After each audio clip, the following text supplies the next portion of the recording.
Nemesis. Written by S.D. Perry and produced by Titan Books, based on the survival horror series by Capcom, Resident Evil, and depicts Resident Evil 3 in the gaming universe. Narrated by Craig Fletcher. The in-book quote reads, "Yield not to evils, but attack all the more boldly." Virgil. Prologue. Carlos was just getting out of the shower when the phone rang. He wrapped a towel around his waist and stumbled out into the cramped living room, nearly tripping over a still unopened box of books in his haste to get to the bleating phone. He hadn't had time to get an answering machine since moving to the city, and only the new field office had his number. It wouldn't pay to miss any calls, particularly since Umbrella was footing his bills. He snatched up the receiver with one dripping hand and tried not to sound too out of breath. "Hello?" "Carlos, it's Mitch Harami." Unconsciously, Carlos stood up a little straighter, still clutching the damp towel. "Yes, sir." Hirami was his squad leader. Carlos had only met him twice, not enough time to get a solid read on him, but he seemed competent enough, as did the rest of the guys in the squad. "Competent, if not exactly up front." Like Carlos, no one talked much about their past, although he knew for a fact that Hirami had been involved in gun running through South America a few years back before he'd started to work for Umbrella. It seemed that everyone he'd met on the UBCS had a secret or two, most of them involving activities not strictly legal. "Orders just came down on a developing situation. We're calling everyone in on this ASAP. You got an hour to report, and we leave in 2. That's 1,500 hours. Comprende?" "Yes, sir." Carlos had been fluent in English for years, but he was still getting used to speaking it full time. "Is there any info on what kind of situation?" "Negative. You'll be briefed along with the rest of us when you come in." Hirami's tone of voice suggested that he had more to say. Carlos waited, starting to feel chilled by the water drying on his body. "Word is, it's a chemical spill," Hirami said, and Carlos thought he could hear a thread of unease in the squad leader's voice. "Something that's making them act differently." Carlos frowned. "Different? How?" Hirami sighed. "They don't pay us to ask questions, Oliveira, do they? Now you know as much as I do. Just get here." "Yes, sir," Carlos said, but Hirami had already hung up. Carlos dropped the receiver into its cradle, not sure if he should feel excited or nervous about his first UBCS operation. Umbrella, Biohazard Countermeasure Service. An impressive title for a group of hired ex-mercenaries and ex-military, most with combat experience in shady backgrounds. The recruiter in Honduras had said that they'd be called upon to deal with situations that Umbrella needed handled quickly and aggressively and legally. After 3 years of fighting in private little wars between rival gangs and revolutionaries, of living in mud shacks and eating out of cans, the promise of real employment and at an astonishingly good wage was like an answered prayer. "Too good to be true.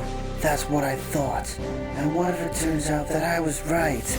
Carlos shook his head. He wasn't going to find out standing around in a towel. In any case, it couldn't possibly be worse than shooting it out with a bunch of coked up pendejos in some anonymous jungle, wondering if he'd hear the bullet that finally took him out. He had an hour, and this was a 20-minute walk to the office. He turned toward the bedroom, suddenly determined to show up early, to see if he could get any more out of Hirami about what was going on. Already, he could feel the warm build of nervous adrenaline in his gut, a feeling he'd grown up with, and knew better than any other, part anticipation, part excitement, and a healthy dose of fear. Carlos grinned as he finished toweling off, amused at himself. He'd spent too much time in the jungle, He was in the United States now, working for a legitimate pharmaceutical company. What was there to be afraid of? Nada, he said, and, still smiling, he went to find his fatigues. Late September in the outskirts of the big city. It was a sunny day, but Carlos could feel the first whisper of autumn as he hurried toward the field office. A kind of thinning of the air, leaves beginning to wilt on the branches overhead. Not that there were very many trees. His apartment was at the edge of a sprawling industrial area, few dingy fabrication plants, fenced lots overgrown with weeds, seeming acres of run-down storage facilities. The UBCS office was actually a renovated warehouse on an umbrella-owned lot, surrounded by a fairly modern shipping complex, complete with helipad and loading docks. A nice setup, although Carlos wondered again why they decided to build in such a crummy area. They could obviously afford much better. Carlos checked his watch as he headed up Everett Street and started to walk a little faster. He wasn't going to be late, but he wanted to get there before the briefing. See what the other guys were saying. Hirami had said they were calling in everyone, 4 platoons, 3 squads of 10 in each platoon, 120 people all total. Carlos was a corporal in Squad A of Platoon D. Ridiculous. How these things were set up? Well, he supposed it was necessary to keep track of everyone. Somebody had to know something. He took a right where Everett met 374th, his thoughts wandering, vaguely curious about where they were being sent when a man stepped out of an alley only a few meters in front of him, a well-dressed stranger wearing a wide smile.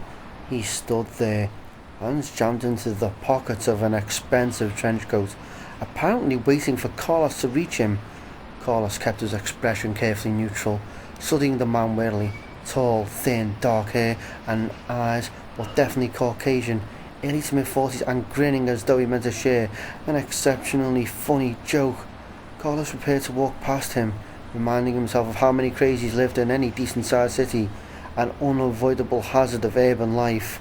He probably wants to tell me about the aliens, monitoring his brainwaves, maybe babble some conspiracy theory. Carlos Oliveira, the man asked, but it was more of a statement than a question. Carlos stopped in his tracks, his whole body tensing, instinctively letting his right hand drop to where he wore a gun, except he wasn't carrying, hadn't since crossing the border. Carajo! As if sensing the upset he'd caused, the stranger took a step back, holding his hands up in the air. He seemed amused, but not especially threatening. Who's asking? Carlos snapped. And how the hell did you know my name? My name is Trent, Mr. Oliveira, he said, his dark eyes glittering with barely suppressed mirth. And I have some information for you. Chapter 1. In the dream, Jill didn't run fast enough. It was the same dream she'd suffered every few days since the mission that had nearly killed them all. That terrible, endless night in July, back when only a few Raccoon citizens had been hurt by Umbrella's secrets and the STARS administration wasn't completely corrupt. Back when she was still stupid enough to think that people would believe their story. In the dream, she and the other survivors, Chris, Barry and Rebecca, waited anxiously for rescue at the hidden laboratory's helipad, all of them exhausted, wounded, and very aware that the buildings around and beneath them were about to self-destruct. It was dawn, cool light coming in shaft through the trees that surrounded the Spencer estate, the stillness broken only by the welcome sound of the approaching copter.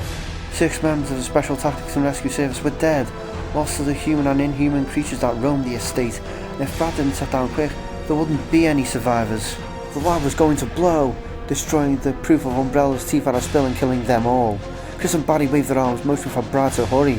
Jill checked her watch, dazed, in mind still trying to grasp all that had happened. To sort it all out, Umbrella Pharmaceutical, the single biggest contributor to Raccoon City's prosperity and a major force in the corporate world, had secretly created monsters in the name of bioweapons research and in playing with fire, had managed to burn themselves very badly. That didn't matter now. All that mattered was getting the hell away. And we've got maybe 3 minutes, 4 max. Jill whirled around, saw chunks of concrete and tar fly into the air and rain down over the northwest corner of the landing pad. A giant claw stretched up from the hole, fell across the jagged lip, and the pale, hulking monster, the one she and Barry had tried to kill in the lab, the Tyrant, leaped out onto the heliport. It rose smoothly from its agile crouch and started toward them. It was an abomination, at least 8 feet tall, once human perhaps, but no more. Its right hand normal, its left a massive chitinous grasp of claws. Its face had been horribly altered, its lips cut away so that it seemed to grin at them through sliced tissue. Its naked body was sexless, the thick bloody tumour that was its heart, shuddering wetly outside of its chest. Chris targeted the pulsing muscle with his Beretta and fired. 5 9mm rounds setting into its ghastly flesh. The tyrant didn't even slow down. Barry screamed for them to scatter and they were running. Jill pulling Rebecca away, the thunder of Barry's .357 crashing behind them overhead. The copter circled and Jill could feel the seconds ticking away. Almost believed that she could feel the explosion building beneath their feet. She and Rebecca pulled their weapons and started firing. Jill continued to pull the trigger even as she watched the creature knock Barry to the ground, slamming in a new clip as it went after Chris, firing and screaming, enveloped by a rising terror. Why wouldn't it go down? From above, a shout and something thrown out of the copter. Chris ran for it, and Jill saw nothing else, nothing but the tyrant, as it turned its attention to her and Rebecca, indifferent to the firepower that continued plugging bloody holes through its strange body. Jill turned and ran, saw the girl do the same, and knew that the monster was after her, the face of Jill Valentine, embedded in its lizard brain. Jill ran, and suddenly, there was no heliport, no crumbling mansion, only a million trees and the sounds, her boots slapping the earth, the pulse of blood in her ears, her ragged breath. The monster was silent behind her, a mute and terrible force, relentless and as inevitable as death. They were dead. Chris and Barry, Rebecca, even Brad, she knew it, everyone but her, and as she ran, she saw the tyrant's shadow stretch out in front of her, burying her own, and in the hiss of its monstrous talons, slicing down, melting through her body, killing her. No! No! No! Jill opened her eyes, the words still on her lips, the only sound in the stillness of her room. It wasn't the scream she imagined, but the weak, strangled cry of a woman doomed, caught in a nightmare from which there was no escape. Which I am. None of us were fast enough after all. She lay still for a moment, breathing deeply, moving her hand away from the loaded Beretta under her pillow. It had become a reflex, and one she wasn't sorry to have developed. Useless against nightmares, though, she muttered, and sat up. She'd been talking to herself for days now. Sometimes she thought it was the only thing that kept her sane. Grey light crept in through the blinds, casting the small bedroom in shadow. The digital clock on the nightstand was still working. She supposed she should be glad that the power was still on, but it was later than she'd hoped. Nearly 3 in the afternoon. She'd slept for almost 6 hours, the most she'd managed to get in the last 3 days, considering what was going on outside. She couldn't help a flush of guilt. She should be out there. She should be doing more to save those who could still be saved. Knock it off. You know better. You can't help anyone if you collapse. And those people you helped? She wouldn't think about that. Not yet.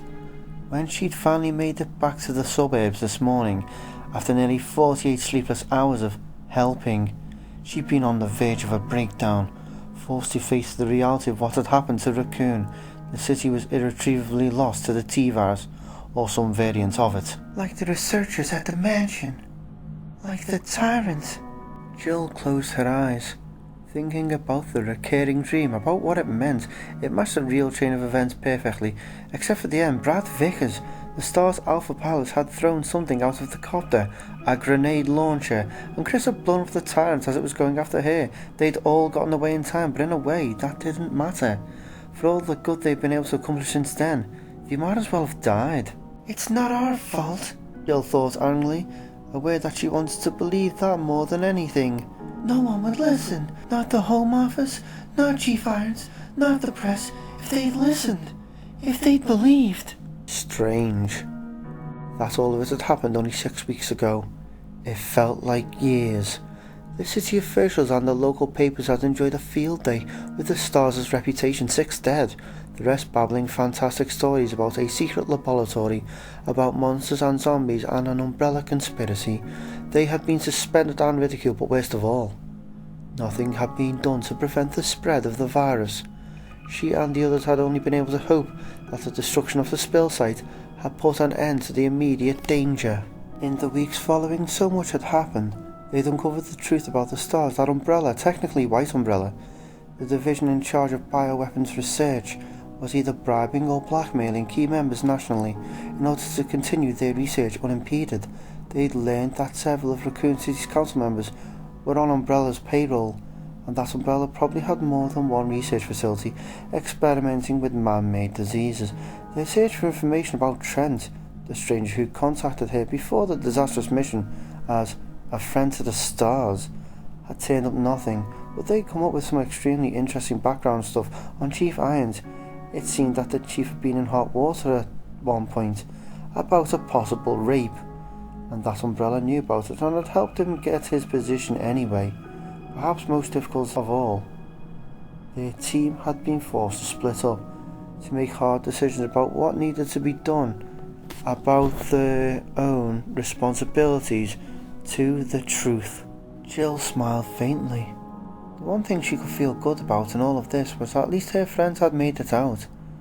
Rebecca Chambers had joined up with another small group of STARS dissidents who were checking out rumours of other Umbrella laboratories. Brad Vickers, true to his cowardly nature, had skipped town to avoid Umbrella's wrath. Chris Redfield was already in Europe, scoping out the company's headquarters and waiting for Barry Burton and Rebecca's team to join him. And for Jill, who was going to wrap up her investigation of Umbrella's local offices before hooking up with the others, except 5 days ago, something terrible had happened in Raccoon. It was still happening, unfolding like some poisonous flower, and the only hope now was to wait for someone outside to take notice. When the first few cases had been reported, no one had connected them with the STARS stories about the Spencer estate. Several people had been attacked in the late spring and early summer, surely the work of some deranged killer after all. The RPD would catch him in no time. It wasn't until the Raccoon Police Department had put up roadblocks on Umbrella orders 3 days earlier that people had started paying attention. Jill didn't know how they were managing to keep people out of the city, but they were. Nothing shipped in, no mail service, and the outside lines were cut. Citizens trying to leave town were turned back, told nothing about why. It all seemed so surreal now. Those first hours after Jill had found out about the attacks, about the blockades, she'd gone to the RPD building to see Chief Irons, but he had refused to talk to her. Jill had known that some of the cops would listen, that not everyone was as blind or corrupt as Irons, but even with the bizarre nature of the assaults they witnessed, they hadn't been ready to accept the truth. And who could blame them? Listen up, officers. Umbrella, the company that's responsible for building up our first city, has been experimenting with a design of virus in their own backyard. They've been breeding and growing unnatural creatures in secret laboratories, then injecting them with something that makes them incredibly strong and extremely violent. When humans are exposed to this stuff, they become zombies, for lack of a better term.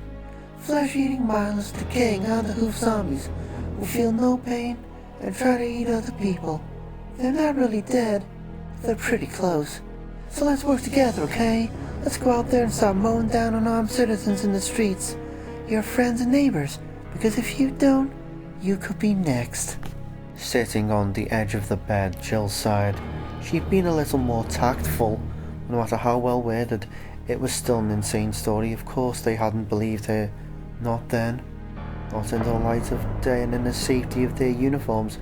It hadn't been until after dark, when the screaming had begun. That had been the 25th of September, and today was the 28th, and the police were almost certainly all dead. She'd last heard gunshots yesterday? Last night? It could have been the rioters, she supposed, but it didn't matter anymore. Raccoon was dead, except for the brain-dead virus carriers that roam the streets, looking for a meal. Between no sleep and a near constant pump of adrenaline, the days had blurred together for her. After the police force had been destroyed, Jill had spent her time looking for survivors, endless hours ducking down alleys, knocking on doors, combing buildings for those who'd managed to hide. She'd found dozens, and with some help from a few of them, they made it to a safe place, a high school that they had barricaded. Jill had made sure they were secure before going back out into the city, searching for others. She'd found no one, and this morning, when she'd gone back to the high school, she didn't want to think about it. Some part of her knew that she had to. She couldn't afford to forget. This morning, she'd gone back and the barricade had been gone, torn down by zombies, or perhaps taken down by someone inside, someone who'd looked out and thought they saw a brother or uncle or daughter in the crowd of flesh eaters, someone who thought they were saving the life of a loved one, not realising that it was too late.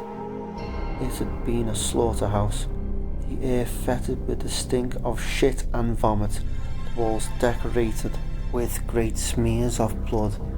Jill had nearly given up then, more tired than she'd ever been, unable to see anything but the bodies of those who'd been lucky enough to die before the virus could amplify in their systems as she walked through the almost empty halls, killing the handful of carriers that had still been stumbling around, people she'd found, people who had cried with relief when they'd seen it only a few hours before. Whatever hope she'd held on to was gone, lost with the realization that everything she'd been through was worthless, knowing the truth about Umbrella hadn't saved anyone, and the citizens she thought she'd led to safety, over 70 men, women and children, were gone. She couldn't really remember how she'd made it home. She hadn't been able to think straight, and had barely been able to see through eyes swollen from crying. Outside of how it affected her, thousands had died. It was a tragedy so vast it was nearly incomprehensible. It could have been prevented, and it was all Umbrella's fault. Jill pulled the Beretta out from under her pillow, allowing herself to feel for the first time the immensity of what Umbrella had done. For the last few days, she kept her emotions in check. There had been people to lead, to help. There'd been no place for any personal feelings. Now, though, she was ready to get out of Raccoon and make the bastards who'd let this happen know how she felt. They had stolen her hope, but they couldn't stop her from surviving. Jill chambered around and set her jaw, the stirrings of true hatred in her gut. It was time to leave. Chapter 2. They would be in Raccoon City in just under an hour. Nikolai Genevieve was prepared, and he believed his squad would do well, better than the rest. Anyway, the 9 others that made up Squad B respected him. He had seen it in their eyes, and although they would almost certainly die, their performance would be noteworthy. After all, he had practically trained them himself. There was no talking in the helicopter that carried Platoon D through the late afternoon, not even among the squad leaders, the only personnel who wore headsets. It was too loud for the troops to hear one another, and Nikolai had nothing to say to either Hirami or Kryan or Mikhail Victor, for that matter. Victor was their superior, the commander of the entire platoon. It was a job that should have belonged to Nikolai. Victor lacked the qualities that made up a true leader. I possessed them, though. I was chosen Watchdog. When this is all over, I will know Umbrella will have to deal with, whether they like it or not.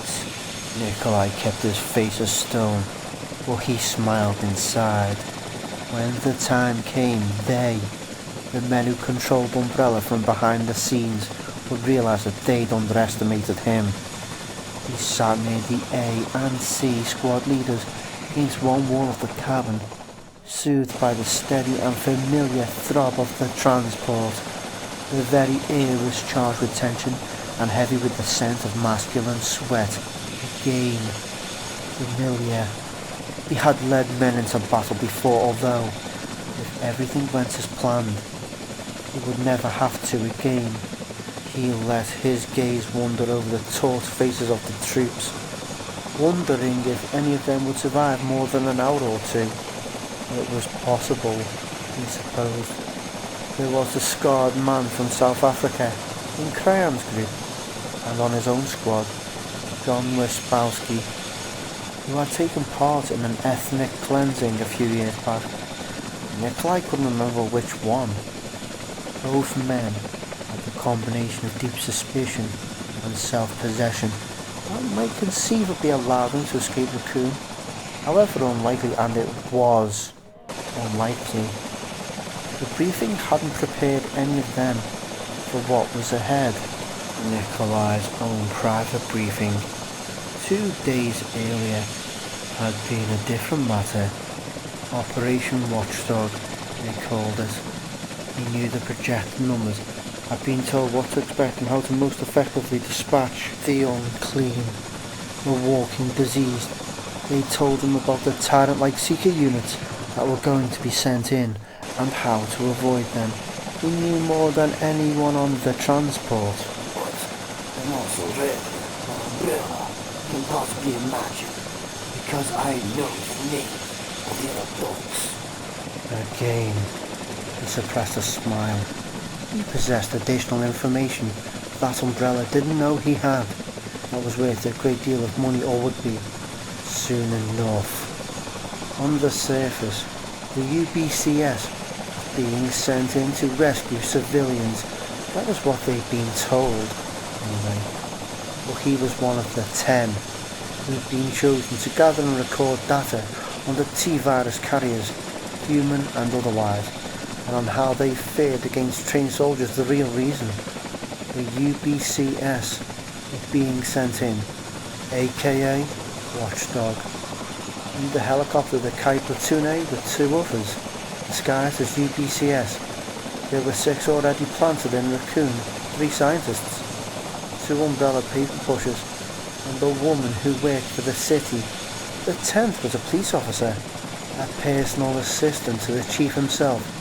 Each of them probably knew 1 or 2 others that Umbrella had hand-picked as information collectors, but thanks to his well-developed computer skills and a few borrowed passwords, he was the only one who knew about all of them, as well as where each was supposed to be to file their reports. Wouldn't their contacts be surprised when they failed to report in? Wouldn't it be amusing if only one watchdog survived and was able to name his price for the information that had been gathered? And wasn't it amazing to think that a man could become a multi-millionaire if he was willing to expend thought, a bit of effort, and a few bullets? 9 people. He was 9 people away from being the only Umbrella employee to have the information they wanted. Most, if not all, of the UBCS would die quickly, and then he'd be free to find the other watchdogs, to take their data and end their miserable lives. This time, he couldn't help it. Nikolai grinned. The mission that lay ahead promised to be an exciting one, a true test of his many skills, and when it was over, he was going to be a very wealthy man. In spite of the cramped seating and the dull roar of the copter's engines, Carlos was only faintly aware of his surroundings. He couldn't get his mind off of Trent and the decidedly weird conversation they'd had only a couple of hours ago, and he found that he kept replaying it, trying to decide if any of it was useful. To begin with, Carlos had trusted the guy about as far as he could toss him. The man had been way too happy, not outwardly so much, but Carlos had gotten the definite impression that Trent was laughing about something just beneath the surface. His dark eyes had fairly danced with humour as he told Carlos that he had information for him. Stepping back into the alley, he'd emerged from as if there had been no question that Carlos would follow. There hadn't been, really. Carlos had learned to be very careful in his line of work, but he also knew a few things about reading people, and Trent, though obviously strange, hadn't been particularly threatening. The alley had been cool and dark, and had smelled faintly of urine. "What kind of information?" Carlos had asked. Trent had acted as though he hadn't heard the question. In the shopping district downtown, you'll find a diner called Grill 13. It's just up the street from the fountain and right next to the theatre. You can't miss it. You can manage to get there by... He glanced at his watch. Say, 1900 hours. I'll see what can be done to help you. Carlos hadn't even known where to start. Hey, no offense, what the hell are you talking about? Trent half smiled. Raccoon City. It's where you're going. God knows how he got my name. With this bottle. I mean, playing with a full deck. Listen, Mr. Trent? Just Trent. He'd cut in, still smiling. Carlos had started to get irritated. Whatever. I think you might have the wrong Oliveira. And while I appreciate your, concern, I've really got to get going. Ah, yes. Duty calls. Trent had said, his smile fading. Understand, they won't tell you all you need to know. It will be far, far worse. The hours ahead may be dark ones, Mr. Oliveira, but I have faith in your abilities.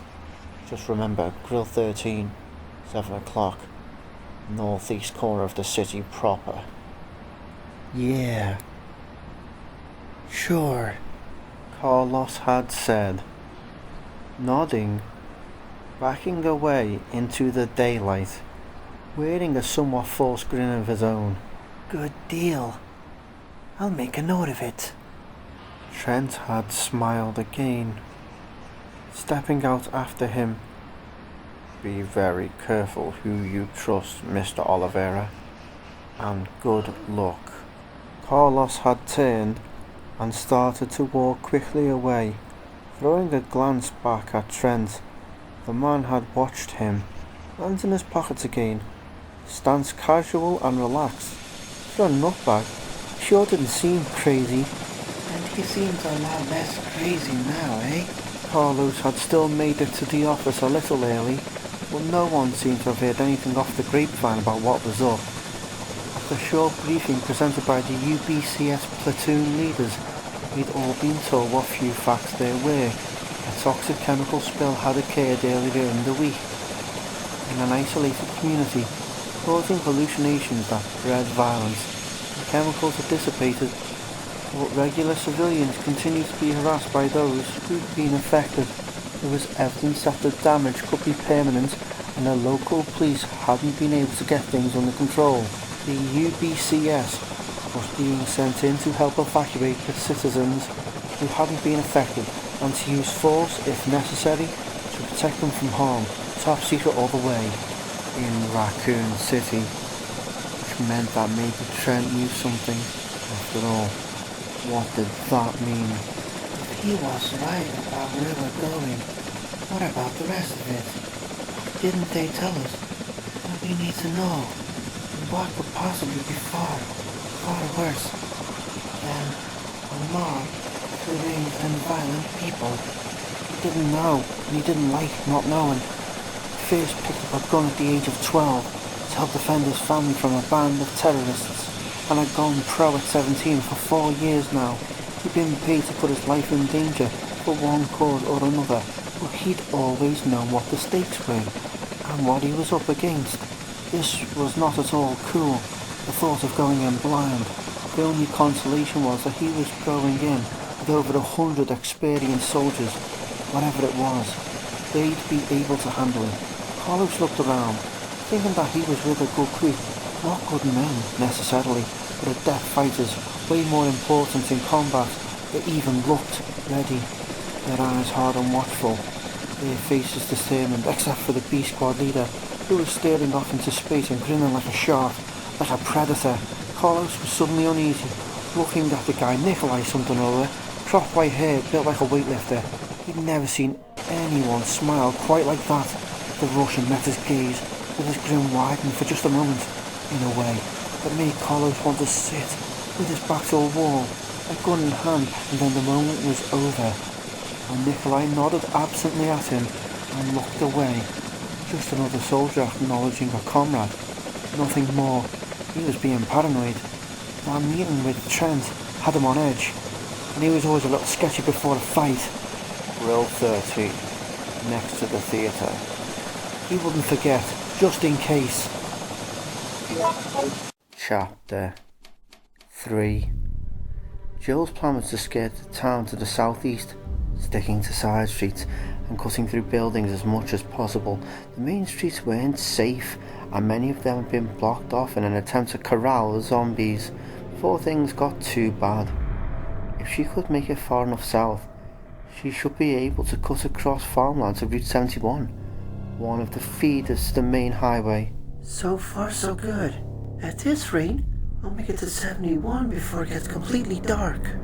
It had taken less than an hour to make it from the suburbs to the apparently empty apartment building where she now stood, shivering a little from the damp chill that pervaded the poorly lit hallway.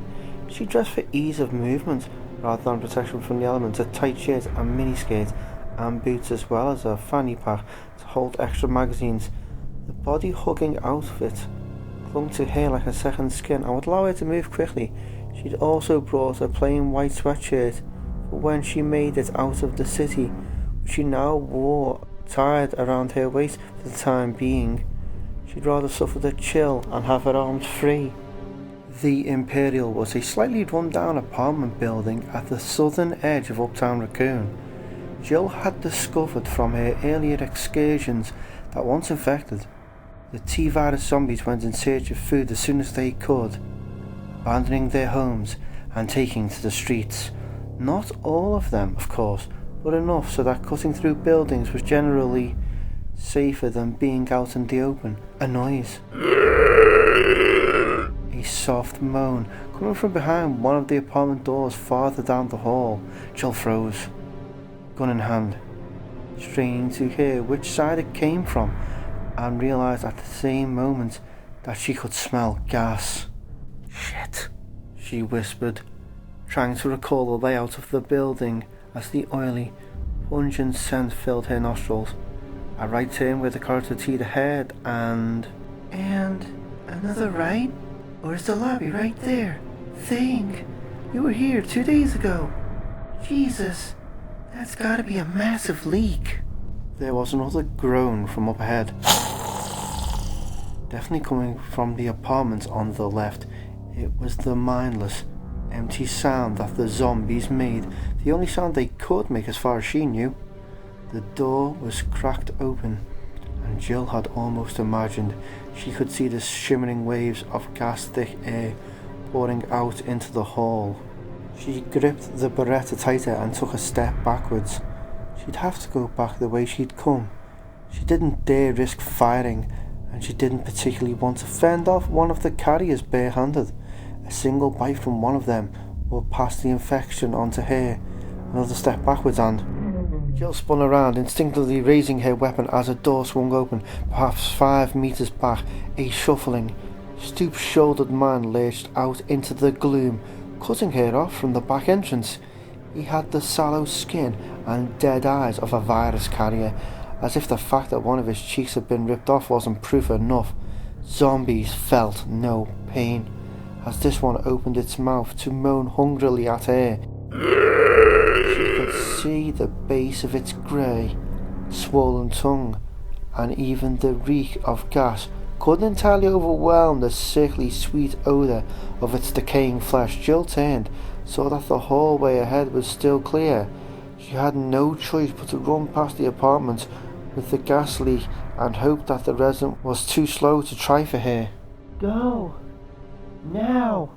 She took off, staying as close to the right side of the hall as she could, feeling the effects of the gas as she pumped her arms for more speed. A soft distortion of light, a sense of dizziness, an ugly taste at the back of her throat. She ran past the cracked door, instantly relieved that it opened no wider. Suddenly remembering that the lobby was directly to the right, she rounded a corner and collided with a woman, knocking her down. Jill careened off her, hitting the stucco wall with her right shoulder hard enough that a light powder settled over them. She barely noticed, too intent on the fallen woman and on the three figures still standing in the small foyer, shifting their dumb attention to Jill. All of them were virus carriers. The woman, dressed in the tatters of a once white nightgown, gurgled incoherently and tried to sit up. One of her eyes was gone, the red, raw socket shining in the overhead light. The three others, all male, started toward Jill, moaning, their gangrenous arms raising slowly. Two of them were blocking the metal and glass wall that led into the street her way out. Three on foot, one crawling, reaching for her legs, at least two behind her. Jill scuttled sideways towards the security door, weapon pointed at the peeling forehead of the closest.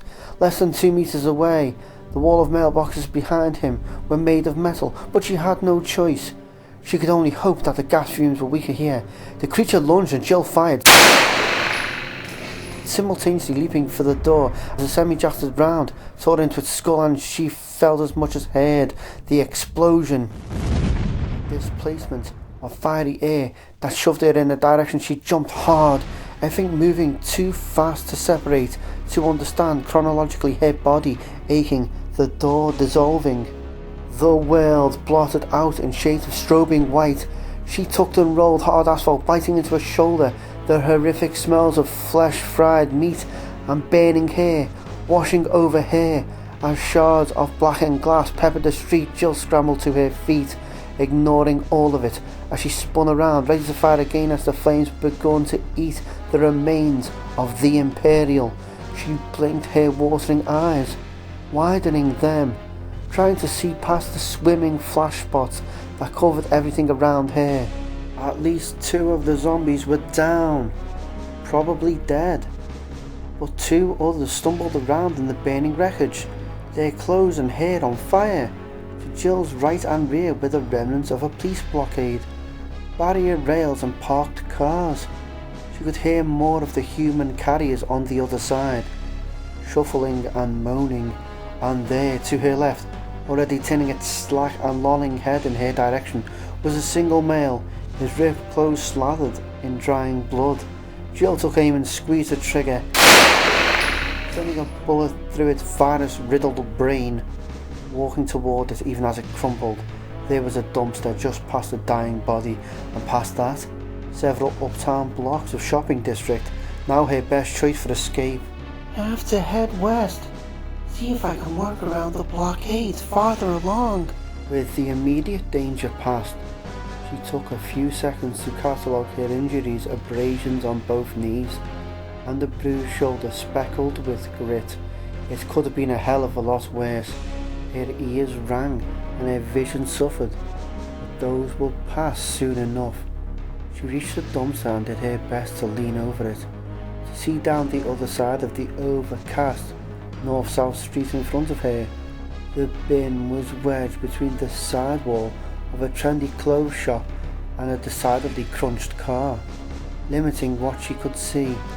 Jill listened for a moment for cries of hunger, or the distinctive shuffling sounds of multiple carriers, but she heard nothing. Probably wouldn't be able to hear a brass band at this point, she thought sourly, and hoisted herself up. Straight across from the dumpster was a door that she thought led through a back alley, but she was more interested on the way to the left. With any luck, a straight shot out of town. Jill jumped down, glanced either side and felt tendrils of real panic wrap around her brain. There were dozens of them, left and right, the closest already moving to cut her off from the dumpster. Move, Jilly.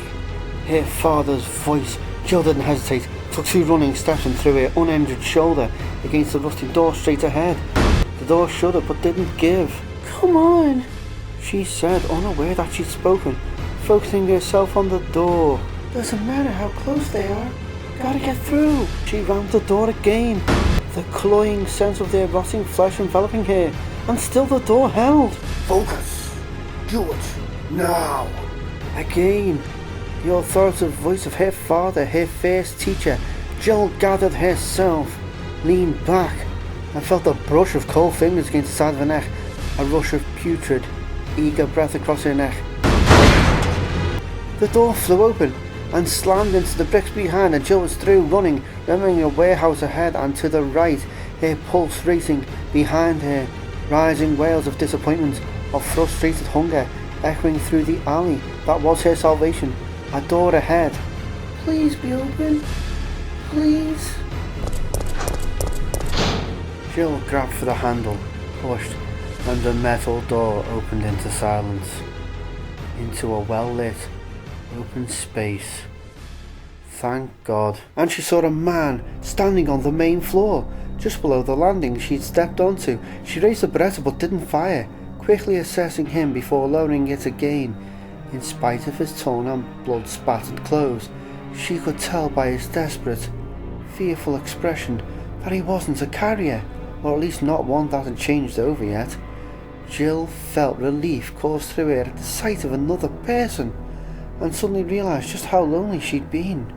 Even having an untrained civilian with her, someone to help, who could help her in turn. She smiled shakily, moving towards the steps that led down to the main floor, already making changes in her plans. They'd have to find him a weapon. She'd seen an old shotgun at the bar jack 2 days before, unloaded, but they could probably find shells, and it was pretty close. And together, we can probably get through one of the barricades. She only needed someone to keep watch, and to help her push one of the cars out of the way. We have to get out of here, she said, forcing as much hope as she could manage. Help isn't going to be coming, at least not for a while, but between the two of us... Are you crazy? He interrupted, his fevered gaze darting around. I'm not going anywhere, lady. My own daughter's out there, somewhere, lost. He trailed off, staring at the door she'd come through, as if he could see through it. Jill nodded, reminding herself that he was probably in shock.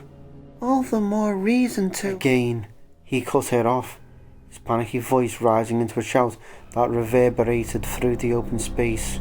She's out there! And she is probably dead, like the rest of them. And if I won't go out there for her, you gotta be insane to think I'm going to go out there for you. Jill jammed the Beretta into the waist of her skirt, quickly holding up both hands, keeping her tone soothing. Hey, I understand. I'm sorry about your daughter. Really. But we have to get out of the city. We can get help. We can come back. Maybe she's hiding somewhere. And our best bet to find her is if we get some help. He backed up a step, and she could see the terror beneath his anger. She'd seen it before, the false fury that some people use to avoid being afraid, and she knew that she wasn't going to be able to get through to him. But I have to try. I know you're scared, she said softly.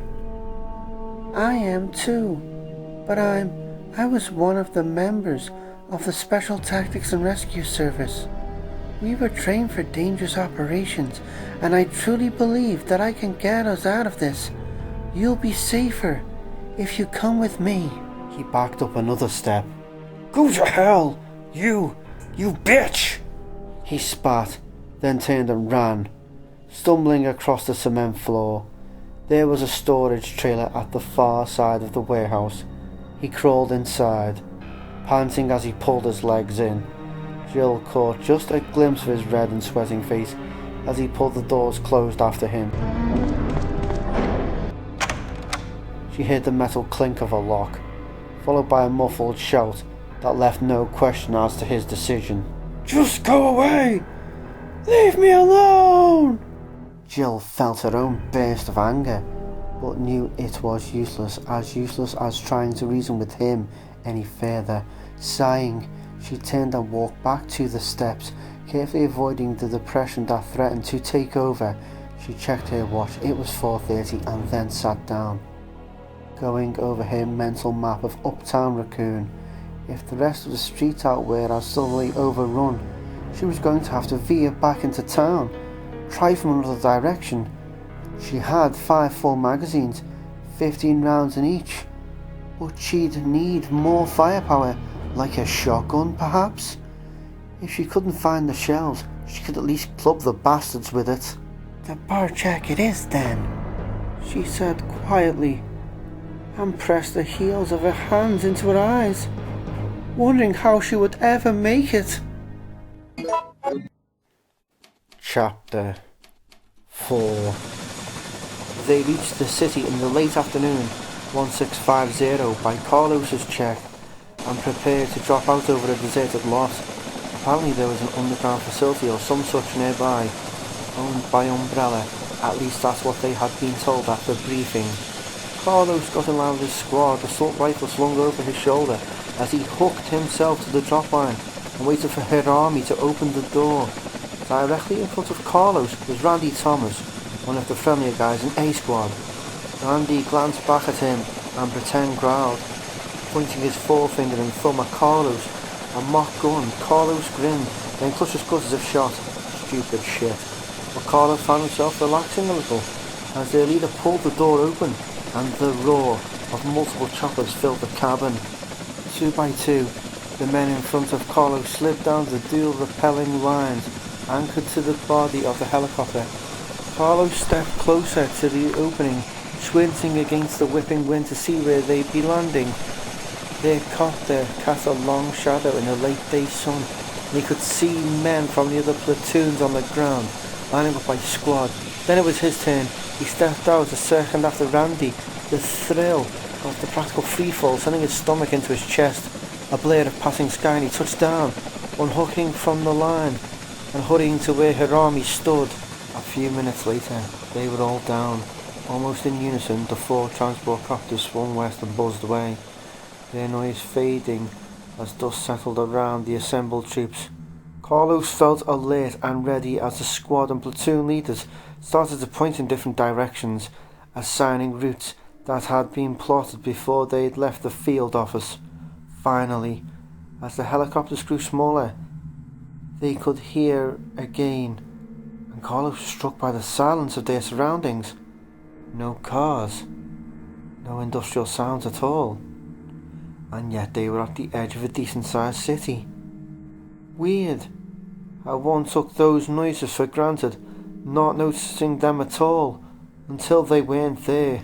Mikhail Victor, Platoon D's supervisor, stood quietly with Hirami and his other 2 squad leaders, Kryan and that creepy Russian, while the supervisors of A, B and C platoons gave directions, squads moving out briskly and with a minimum of noise. Their boots seemed overly loud in the still air, and Carlos saw the looks of vague unease on some of the passing faces, a look he knew he wore. Probably it was so quiet, 'cause people were at home sick or holed up somewhere, but it was kind of eerie anyway. The stillness. A Squad, double time. Hirami called, and even his voice seemed oddly muted, but Carlos put it out of his mind as they started jogging after him. If his memory served from the briefing, they were all headed roughly west into the heart of Raccoon City, the platoons fanning out to cover the greatest area. Within 100 yards, Squad A was on its own, 30 soldiers jogging through an industrial area, not so different than the one that their field office was in.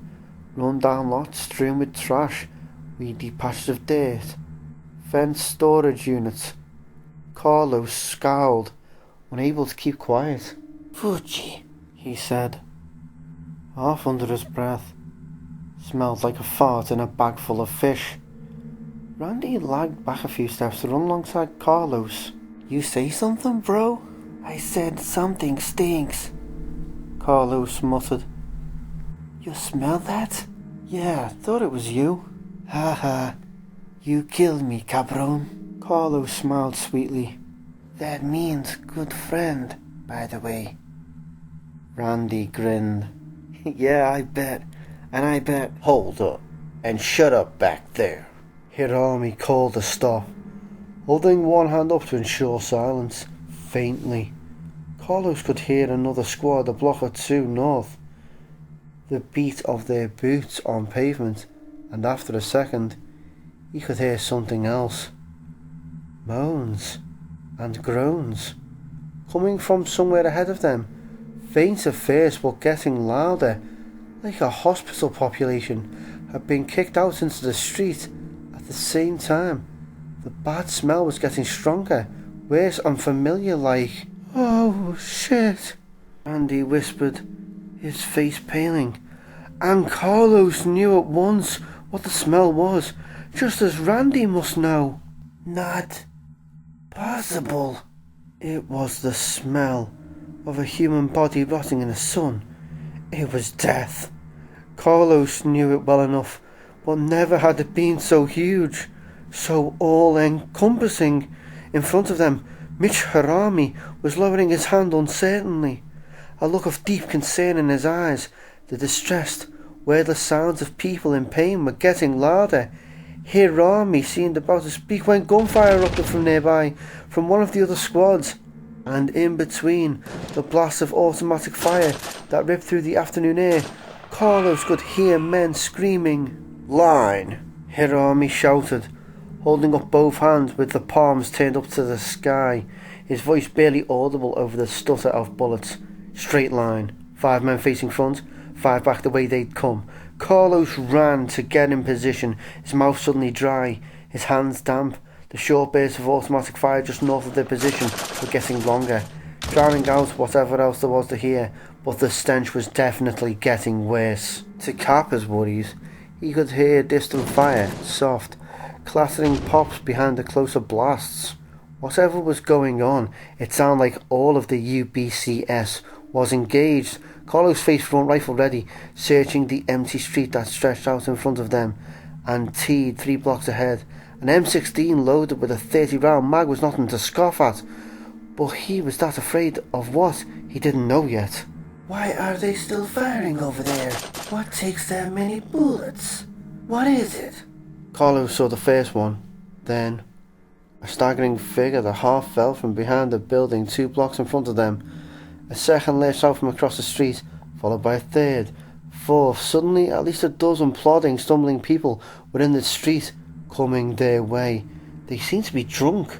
Christ, what's wrong with them? Why are they walking like that? The speaker was next to Carlos. Olsen his name was, and he was facing the direction they'd come from. Carlos shot to look back and saw at least 10 more reeling toward them, appearing as if out of nowhere, and he realised in the same moment that the gunfire north of them was dying out. The intermittent bursts fewer and further apart. Carlos faced front again and felt his jaw drop at what he saw and heard. They were close enough that he could make out individual features, their strange cries clearly audible now. Tattered, blood-stained clothing, although a few were partially naked, pallid faces stained red, with eyes that saw nothing. The way that several held their arms out, as if reaching for the line of soldiers still a block away, and the disfigurations, missing limbs, great hunks of skin and muscle torn off, their bodies bloated and wet with putrefaction. Carlos had seen the movies. These people weren't sick. They were zombies, the walking dead, and for a moment, all he could do was watch as they tottered closer. Not possible. Charlie. And as his brain wrestled to accept what he was seeing, he remembered what Trent had said about dark hours ahead. "Fire! Fire!" Hirami was screaming, as if from a great distance, and a sudden, violent chatter of automatic weapons to either side snapped Carlos back to reality. He aimed at the swollen belly of a fat man wearing ripped pajama bottoms, and he fired. 3 bursts, at least 9 rounds smacked into the man's corpulent gut, punching a rough line across his lower belly. Dark blood splashed out, soaking the front of his pants. The man staggered but didn't fall. If anything, he seemed more eager to reach them, as if the smell of his own blood incited him. A few of the zombies had gone down, but they continued to crawl forward on what was left of their stomachs, scraping broken fingers across the asphalt in their single-minded purpose. The brain. Gotta get the brain. In the movies, Shooting them in the head is the only way. The closest was perhaps 20 feet away now, a gaunt woman who seemed untouched, except for the dull glint of bone beneath her matted hair. Carlo sights the exposed skull and fired, feeling crazy relief when she went down and stayed there. The head! Aim for the head! Carlo shouted, but already Hirami was screaming wordless howls of terror that were quickly joined by some of the others as their line began to dissolve. Oh no! From behind, the zombies had reached them. Nikolai and Wersbowski were the only two from B to make it, and only then because they'd both taken advantage where they could. Nikolai had pushed Brett Mathis into the arms of one of the creatures when it had gotten too close, gaining a precious few seconds that had allowed him to escape. He'd seen Wersbowski shoot Lai's leg for the same reason, crippling the soldier and leaving him to distract the closest virus carriers. Together, they made it to an apartment building's fire escape some 2 blocks from where the others had fallen. Gunfire tattered erratically as they climbed the rusty steps. Already the hoarse screams of the dying men were fading to silence, becoming lost in the cries of the hungry damned. Nikolai weighed his options carefully as they scaled the fire escape. As he'd predicted, John Wersbowski was a survivor and obviously had no problem doing whatever was necessary to remain one. With as bad as things were in Raccoon West, in fact, and Nikolai had been led to believe it might pay to have such a man watching his back. And if we're surrounded, there would be someone to sacrifice so that I might get away. Nikolai frowned as they reached the rooftop as Wersbowski stared out at what they could see from 3 stories up. Unfortunately, the sacrifice element worked both ways. Besides, Wersbowski wasn't an idiot or as trusting as Mathis or Lai had been. Getting the drop on him could be difficult. Zombies, Wersbowski muttered, clutching his rifle. Standing beside him, Nikolai followed his gaze to where Squad B had made its last stand. At the broken bodies that littered the pavement and the creatures that continued to feed, Nikolai couldn't help feeling a bit disappointed. They died in minutes, hardly putting up a fight. So, what's the plan, sir? The sarcasm was obvious, both in tone and in the half-amused, half-disgusted expression he turned to Nikolai. Obviously, Wersbowski had seen him offer up Mathis. Nikolai sighed, shaking his head. The M16 loosened his hands. He had no choice, really. I don't know, he said softly, and when Wersbowski looked back at where they'd fought, Nikolai squeezed the assault rifle's trigger. A trio of rounds hammered Wersbowski's abdomen, knocking him sprawling against the low cement ledge. Nikolai immediately raised a weapon and aimed at one of Wersbowski's shocked eyes, firing even as comprehension flooded the soldier's flushed face and awareness that he'd made the fatal mistake of letting his guard down. In under a second, it was over, and Nikolai was alone on the rooftop. He stared blankly at the oozing body, wondering, and not for the first time, why. He felt no guilt when he killed. He'd heard the term sociopathic before and thought that it probably applied, although why people continue to see that as a negative, he didn't understand. It was the empathy thing, he supposed. The bulk of humanity acting as though the inability to relate was somehow wrong. But nothing bothers me, and I never hesitate to do what needs to be done, no matter how it is perceived by others. What's so terrible about that? True. He was a man who knew how to control himself. Discipline. That was the trick. Once he decided to leave his homeland, Within a year, he didn't even think in Russian anymore. When he'd become a mercenary, he trained night and day with every manner of weapon and tested his skills against the very best in the field. He'd always won, because no matter how vicious his opponent, Nikolai knew that having no conscience set him free, just like having one hindered his enemies. This was an asset, was it not? Wyspowski's corpse had no answer. Nikolai checked his watch, already bored with his philosophical wanderings. The sun was low in the sky, and it was only 1700 hours. He still had much to do if he meant to leave Raccoon with everything he needed. First, he needed to pick up a laptop and access the files he created only the night before, maps and names. There was supposed to be one locked up and waiting for him in the RPD building, although he'd have to be extremely careful in the area, as the two new Tyrant Seekers would surely be there at some point. One was programmed to find some chemical sample, and Nikolai knew there was an Umbrella lab not far from the building.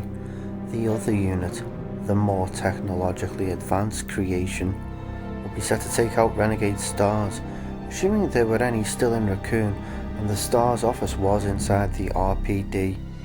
He wouldn't be in any danger as long as he stayed out of the way, but he'd hate to get between any series of Tyrant and its target if even half of what he'd heard was true.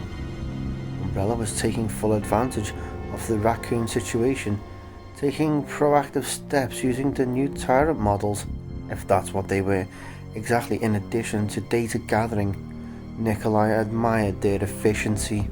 Nikolai heard a fresh burst of gunfire and reflexively stepped back from the edge of the roof, looking down to see two soldiers run past a moment later. One was injured, a ripped, bloody patch near his right ankle, and he leaned heavily against the other for support. Nikolai couldn't identify the wounded man, but his helper was the Hispanic who'd been watching him on the helicopter. Nikolai smiled as the two stumbled past and out of sight. A few of the soldiers would have survived, of course, but they would probably suffer the same fate as the injured man. He'd almost certainly been bitten by one of the diseased. Or the fate that surely awaits the Hispanic. I wonder, what will he do when his friend starts to get sick? When he starts to change? Probably try to save him in some pathetic tribute to honor. It would be his undoing. Really? They were all as good as dead. Amazed by how predictable they were, Nikolai shook his head and went to get Wyspowski's ammo pack. Chapter 5. On her way to the bar jack, Jill thought she heard gunfire. She pulled in the alley that would eventually lead to the tavern's back entrance. Head cocked to one side, it sounded like shots, like an automatic, but it was too far away for her to be sure. Still, her spirits lifted a little at the thought she might not be fighting alone. The help might be on the way. Right. 100 good guys flattered with bazookas, inoculations, and a can of whoop-ass. Maybe a steak dinner with my name on it to boot. They're all attractive, straight, and single, with college degrees and perfect teeth. Let's try to stick to reality, how about? She said softly, and was relieved that she sounded fairly normal. Even in the dank and shadowy quiet of the back alley, she'd been feeling pretty bleak back in the warehouse. Even after finding a thermos of still warm coffee in the upstairs office, the idea of trekking through the dead city one more time, alone, is what I have to do, she thought firmly. So I'm doing it, as her dear, incarcerated father was fond of saying. Wishing that things were different didn't make it so.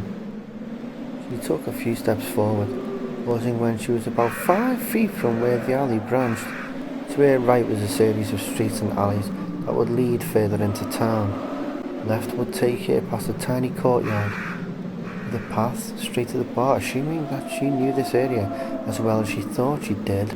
Jill edged closer to the junction, moving as silently as she knew how, her back to the south wall. It was quiet enough for her to risk a quick look down the alley to the right, her weapon preceding her, all clear.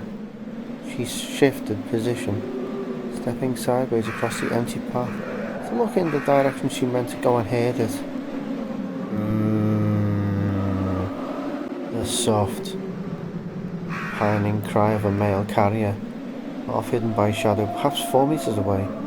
Jill targeted the darkest part of the shadow and waited sadly for it to step into view, reminding herself that it wasn't really human, not anymore. She knew that, had known it since what had happened at the Spencer estate, but she encouraged the feelings of pity and sorrow that she felt each time she had to put one of them down. Having to tell herself that each zombie was beyond hope allowed her to feel compassion for them. Even the shambling, decomposing mess that now swayed into view had once been a person. She couldn't let herself get overly emotional about it. But if she ever forgot that they were victims rather than monsters, she would lose some essential elements of her own humanity. A single shot to its right temple, and the zombie collapsed into a puddle of its own fetid fluids. He was pretty far gone. His eyes cataracted, his grey-green flesh sliding from his softening bones. Jill had to breathe through her mouth as she stepped over him, careful to avoid getting him on her boots. Another step, and she was looking down the courtyard, and she saw 2 more zombies standing below, but also a flash of movement disappearing into the alley, heading toward the bar. It was too fast to be one of the carriers. Jill only caught a glimpse of camo pants and a black combat boot, but it was enough to confirm what she'd hoped. A person! It was a living person! From the small set of steps that led down into the yard, Jill quickly dispatched both carriers, her heart pounding with hope. Camouflage gear. He or she was military. Maybe someone sent in on reconnaissance. Perhaps her little fantasy wasn't so far-fetched after all. She hurried past the fallen creatures, running as soon as she hit the alley. A few steps, 10 meters of brick, and she was at the back door. Jill took a deep breath and opened the door carefully. Not wanting to surprise anyone who might be packing a gun, and saw the zombie lurching across the tile floor of the small bar, moaning hungrily as it reached out for the man in a tan vest. A man who pointed what looked like a small caliber handgun at the closing creature and opened fire. Jill immediately joined him, accomplishing in 2 shots what he was unable to do in 5. The carrier fell to its knees and, with a final desperate groan, it died, settling to the floor like liquid. Jill couldn't tell if it had been male or female, and at the moment she didn't give a rat's ass. She turned her eager attention to the soldier, an introduction rising to her lips, and realised that it was Brad Vickers, Alpha Team pilot for the disbanded Stars. Brad, whose nickname had been Chicken Half Vickers, who'd stranded the Alpha Team at the Spencer estate when he'd been too afraid to stay, who'd crept out of town when he'd realised that Umbrella knew their names. A good pilot and a genius computer hacker, but when push came to shove, Brad Vickers was a grade A weasel. And I'm glad to see him, regardless. Brad, what are you doing here? Are you okay? She did her best to keep from asking how he'd managed to survive, though she had to wonder, especially since he only seemed to be armed with a cheap .32 semi and had been the worst shot in the Stars. As it was, he didn't look good. There were splashes of dry blood on his vest, and his eyes were haunted, wide and rolling, with a barely controlled panic. Jill, I didn't know you were still alive. If he was glad to see her, he was hiding it well. He still hadn't answered her question. Yeah, well, I could say the same, she said, working not to sound too accusatory. He might have information she could use. When did you get here? Do you know anything about what's been going on outside of town? It was as though every word she said compounded his fear. His posture was tense, wound up, and he had the shakes. He opened his mouth to answer, but nothing came out. Brad? What is it? What's wrong? She asked, but he was already backing toward the front door of the bar, shaking his head from side to side. It's coming for us, he breathed. For the stars. The police are dead. They couldn't do anything to stop it. Just like they couldn't stop this. Brad waved one trembling hand at the bloody creature on the floor. You'll see. He was on the edge of hysteria, his brown hair slick with sweat, his jaw clenched. Jill moved towards him, not sure what to do. His fear was contagious. What's coming, Brad? You'll see. With that, Brad turned and snatched the door open, blind panic tripping him as he stumbled out into the street and took off running without looking back. Jill took one step toward the closing door and stopped, suddenly thinking that maybe there were worse things than being alone, like trying to take care of anyone. As she made her way out of Raccoon, particularly a hysterical man with a history of cowardice who was too scared to be reasonable, was probably a bad idea. She felt a chill thinking about what he'd said though. What was coming specifically for the stars? He seems to think I'll find out. Unsettled, Jill mentally wished him luck and turned toward the polished bar, hoping that the ancient Remington was still tucked under the register and wondering what the hell Chicken Heart Vickers was doing in Raccoon and what exactly had him so terrified. Mitchell was dead. So were Sean Olsen and Dietz, Bjorklund and Waller and Tommy and the two new guys who Carlos couldn't remember, except one of them was always cracking his knuckles and the other one had freckles. Stop it. Just knock it off. It doesn't matter now. All that matters is getting us out of here. The whales had fallen far enough behind for Carlos to feel they could stop for a minute. After running for what felt like forever, Randy's limp seemed to be getting worse with every step, and Carlos desperately needed to catch his breath. Just to think about how they died, about the woman who bit into Olsen's throat, and the blood ran down her chin, and the way that Waller started to laugh, high and crazy, just before he threw his weapon away and let himself be taken, and the sound of somebody screaming prayers at the uncaring sky. Stop it! They leaned against the back wall of a convenience store, a fenced recycling area with only one way in and a clear view of the street.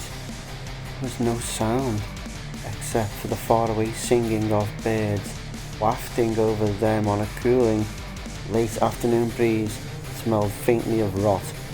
Randy had slid into a sitting position, pulling his right boot off to take a look at his wound. His lower pant leg was shiny wet with blood, as was the collar of his shirt. He and Randy were the only two that had made it, and just barely. Already, it seemed like some impossible dream. The others in the squad had already gone down, and there were at least 6 of the cannibal zombies still coming at him and Randy. Carlos had fired again and again, the smells of burning gunpowder and blood combining with the stench of decay, all of it making him dizzy with adrenaline-driven horror, so disoriented that he hadn't seen Randy fall, hadn't realised until he heard the sound of Randy's skull smacking into the pavement, loud even over the cries of the dead. A crawling one had grabbed Randy and bitten through the leather of his boot. Carlos had slammed the butt of his M16 down, breaking its neck, his mind screaming uselessly that it had been eating Randy's ankle, and he'd scooped up the half-conscious soldier with a strength he didn't know he possessed, and they had run. Carlos dragging his injured comrade away from the slaughter, his thoughts incoherent and wild and, in their own way, as terrifying to him as the rest of it. For a few minutes he'd been loco, unable to understand what had happened, what was still happening. Oh, Jesus, man. Carlos looked down at the sound of Randy's voice, noticing with some alarm that his words were a little slurred, and saw the ragged edges of a deep bite maybe 2 inches above the top of his foot. Thick blood oozed steadily out, the inside of Randy's boot drenched with it. Bit me. Goddamn thing bit right in. But it was dead, Carlos. They were all dead, weren't they?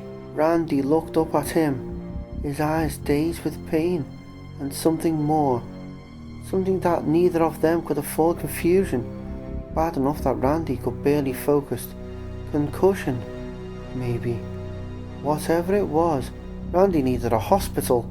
Carlos crouched next to him, his heart sick as he tore off a piece of Randy's shirt and quickly folded it into a compress. We're screwed. There were no cops out there, no paramedics. This city's dying or already dead. If we want help, we're going to have to find it ourselves. And he's in no shape to fight. This may hurt a little, Mono, but we gotta stop you from getting your boot all wet, Carlos said, trying to sound relaxed as he pressed the folded material against Randy's bleeding ankle. There was no point in scaring him, especially if he was as whacked out as Carlos thought. Hold it down tight, okay? Randy clenched his jaw, a violent tremor running through him. But he did as Carlos asked, and held the makeshift bandage in place. As Randy leaned forward, Carlos studied the back of his head, wincing inwardly at the bloody, slightly misshapen spot beneath his tangled black curls. It didn't seem to be bleeding anymore, at least. We gotta get out of here, Carlos, Randy said. Let's go home, okay? I wanna go home. Soon, Carlos said softly. Let's just sit here and rest for another minute, and then we'll go. He thought about all of the wrecked cars they'd run past, the piles of broken furniture and wood and brick in the streets, hastily assembled blockades, assuming they could even find a car with keys in it. Just about every street was impassable. Carlos didn't have a pilot's license, but he had flown a helicopter a few times. Fine, if they happened to stumble across an airport.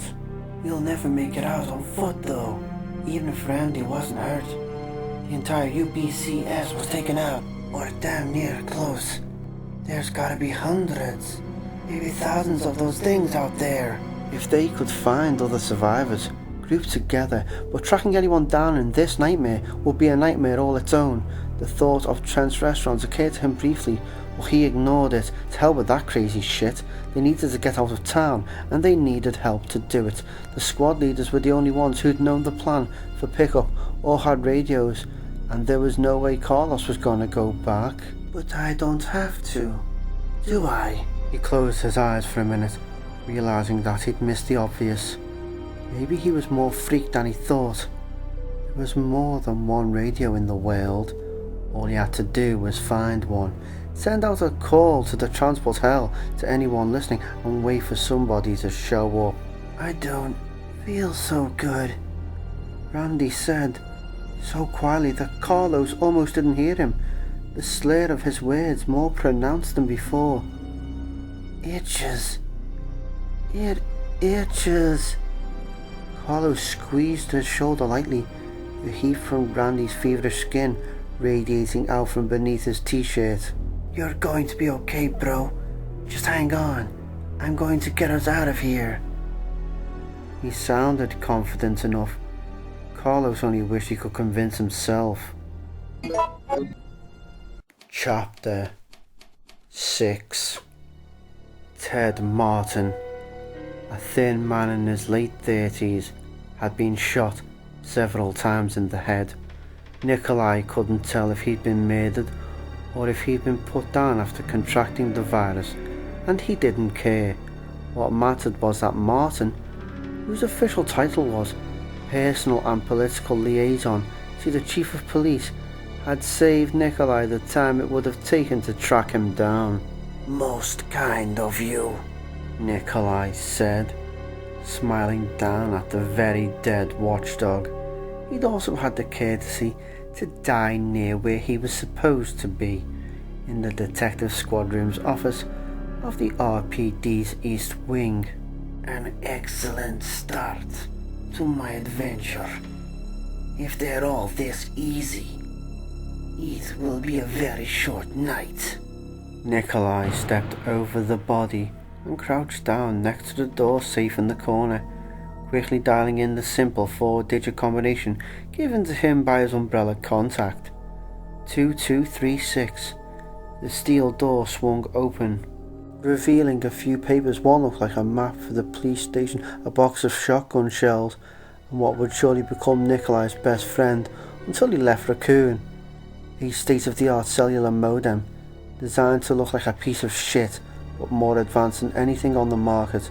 Grinning, he lifted out the PC laptop and carried it to the desk, the safe door closing itself behind him. His trip to the station had been reasonably uneventful, except for the 7 undead he'd dispatched point blank to avoid too much noise. They were embarrassingly easy to kill, as long as one paid attention to one's surroundings.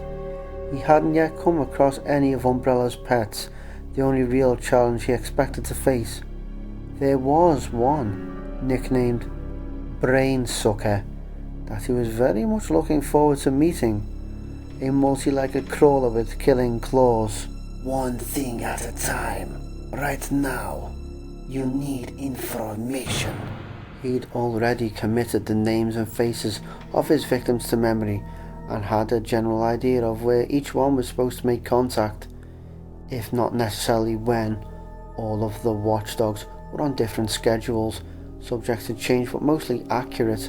Martin, for instance, was due to report to Umbrella from a computer terminal at the RPD building's front desk at 1750 hours, about 20 minutes from now.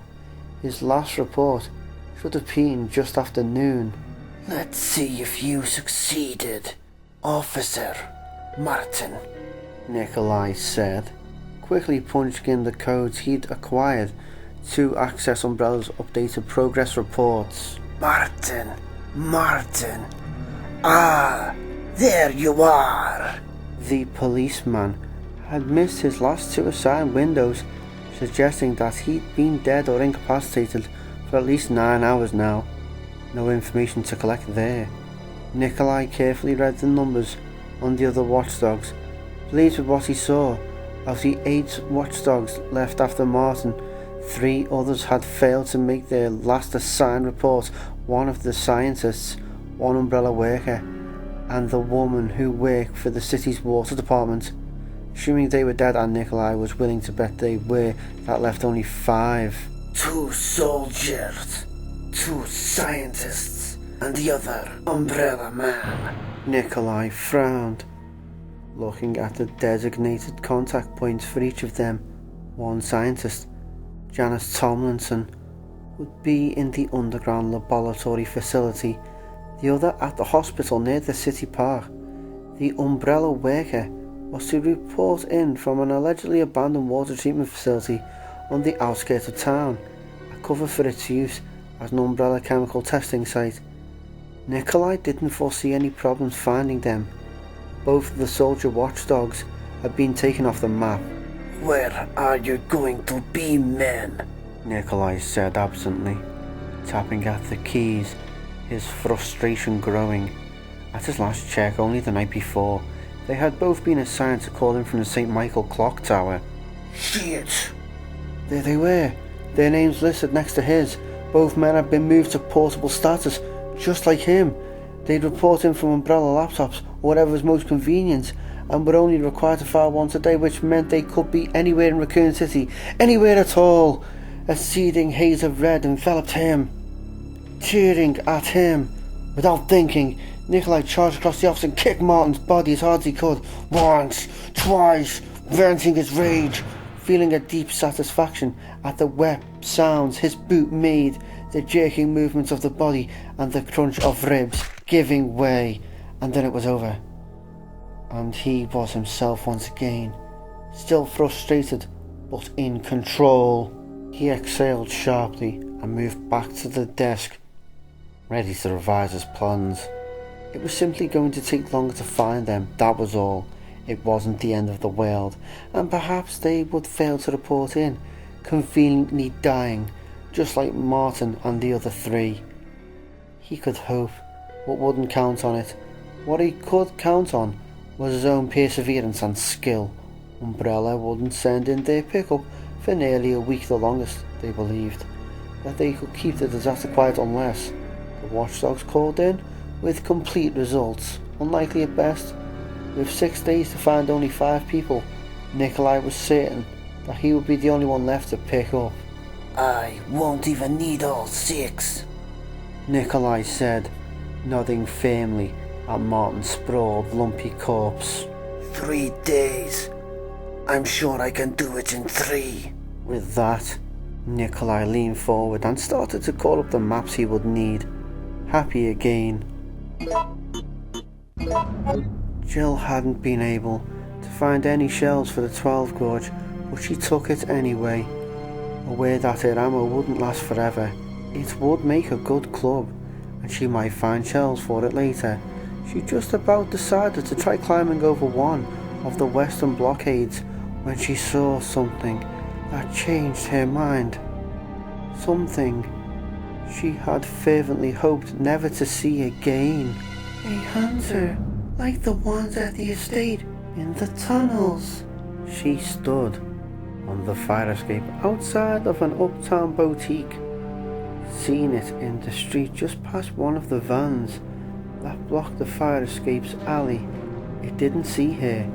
She watched it lope by and out of sight, a little different than the ones from before, but close enough the same strangely graceful, malignant carriage. The heavy, curved talons, the dark mud green colour. She held her breath, her stomach in knots, remembering. Hunched over, so that its impossibly long arms almost touched the stone floor of the tunnel. Both its hands and feet set with thick, brutal claws, tiny light-colored eyes peering out at her from a flat reptilian skull, its tremendous, high-pitched screech echoing through the dark underground just before it sprang. She'd killed it, but it had taken her 15 9mm rounds to do it, an entire magazine. Later, Barry had told her that he'd heard them referred to as hunters, one of Umbrella's bioorganic weapons. There had been other kinds on the estate, feral-skinned looking dogs, a kind of giant, flesh-eating plant that Chris and Rebecca had destroyed, spiders the size of small cattle, and the dark, mutant things with bladed hooks for hands, the ones that hung from the ceiling of the estate's boiler room, skittering overhead like spined monkeys. And the tyrant, somehow the worst, because you could see that it had been human once, before the surgeries, before the genetic tampering, and the T-virus. So it wasn't just the T-virus loose in Raccoon. As awful as the realization was, it wasn't exactly shocking. Umbrella had been messing around with some very dangerous stuff, breeding, slaughtering nightmare children like some aberrant god, without preparing for the inevitable consequences.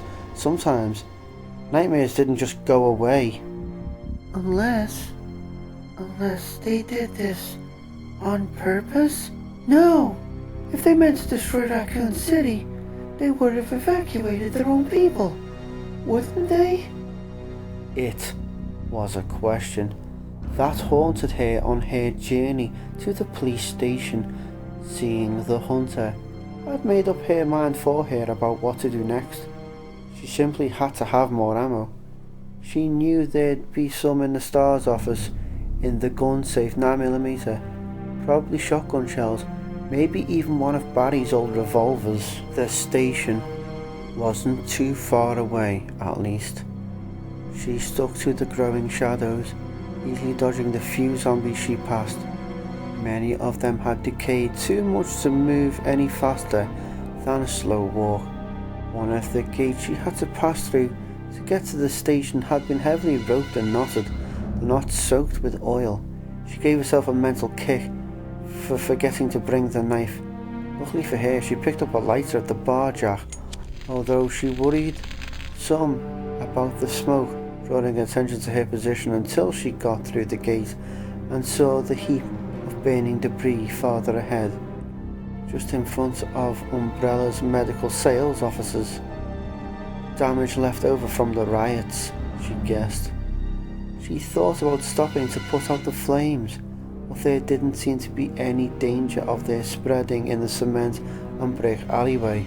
So, here she was, standing at the gates to the RPD courtyard. The rioting had been bad here. Trashed cars, broken barricades, and orange emergency cones littered the street. Though there were no bodies amidst the rubble, to her right, a fire hydrant spewed a fountain of hissing water into the air. The gentle sound of splashing water might have even been pleasant in another circumstance, a hot summer day. Children laughing and playing, knowing that no fireman or city worker would be coming to fix the gushing hydrant, made her ache inside, and the thought of children, it was too much. She blocked it out, determined not to let herself start thinking about things she couldn't fix. She had enough to worry about, such as stocking up on supplies. So what are you waiting for anyway? A written invitation? Jill took a deep breath and pushed the gates open, wincing at the squeal of rusty metal. A quick scan told her the small fenced yard was empty. She lowered her weapon, relieved, and carefully closed the gates before moving toward the heavy wooden doors of the RPD building. A lot of cops had died out in the streets, which would make this easier for her, as terrible as that was. Not as many carriers to deal with once she got inside. Behind her, the gate swung open. Jill spun and was firing at the figure that crashed into the yard until she realised who it was. Brad! He stumbled toward the sound of her voice, and she saw that he was badly wounded. He clutched his right side, blood dripping over his fingers, a look of complete terror on his face as he reached toward her with his free hand, gasping. Jill! She stepped toward him, so focused on him that when he suddenly disappeared, she didn't understand what had happened. A wall of black had sprung up between them, a blackness that emitted a deep, rumbling howl of fury that started towards Brad and shook the ground with each massive step. Stars. It clearly said, the word nearly hidden beneath a wavering growl, like that of a wild animal, and Jill knew what it was without seeing its face. She knew it, like she knew her own dreams. Tyrant!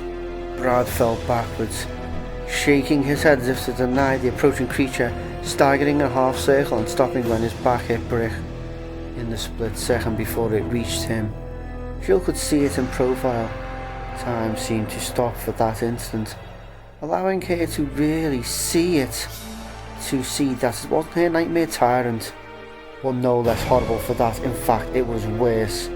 Between 7 and 8 feet tall, humanoid, its shoulders impossibly broad, its arms longer than they should have been, only its hands and head were visible, the rest of its strangely proportioned body clothed in black, except for what appeared to be tentacles, slightly pulsing ropes of flesh that were only half tucked under its collar, their points of origin unseen.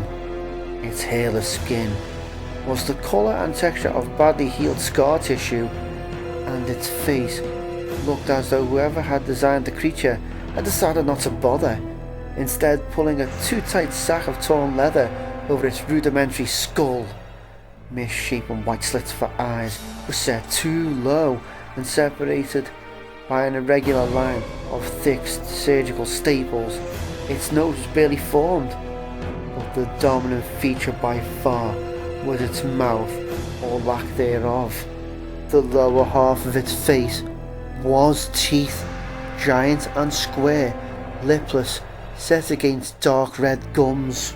Time started again when the creature reached out and covered Brad's entire face with one hand, still growling as Brad tried to say something, panting and high, wheezing gasp beneath its paw, and then there was an awful wet squishing sound, heavy but slick, like someone punching a hole in meat.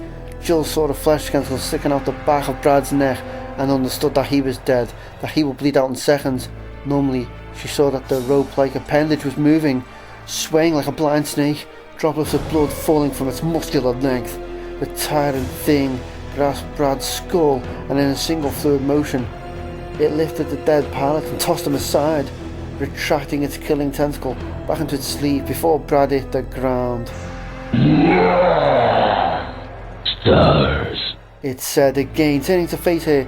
As it focused its attention on her, Jill felt a fear greater than any she'd ever known. The Beretta would be useless. She turned and sprinted, battling through the doors of the RPD, slamming and deadbolting them behind her, all on instinct. She was too frightened to think about what she was doing, too frightened to do anything but back away from the double doors as the monster slammed into them, rattling them on the hinges they held. Jill was very still, listening to the pound of blood in her ears, waiting for the next blow. Long seconds dragged by, and nothing happened, but full minutes passed before she dared to look away, and even the realization that it had stopped for the moment brought her no relief. Brad had been right.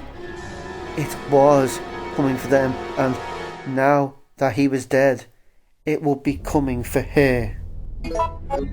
Chapter 7. God help me. I finally seen it for myself. God help us all. They lied to us. Dr. Roberson and the Umbrella people held a press conference at the hospital just this morning, and they damn near insisted that there's no need to panic, that the cases being called in were isolated events, that the victims were suffering from the flu, not according to them, the so-called cannibal disease that the stars were going on about in July.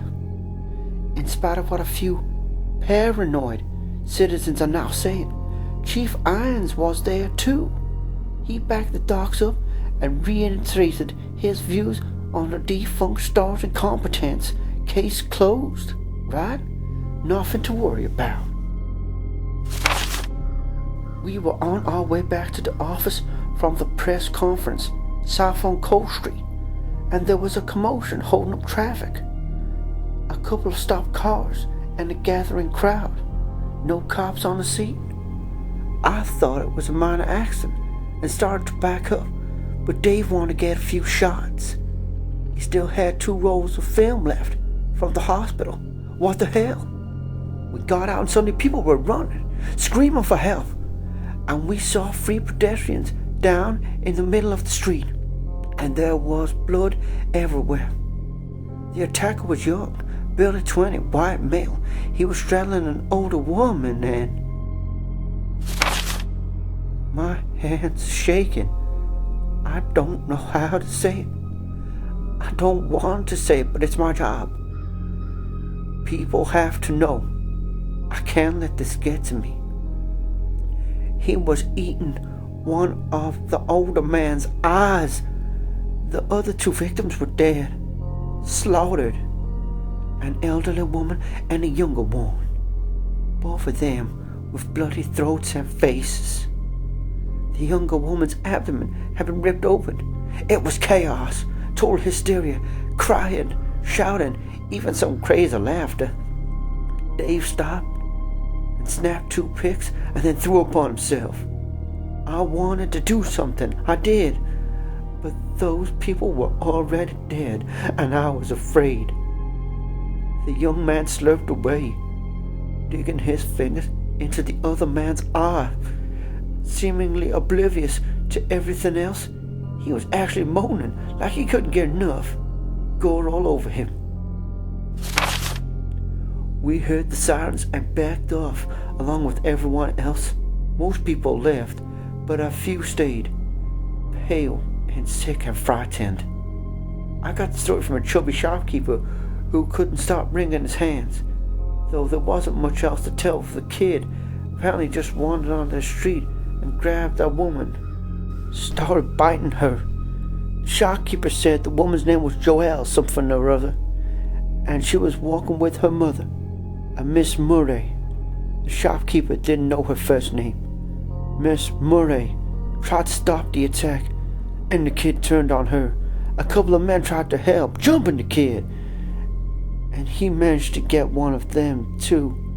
After that, nobody tried to help anymore.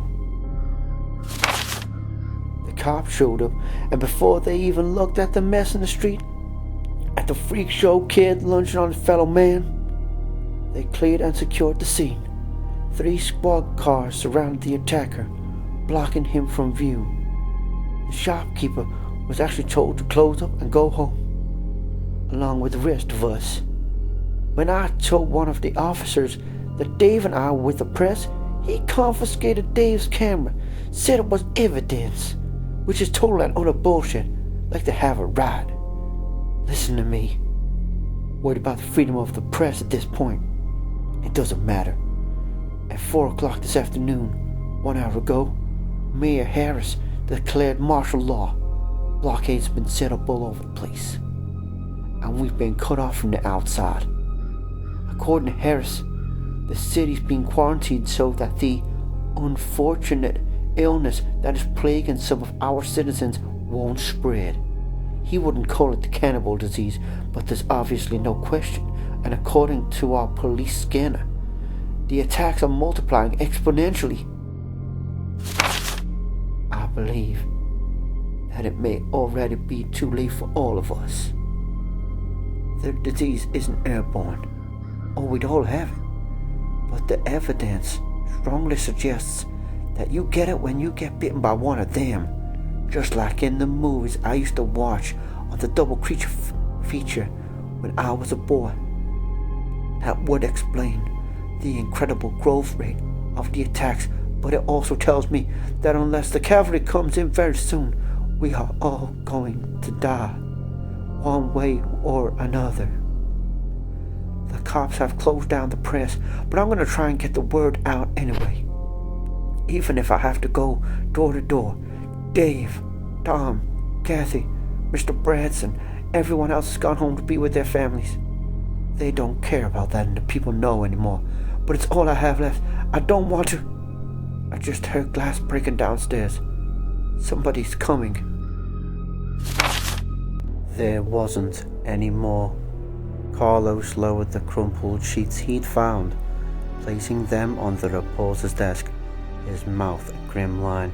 He'd killed 2 zombies in the hallway. Maybe one of them had been the writer. A distressing thought made all the worse by its application. How long had it taken for the writer to change? And if he's right about the disease, how long does Randy have? A police scanner and some kind of handheld radio sat on a countertop across the room, but suddenly all he could think of was Randy, downstairs and getting sicker, waiting for Carlos to come back. He'd held up pretty well so far, managing to crawl through 2 of the blockades with only a little help. But by the time they'd reached the Raccoon Press building, he'd been barely able to stand up on his own. Carlos had left him propped up beneath a dead payphone on the 1st floor, not wanting to drag him up the stairs. A few small fires were smouldering on the lower landing, and Carlos had been afraid that Randy might trip and get burned. Which might be the least of his worries right now. Put that! What a balls up! Why didn't they tell us what we were getting into? Carlos choked down the despair that question raised. It was something he could take up with the proper authorities once they got out of here. He'd probably end up being deported, since he was only in the country through Umbrella, but so what? At the moment, going back to his old life sounded like a picnic. He hurried to the radio equipment and switched the scanner on, not sure what to do next. He'd never used one, and his only experience with 2A radios was a set of walkie-talkies he'd once played with as a kid.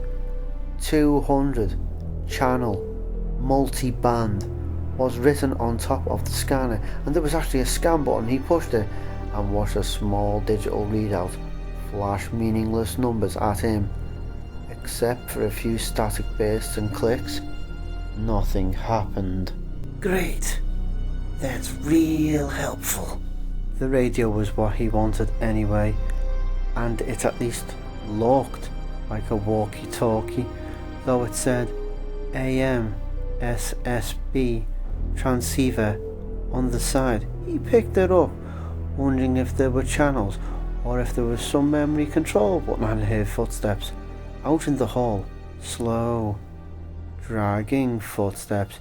He dropped the radio on the counter and hefted his assault rifle, turning towards the door that opened into the hallway, already recognizing the shuffling, aimless steps of a zombie. The large newspaper office was the only room on the second floor. Unless he wanted to jump out a window, the hall and stairs were the only way out. He'd have to kill it to get back to...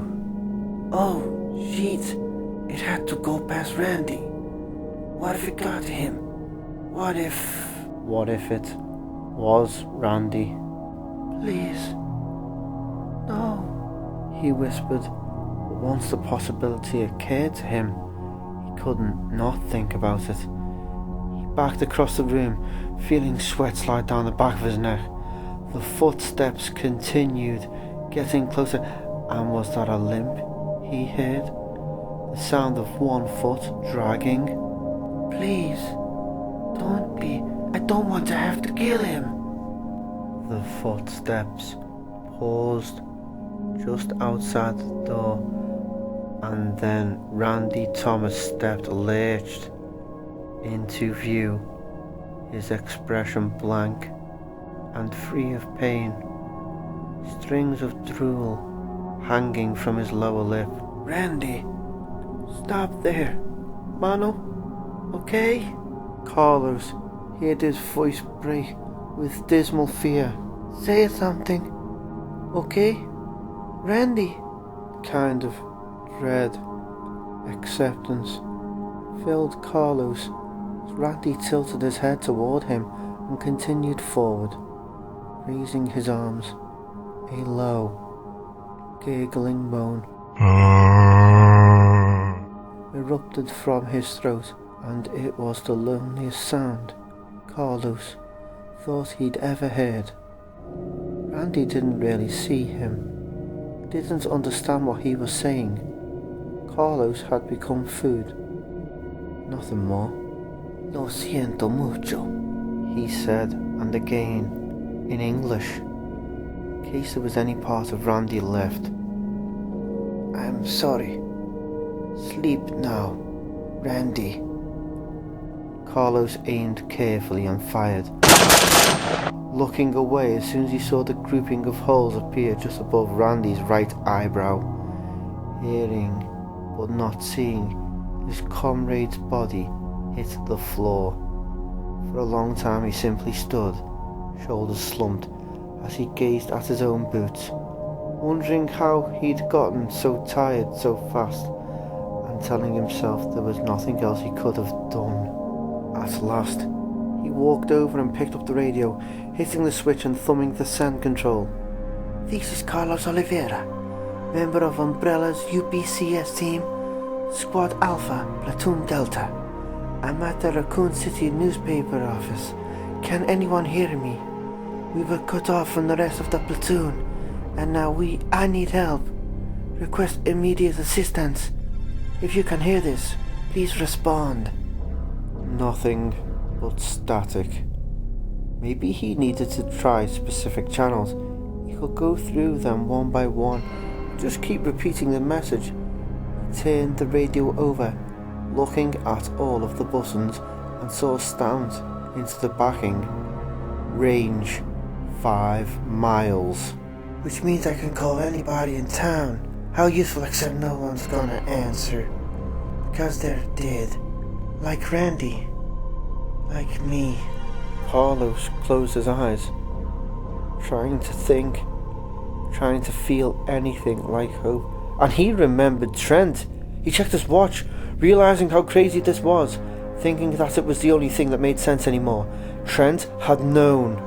He'd known what was going on, and he told Carlos where to go when the shit came down, without Randy to think about, and with no clear path out of town. Grill 13. Carlos had just over an hour to find it.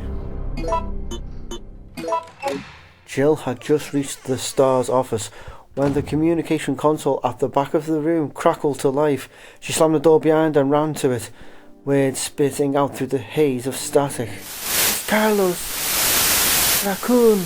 We're cut off! Platoon! Help! Assistance! If you can hear it, it's bound. Jill snatched up the headset and hit the transmit switch.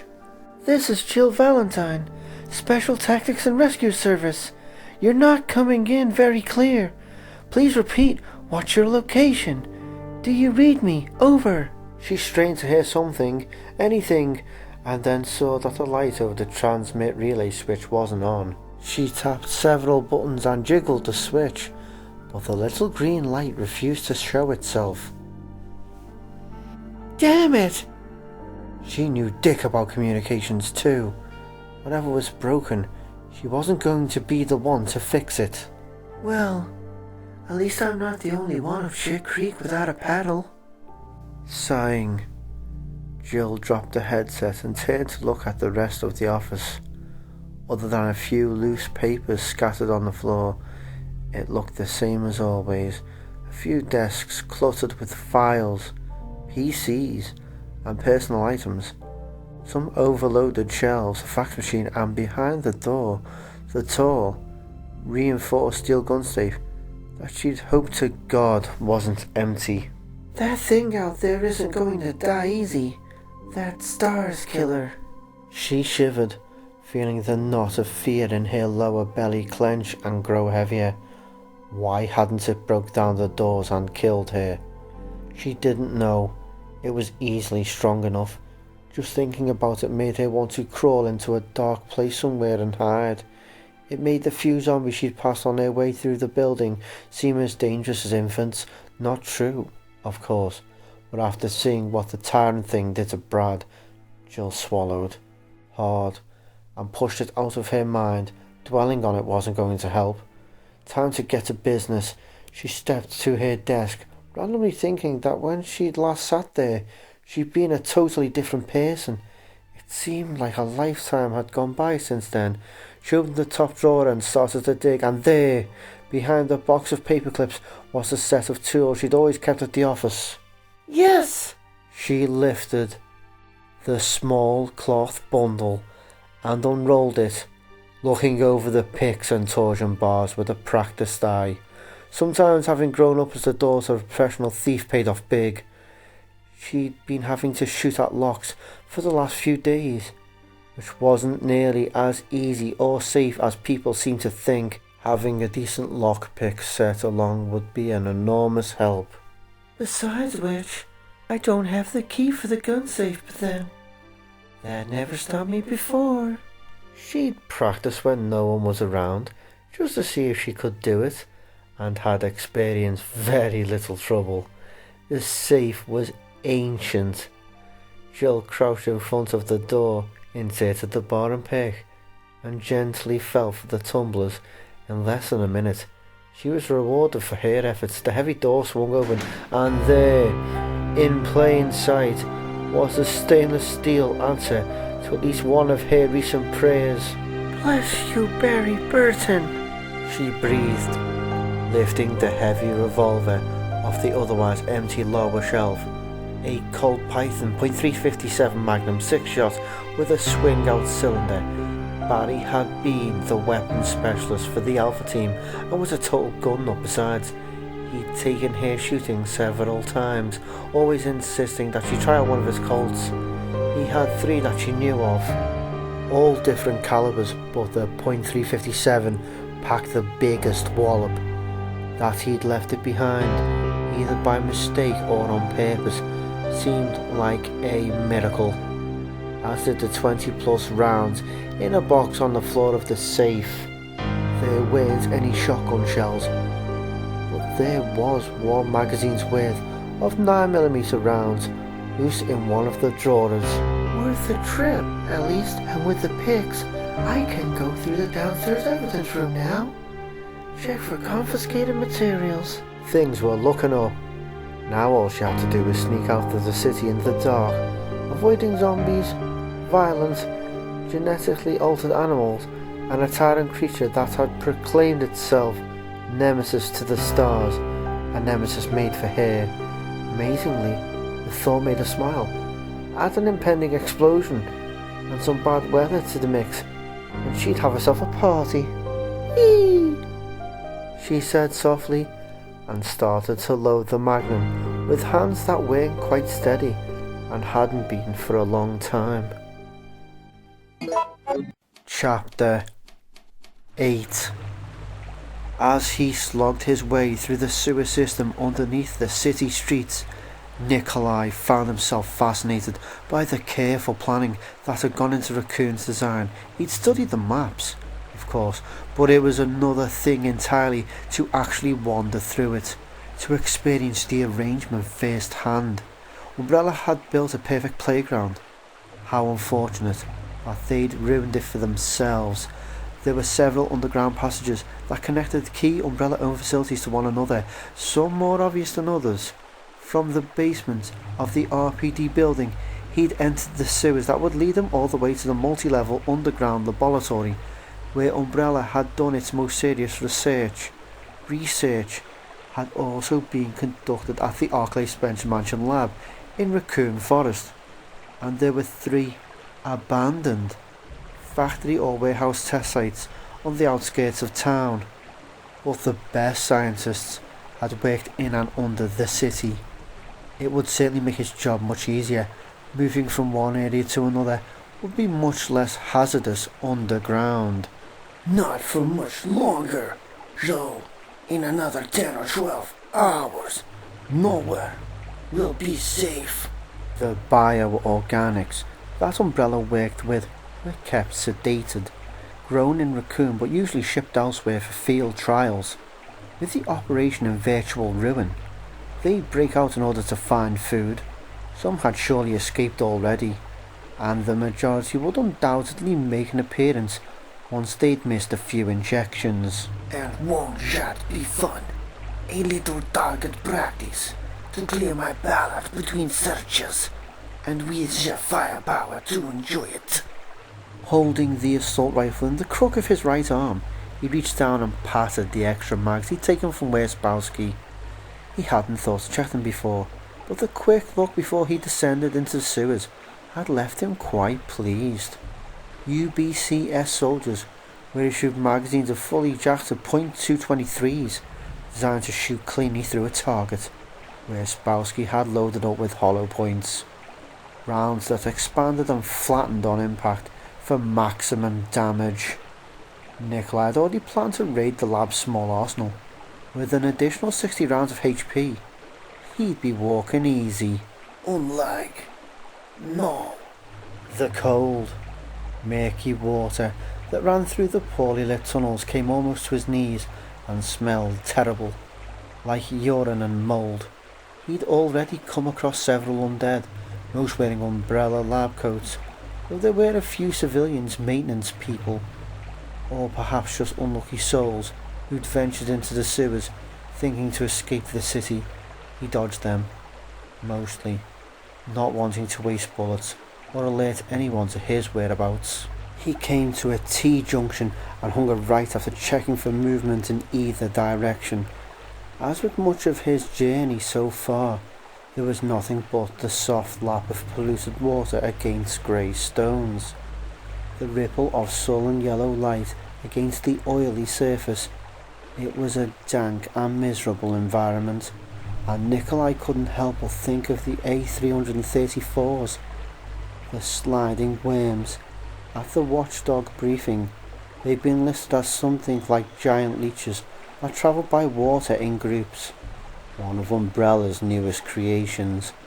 He wasn't afraid so much as disgusted by the thought of running into them, and he hated surprises, hated the idea that even now a school of them could be slipping through the dark waters, jaws stretching wide, seeking warmth and sustenance from human blood.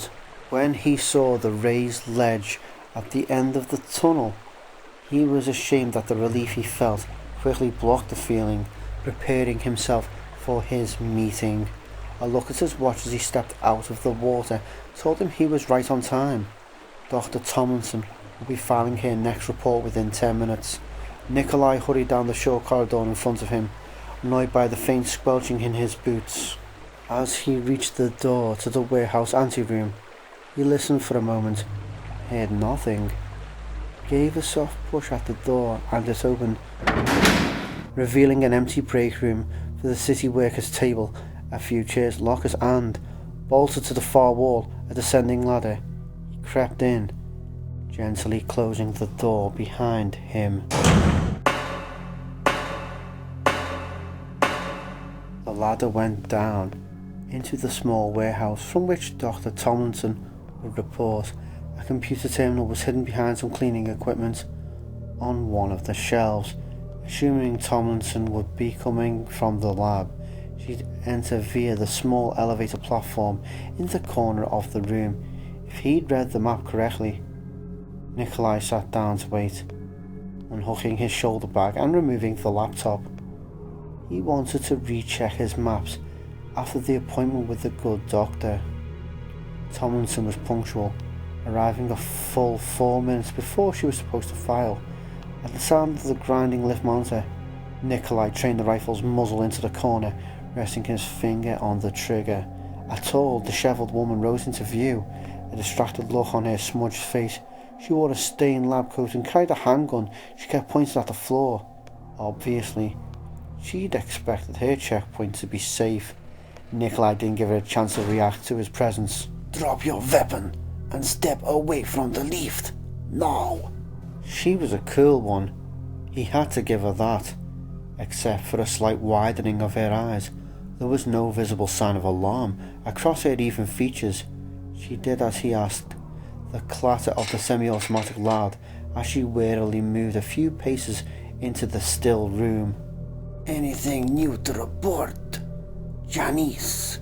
She studied him, her light brown gaze searching his as she crossed her arms. You're one of the watchdogs, she said. It wasn't a question. Nikolai nodded.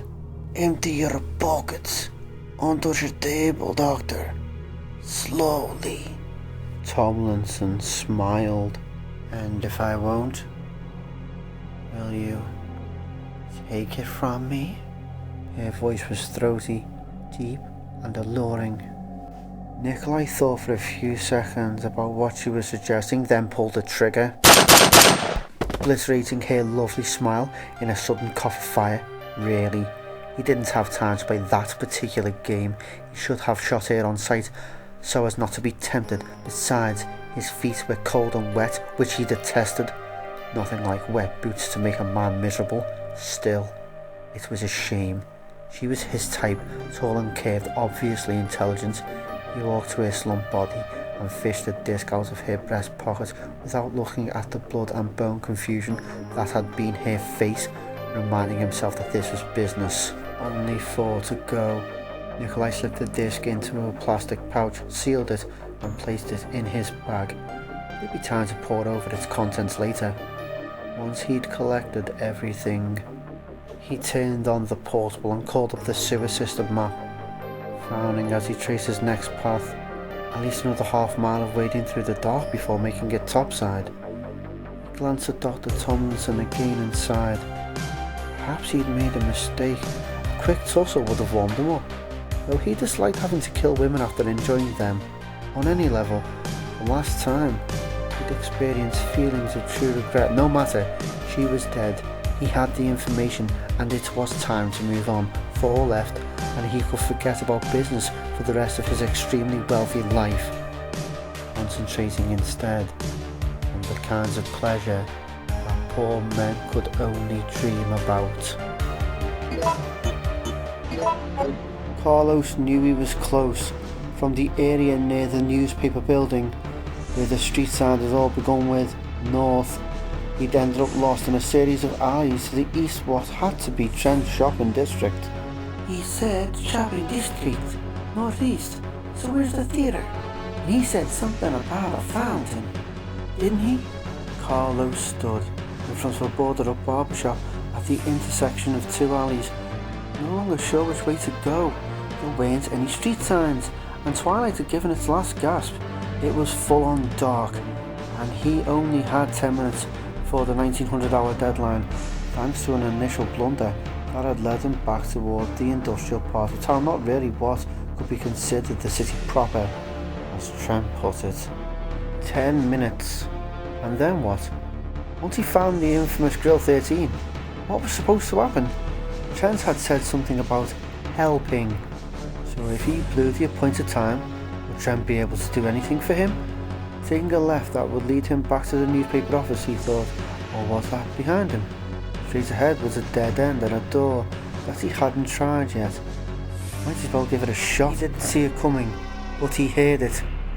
He'd taken a single step when a door crashed open behind him, and the thing was so fast that he was still turning, raising his assault rifle in reaction to the sound of the door when it reached him. What? A wave of malodorous darkness, an impression of shining black claws and hard, ribbed body, like the exoskeleton of some giant insect, and something ripped the air inches from his face. It would have hit him if not for his stumbling step backwards. He tripped over his own feet and fell, watching in horrified amazement as something flew over his upturned face, leaping nimbly on the wall to his right and continued to run sideways, clinging to the brick in a skittering gallop. Awestruck, Carlos tracked as far as he could turn his head, flat on his back, watching as agilely pivoted on his three of its legs, and dropped to the ground. He might have simply waited for it to come for him, unable to believe his eyes, even as it slashed one of its 6 long-bladed legs across his throat, except that it screamed.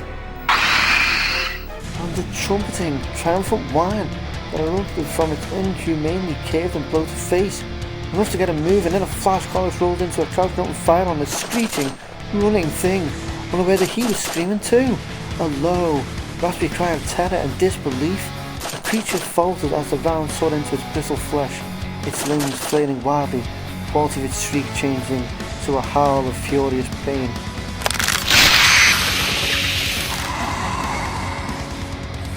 Carlos kept firing, spraying the creature with deadly hot metal, continuing even after it collapsed, and it was only moving because of him, the rounds jerking at its limp form. He knew it was dead, but he couldn't let himself stop. Couldn't, until the M16 ran dry and the alley was silent, except for the sound of his own tortured breathing. He backed against the wall, slammed a fresh mag into the rifle, and desperately tried to understand what the hell had just happened. At last he recovered enough of himself to approach the dead thing. It was dead. Even a 6-legged wall climber bug the size of a man was dead when its brains were drilled out of its skull. It was one truth he could hold on to in the face of this madness. "Deader than shit," he said, staring down at the twisted, bloody creature, and just for a second he could feel parts of his mind attempting to turn in on itself, to lock him away from what he was seeing. Zombies were bad enough, and he'd finally refused to accept the fact that Raccoon was overrun by the walking dead. They were just sick, that cannibal disease he'd read about, because there was no such thing as zombies except in the movies, just like there were no real monsters either. No giant killing bugs with claws that could walk on walls and scream like it had screamed. "No hippity," he whispered, his one-time motto. This time spoken as a plea, his thoughts following in a kind of desperate litany. "Don't sweat it. Hang loose. Be cool." And after a while, it took hold. His heart slowed to almost normal, and he started to feel like a person again, not some mindless, panicking animal. So, there were monsters in Raccoon City. It shouldn't be a surprise, not after the day he'd had. Besides, they died like anything else, didn't they? He wasn't going to survive if he lost it, and he'd already been through way too much to give up now. With that, Carlos turned his back on the monster and headed down the alley, forcing himself not to look back. It was dead and he was alive, and chances were good that there were more of them out there. Trent might be my only way out, and now I've got shit. 3 minutes. He had 3 goddamn minutes. Carlos broke into a run, up a few steps to a single door at the end of the alley and through, and found himself standing in a spacious, well-lit kitchen, a restaurant's kitchen. Quick look around, no one, and quiet, except for a soft hiss from a large gas canister standing against the back wall. He took a deep breath. Couldn't smell anything. Maybe it was something else. And I wouldn't leave if it was toxic nerve gas. This has to be it. This is where he told me to go. He walked through the kitchen, past shining metal counters and stoves, heading toward the dining area. There was a menu on one of the counters, Grill 13, written across the front in gold script. It was unnerving how relieved he felt. Within a few hours, Trent had gone from being some creepy stranger to his best friend in the world. I made it, and he said he could help. Maybe a rescue team is already on its way, or he arranged for me to be picked up here, or maybe there are weapons stored in the front. Not as good as an evac, but I'll take what I can get. There was an opening in the wall between the kitchen and the dining room, a counter where the chefs put the orders up. Carlos could see that the small, slightly darker restaurant was empty, although he took a moment to be certain. Dancing light from the still burning oil lamp wavered over the leatherette booths that lined the walls, casting jittery shadows. He stepped around the serving counter and walked into the room, absently noting a faint scent of fried food lingering in the cool air as he stared around, searching. He wasn't sure what he expected, but he definitely didn't see it. No unmarked envelope propped up on a table, no mysterious packages, no trench-coated man waiting. There was a payphone by the front door. Carlos walked over and picked up the receiver. Got nothing, just like every other phone in town. He checked his watch for what felt like the 1000th time in the past hour and saw that it was 19:01. 1 minute after 7 o'clock. He felt a rush of anger, frustration, but only served to increase his unacknowledged fear. I am alone. No one knows I'm here, and no one can help me. I'm here, he said, turning to face the empty room, his voice rising. I made it. I'm here on time, and god damn it, where the hell are you?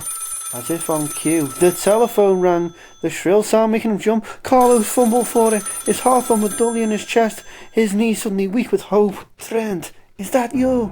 Hola, Mr. Oliveira. I'm so pleased to hear your voice. Man, not half as glad as I am to hear yours. Carlos sagged against the wall, gripping the receiver tightly. This is some bad shit, amigo. Everyone's dead, and there are things out there, like there are monsters, Trent. Can you get me out of here? Tell me you can get me out of here. There was another pause, and Trent sighed. A heavy sound. Carlos closed his eyes, already knowing what he would say. I'm very sorry, but that's simply out of the question. What I can do is give you information, but surviving, that's your job. And I'm afraid that things are going to get worse. Much worse before they get any better. Carlos took a deep breath and nodded to himself, knowing that this is what he'd been expecting all along. He was on his own. Okay, he said, and opened his eyes, straightening his shoulders as he nodded again. Tell me. Chapter 9. Comments. Description of reported misdemeanor 29-087. 2 of the 12 Fox gems that are an integral part of the clock lock at the ornamental main gate of the municipal complex have been removed between approximately 2100 hours yesterday, September 24th, and 0500 hours this morning. With many local businesses boarded up at this time, looters have been defacing town property and attempted to take what they believe to be valuable. This officer believes that the perp thought the gems were real and stopped after removing 2, one blue, one green, when he or she realized they were only glass. This gate, aka City Hall Gate, is only one of several entrances and exits that lead to the municipal complex. The gate is now locked due to its complicated and, in this officer's opinion, ridiculous design, which requires that all the gems be present for the gate to be opened. Unlocked. Until the City Box Department removes the gate, or until the 2 gems can be recovered and reinstalled, this entrance or exit will remain locked. Due to the lack of available manpower at this time, there is no choice but to suspend the investigation of this case. Reporting Officer Marvin Branagh. Additional comments. Case 29-087 M. Branagh. September 26th, one of the missing gems, blue, has turned up inside the RPD building. It's 2000 hours. Bill Hansen, deceased owner of the restaurant Grill 13, was apparently carrying the fake gem when he came here seeking shelter earlier this evening. Mr. Hansen died shortly after arriving, killed by police fire after succumbing to the effects of the cannibal disease. The gem was found on his person, though this officer has no way of knowing if he stole it or where the other gem might be. With the city now under martial law, no effort will be made to find a second gem or to put this one back. But with several of the streets surrounding the municipal complex now impassable, the need for these gems may at some point become relevant. On a personal note, this will be my last written report until the current crisis has passed. Paperwork doesn't seem, at this time, the need to document misdemeanors seems secondary to the enforcement of martial law, nor do I believe myself to be alone in this assessment. Marvin Branagh, RPD.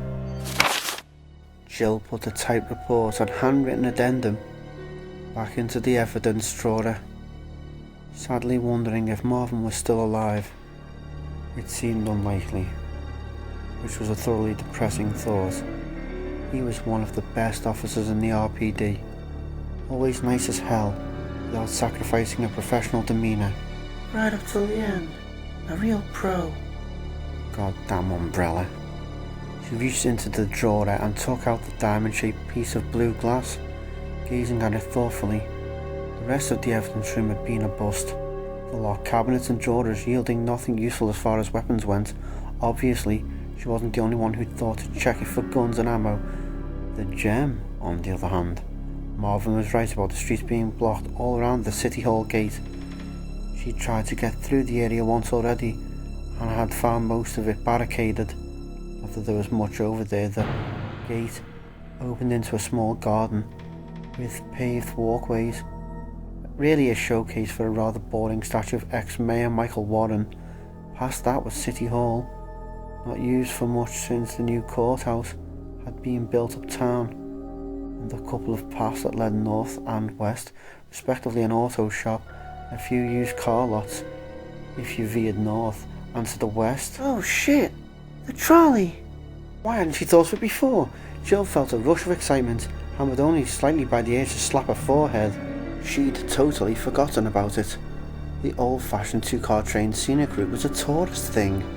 The city only ran in summers anymore, but it went all the way out to the westernmost suburbs, past City Park and through a few of the more expensive neighbourhoods. There was an allegedly abandoned umbrella facility out that way too, where there might still be working cars and clear roads. Assuming it was in running condition, the trolley would be the easiest way out of the city, hands down. Except, with all the blockades, the only way to get to it is through that locked gate, and I've only got one of the jewels. She didn't have the equipment to take the heavy oversized gate down by herself, but Marvin's report said that Bill Hansen had the blue gem, and his restaurant was only 3 or 4 blocks away. There was no reason to assume he'd had the green one at some point too, or that it was at the grill. But it'd be worth checking out. If it wasn't there, she was no worse off, but if she could find it, she might be able to get out of the city much sooner than she'd expected.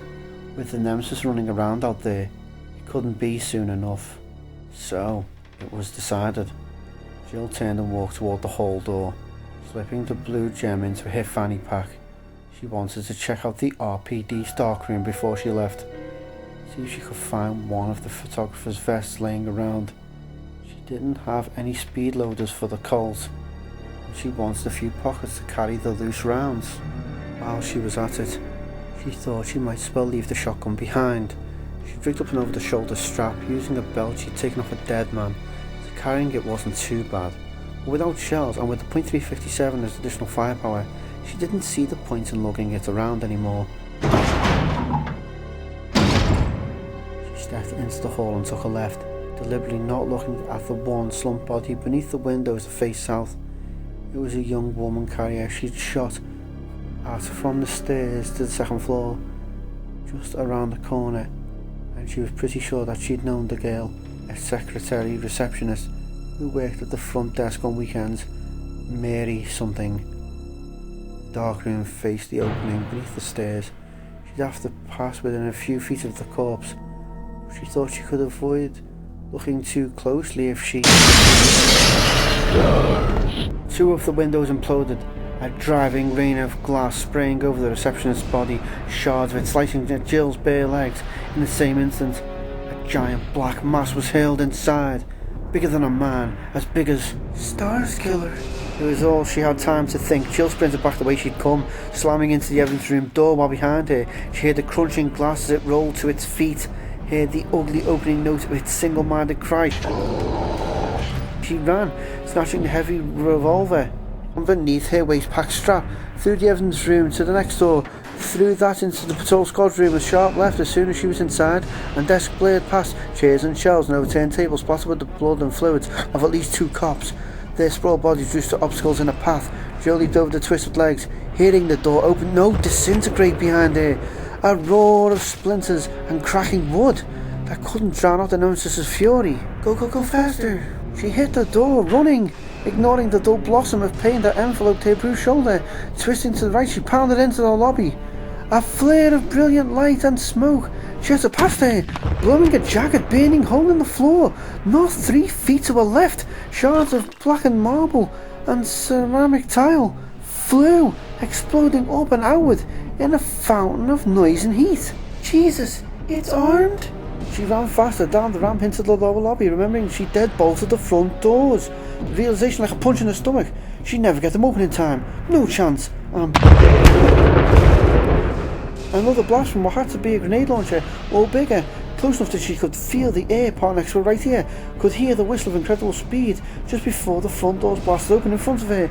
They hung drunkenly on bent hinges, swaying and smouldering as she ran through, the night cool and dark. Close, too close. Instinctively, Jill sacrificed a second of speed to leap to the side, kicking away from the ground, dimly where the brat's body was gone and not caring. Even as she landed, Nemesis blew past her, barring through the space she'd occupied an instant before. Its momentum carried it several giant steps away. It was fast, but too heavy to stop, its monstrous size giving her the time she needed. A squeal of rust as she was through the gates, slamming them, scrabbling the shotgun off her back. She turned and ran the shotgun through the gate's hoop handles, both of them cracking against the barrel before she had time to let go. Hard enough for her to realise that the gates wouldn't hold for very long. Behind the gates, the Nemesis screamed in animal rage, its demonic sound of bloodlust so strong that Jill shuddered convulsively. It was screaming for her. It was the nightmare all over again. She was marked for death. She turned and ran, its howl fading into the dark behind her as she ran and ran. When Nikolai saw Mikhail Victor, he knew he'd have to kill him. Technically, there was no reason, but the opportunity was too enticing to pass up. By some fluke, the leader of Platoon D had managed to survive, an honour he didn't deserve. We'll just see about that. Nikolai was feeling good. He was ahead of the schedule he'd set for himself, and the rest of his journey through the sewers had been uneventful. His next goal was the hospital, which he could reach quickly enough if he took the cable car in Lonsdale Yard. He had more than enough time to relax for a few moments, take a break from his pursuit, climbing back into the city and seeing Mikhail across the street. From the roof of one of Umbrella's buildings, a perfect sniper's roost, like some cosmic reward for his work so far. Mikhail would never know what hit him. The platoon leader was 2 stories below, his back to the wall of a wrecking yard shack as he changed rifle magazines. A security light, its bright beam flickering with the erratic movements of nocturnal insects, clearly illuminated his position and would make it impossible for him to see his killer. Well, you can't have everything. His death will have to be enough. Nikolai smiled and raised the M16, savouring the moment. A cool night breeze ruffled his hair as he studied his quarry, noting with no small satisfaction the fear on Mikhail's lined, unknowing face. A headshot? No. On the off chance that Mikhail had been infected, Nikolai didn't want to miss the resurrection. He had plenty of time to watch too. He lowered the barrel here, sighting one of Mikhail's kneecaps. Very painful. But he would still have use of his arms and would probably fire blindly into the dark. Nikolai didn't want to risk getting hit. Mikhail had finished his rifle inspection and was looking around as if to plot his next step. Nikolai took aim and fired a single shot, extremely happy with his decision as the platoon leader doubled over, grabbing his gut, and suddenly Mikhail was gone. Around the corner of the building and into the night, Nikolai could hear the crunch of gravel fading away. He cursed softly, clenching his jaw in frustration. He wanted to see the man squirm, see him suffer from the painful and probably lethal wound. It seemed that Mikhail's reflexes weren't as poor as he'd thought. So, he dies in the dark somewhere, instead of where I can see him. What is it to me? It's not a show. I have nothing else to occupy my time. It didn't work. Mikhail was badly injured, and Nikolai wanted to see him die. It would only take a few minutes to find the trail of blood and track him down. A child could do it. Nikolai grinned. And when I find him, I can offer my assistance. Played your concerned comrade. Who did this to you, Mikhail? Here, let me help you. He turned and hurried down the stairs, imagining the look on Mikhail's face when he realized who was responsible for his plight. When he understood his own failure as a leader and as a man, Nikolai wondered what he'd done to deserve such happiness. So far, this had been the best night of his life. When their conversation was over, the line went dead, and Carlos walked to one of the booths and sat down, thinking hard about the things Trent had told him. If all he said was true, and Carlos believed that it probably was, then Umbrella had a lot to answer for. Why are you telling me all this? Carlos had asked near the end, his head spinning. Why me? Because I've seen your records, Trent answered. Carlos Oliveira, mercenary for hire, except you only ever fought the good fight, always on the side of the oppressed and abused. Twice you risked your life in assassinations, both successful, one a tyrannical drug lord, and the other a child pornographer. If memory serves, and you never harmed a civilian, not once. Umbrella's involved in some extremely immoral practices, Mr. Oliveira, and you're exactly the kind of person who should be working to stop them. According to Trent, Umbrella's T-virus or G-virus, there were apparently two strains, was created and used on homemade monsters to turn them into living, breathing weapons. When humans were exposed to it, they got the cannibal disease, and Trent said that the UBCS administrators knew what they were sending their people into, and probably did it on purpose, all in the name of research. The eyes and ears of Umbrella are everywhere, Trent had said. As I said before, be careful who you trust. Truly, no one is safe. Carlos abruptly stood up from the table and walked toward the kitchen, lost in thought. Trent had refused to talk about his own reasons for undermining Umbrella, though Carlos had gotten the impression that Trent also worked for them in some capacity. It would explain why he was so secretive. He's being careful, covering his ass, but how could he know so much? Things he told me. Jumble of facts, some that seemed totally arbitrary. There was a fake green jewel in a cold storage locker underneath the restaurant. Trent had said that it was one of a pair, but had refused to say where the other one was, or why either of them was important. Just make sure they end up together, Trent had said, as if Carlos was going to just happen to come across the other one. When you find out where the blue one is, you'll get your explanation.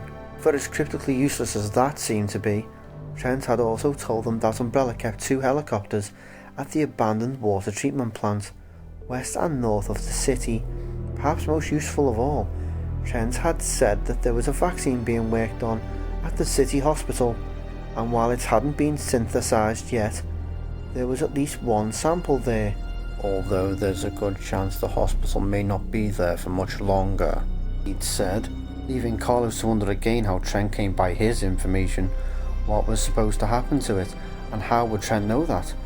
Trent seemed to think that Carlos's survival was important. He seemed convinced that Carlos was going to be a significant part of the fight against Umbrella, but Carlos still wasn't sure why, or if he even wanted to join up. At the moment, all he wanted was to get out of the city, but for whatever reason, Trent had decided to offer up the information. Carlos was glad for the help. Oh, a little more would have been nice. Keys to an armored getaway car. Maybe some kind of anti-monster spray? Carlos stood in the kitchen, gazing down at the heavy-looking cover to what was, presumably, the basement ladder. Trent had told him that there were probably more weapons at a clock tower, not far from the hospital. That and the bit about the Umbrella helicopters due north from the tower and hospital. Definitely useful. But why let me come here at all if I'm so goddamn important? He could have stopped me on the way to the field office. A lot of it didn't make sense, and Carlos was willing to bet money that Trent hadn't told him everything. He had no choice but to trust him a little, but he was going to be very careful when it came to depending on Trent's information. Carlos crouched next to the basement entrance, grabbed the handle to the cover and pulled. It was heavy, but he could just manage it, leaning back and using his leg muscles for leverage. Unless the cooks were bodybuilders, there was probably a crowbar around somewhere. The front door to the restaurant opened and closed. Carlos quietly put the cover aside and turned. Still in a crouch, M16 aimed at the dining room entrance. He didn't think the zombies were coordinated enough to open doors, but he had no idea what the monsters were capable of, or who else might be wandering around the city streets. Slow, stealthy footsteps moved toward the kitchen. Carlos held his breath, thinking about Trent, wondering suddenly if he'd been set up, and about the last thing he expected to see was a .357 revolver come around the corner held by an attractive and extremely serious looking young woman who moved in fast and low and aimed at Carlos before he could blink. For a beat, they stared at each other, neither moving, and Carlos could see in the woman's eyes that she wouldn't hesitate to shoot him if she thought it necessary. Since he felt pretty much the same way, he decided it might be best to introduce himself. My name is Carlos, he said evenly. I'm no zombie. Take it easy, huh? The girl studied him another moment, then nodded, slowly. Lowering the revolver, Carlos took his finger off the rifle's trigger and did the same as they both straightened up, moving carefully. Jill Valentine, she said, and seemed about to say something else when the back door to the restaurant crashed open, a thundering sound matched by a guttural, barely human scream that raised the hairs on the back of Carlos's neck. Stars. Whatever it was howled, the cry echoing through the restaurant. Giant footsteps pounded toward them, relentless and certain. Chapter 10. There was no time for questions, no time to wonder how it had found her so quickly. Jill motioned for the young guy to get behind her and backed into the dining room. As he hurried past, she desperately looked around for something she could use to distract it long enough for them to escape. He ducked behind the service bar, Carlos moving as though he had some experience. At least he had the good sense to keep quiet as the Stars killer charged into the kitchen, still screaming. Fire! A guttering oil lamp sat on the car next to the counter. Jill didn't hesitate. It would reach them in seconds if she didn't act immediately, and maybe a little burning oil would slow it down. She motioned for Carlos to stay put, scooped up the lamp and stood leaning over the counter and cocking her arm back. The hulking Nemesis had just started across the expansive kitchen when she threw the lamp at it, grunting with the effort it took to make the distance. The lamp flew, and then everything slowed to a near stop. So much happening at once that her mind fed it to her, one event at a time. The lamp shattered at the monster's feet, glass and oil splashing and puddling, a tiny lake of spreading fire. The creature raised its massive fists, screaming in anger. Carlos yelled something and grabbed her waist, pulling her down. The clumsy movement toppling them both to the floor, and there was a mighty clap of brilliance and sound that she'd suffered once already since waking up. A displacement of air that slapped at her eardrums, and Carlos was trying to shield her, holding her head down, saying something in rapid Spanish as time sped up to normal and something started to burn. God, again? The whole city's gonna blow up at this rate. The thought was vague, disoriented, her mind muddled, until she remembered to breathe. Deep inhalation, and Jill pushed Carlos's arm away and stood, needing to see. The kitchen was blasted, blackened, utensils and cookware everywhere. She saw several canisters leaning against the back wall, one of them the obvious source of the explosion, its smoking metal sides peeled back like jagged petals. Rancid smoke curled up from the smouldering body on the floor. The Nemesis laid out like a fallen giant, its black clothes singed and burnt. It didn't move. No offense, but are you batshit? Carlos asked, staring at her as though the question was rhetorical. You could have barbecued us both. Jill watched the Nemesis, ignoring him. The .357 aimed at its still legs. Its head and upper body were blocked by a low shelf. The blast had been powerful, but after all she'd been through, she knew better than to assume anything. Shoot it while it's down. You may not have another chance. Nemesis twitched. A slight jerk of the fingers on the hand she could see, and Jill's nerve fled. She wanted out. She wanted to be far away before it sat up, before it shook off the effects of the explosion, as it surely would. We have to get out of here, now, she said, turning to Carlos, young, good-looking, obviously unnerved by the blast. He hesitated, then nodded, holding his assault rifle tightly to his chest. It looked like an M16 military, and he was dressed for combat, a very good sign. Hope there's more where you came from, Jill thought, heading for the door at a brisk pace, Carlos right behind her. She had a lot of questions for him, and realised that he probably had a few for her too. But they could talk somewhere else, anywhere else. As soon as they were outside, Jill couldn't stop herself. She broke into a run, the young soldier pacing her, hurrying through the cool dark of the dead city, as she wondered if there was any place left where they could be safe. The girl, Jill, ran a full block before slowing down.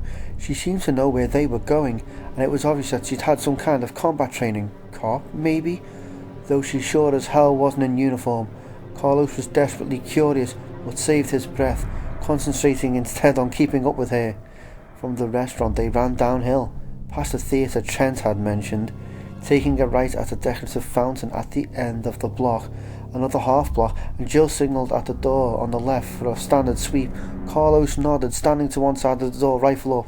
Jill pulled the handle and Carlos stepped in ready to fire at anything that moved, Jill covering him. They were in some kind of a warehouse, at the end of a walkway that teed off some 50 metres ahead. It seemed to be clear.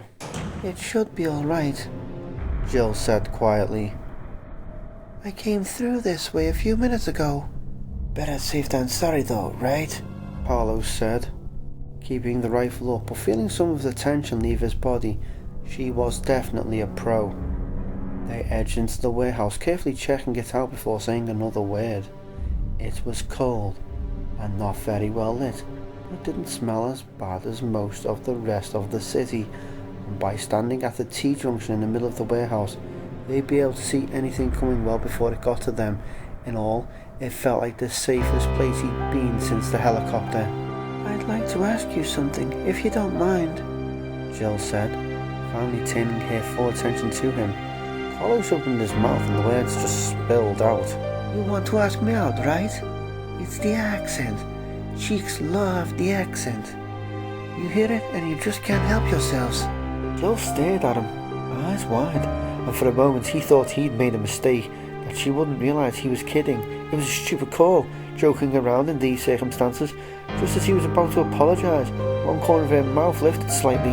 I thought you said you weren't a zombie, she said. But if that's the best you can do, maybe we ought to re-evaluate your situation.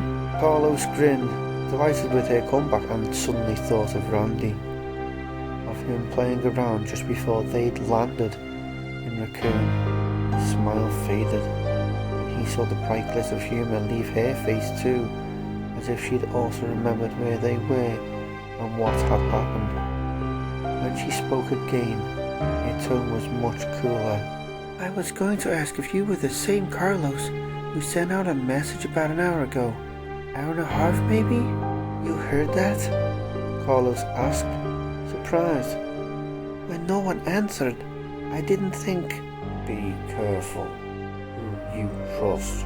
Trent's words flashed through his mind, reminding him that he had no idea who Jill Valentine was. He trailed off, shrugging indifferently. I only caught part of it, and I couldn't transmit from where I was, Jill said. You said something about a platoon, didn't you? Are there other, soldiers here? Stick to the basics, and nothing about Trent. There were, but I think they're all dead now. This whole operation's been a disaster from word go. What happened? She asked, studying him intently. And who are you with, anyway? National Guard? Are they sending backup? Carlos watched her in turn, wondering how careful he needed to be. No reinforcements, I don't think. I mean, I'm sure they'll send someone in eventually. But I'm just a grunt. I don't really know anything. We sat down, the zombies attacked, maybe some of the other guys got away. But so far as I know, you're looking at the last surviving member of the UPCS. That's Umbrella Biohazard Countermeasure. Cut him off, the expression on her face close to disgust. You're with Umbrella? Carlos nodded. Yeah. They sent us in to rescue the civilians. He wanted to say more, to tell her what he suspected, anything to change the look on her face. And she just found out he was a rapist or something, but Trent's advice kept repeating, reminding him to be wary. Jill's lips curled. How about you can this shit? Umbrella's responsible for what happened here. As if you didn't know. Where do you get off lying? What are you really doing here? Tell the truth, Carlos. If that's your name. She was definitely pissed, and Carlos felt a moment's uncertainty, wondering if she was an ally, someone who knew the truth about Umbrella, but it could also be a trap. Maybe she works for them, and she's trying to feel me out, find out where my loyalties are. Carlos allowed a touch of anger to creep into his own voice. I'm just a grunt. Like I said, all of us are guns for hire. No politics, dig? They don't tell her shit, and at the moment, I'm not interested in what Umbrella is or isn't responsible for. If I see someone who needs help, I'm gonna do my job. But otherwise, I just want to get out. He glared at her, determined to stay in character. And speaking of who, what, why, what are you doing here? He snapped. What were you doing in that restaurant? And what was that thing that you blew up? Jill held his gaze for another second, then dropped her own, sighing. I'm trying to get out too. That thing, it's one of Umbrella's monsters. It's hunting me. And I doubt very much that it's dead, even now, which means I'm not safe. I thought there might be, I was looking for a kind of key. I thought it might be at the restaurant. What kind of key? He asked. Somehow, he thought he already knew. It's this jewel. It's part of a locking mechanism to the City Hall gate. There are 2 jewels, actually, and I've got one already. If I can get the other gem, get the gate open, there's a way out of town, a cable car that runs west, out to the suburbs. Carlos kept his face neutral, but he was jumping beneath his skin. What had Trent said? Go west, for one thing, and when I find out where the blue gem is, I'll understand the relevance. What does this mean about Jill Valentine? Do I trust her now or not? What does she know? No shit, he said, keeping his tone mild. I saw something like that in the basement at the restaurant. A green gem. Jill's eyes widened. Really? If we can get it, Carlos, we have to go back. If that's my name, he said, caught somewhere between irritation and amusement. She seemed to leap from mood to mood, brisk, then funny, then angry, then excited. It was kind of tiring, and he still wasn't sure whether or not he could turn his back on her. She seemed to be sincere. I'm sorry, she said, touching his arm lightly. I shouldn't have said that. It's just Umbrella and I aren't on the best of terms. There was a biohazardous incident at one of their labs here about 6 weeks ago. People died, and now this. Carlos melted a little at the warmth of her hand. Jesus. He was a sucker for un primor, and she was something to look at. Carlos Oliveira, he said. At your service. Down, boy. Get out of town, says Trent. But are you sure you want to travel with someone who might end up killing you? You want to clear your head before you take off with the Güero, Miss Valentine. Immediately, he started arguing with himself. Yeah, be careful. But are you going to leave her all alone? She said that monster was after her. He joked about it sometimes, but he wasn't truly a sexist. She could take care of herself, as she'd already proven. And if she was one of Umbrella's spies, well, she deserves what she got then, didn't she? I wouldn't feel right about leaving without at least trying to find some of the others, he said. And now that he knew there was a way out, he realized it was true. Even an hour ago, the thought would have been ridiculous now. And with Trent's information, everything had changed. He was still scared, sure. Actually knowing something about the situation made him feel less vulnerable somehow, in spite of the risks. He wanted to walk a few more blocks before he left town, make some attempt to help someone. He wanted time to think, to make up his mind. That, and knowing that she survived, means that I can too.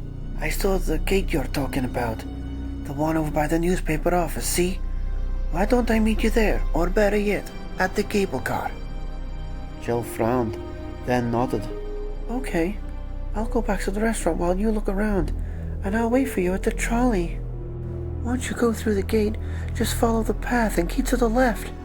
You'll see signs for Lonsdale Yard. For a few seconds, neither spoke, and Carlo saw in the careful way she looked at him that Jill had her own misgivings about him. Her ladiness made him trust her a little more. If she was anti-Umbrella, it made sense that she wouldn't be too hot on hanging out with one of their employees. Stop debating it and just go, for Christ's sake. Don't leave without me, Carlos said. Meaning for it to come out lightly, he sounded dead serious. Don't make me wait too long. She returned and smiled, and he thought that maybe she was okay after all. Then she turned and jogged lightly away, back down the walk they'd entered by. Carlos watched her leave, wondering if he was crazy for not going with her, and after a moment, he turned and walked quickly towards the other exit before he could change his mind. For someone who was bleeding like a stuck pig, Mikhail was surprisingly swift. For at least 20 minutes, Nikolai had followed the trail of dark droplets through a blockade, over gravel and asphalt, grass and debris, and he still hadn't sighted the dying man. Perhaps dying is too strong a word, considering. Nikolai had planned to give up if he wasn't able to find the platoon leader after a few minutes, but the longer he searched, the more determined he became. He found himself getting angry too. How dare Mikhail run from his just punishment? Who did he think he was? Wasting Nikolai's precious time. To frustrate him even further, Mikhail had covered quite a distance and was leading him back into town. Another block or so, and he'd be at the RPD building again. Nikolai opened another door, scanned another room, sighed. Mikhail had to know he was being followed, or he just didn't have the good sense to lay down and die. Either way, it couldn't be long now. Nikolai walked through a small orderly office, apparently attached to a parking garage, the erratic blood trail shining purple on the blue linoleum. By the caged bare bulbs overhead, the splatters seemed to be thinning. Either Mikhail was bleeding out, unlikely it seemed, or he had found time to staunch his wound. Nikolai gritted his teeth, reassuring himself. He'll be weak, slowing down, perhaps looking for a place to rest. I saw the heat. He can't go on much longer. He stepped out into the dark, cavernous garage, the cold air thick with the smells of gasoline and grease and something else. He stopped, breathed deeply. A weapon had been fired recently. He was sure of it.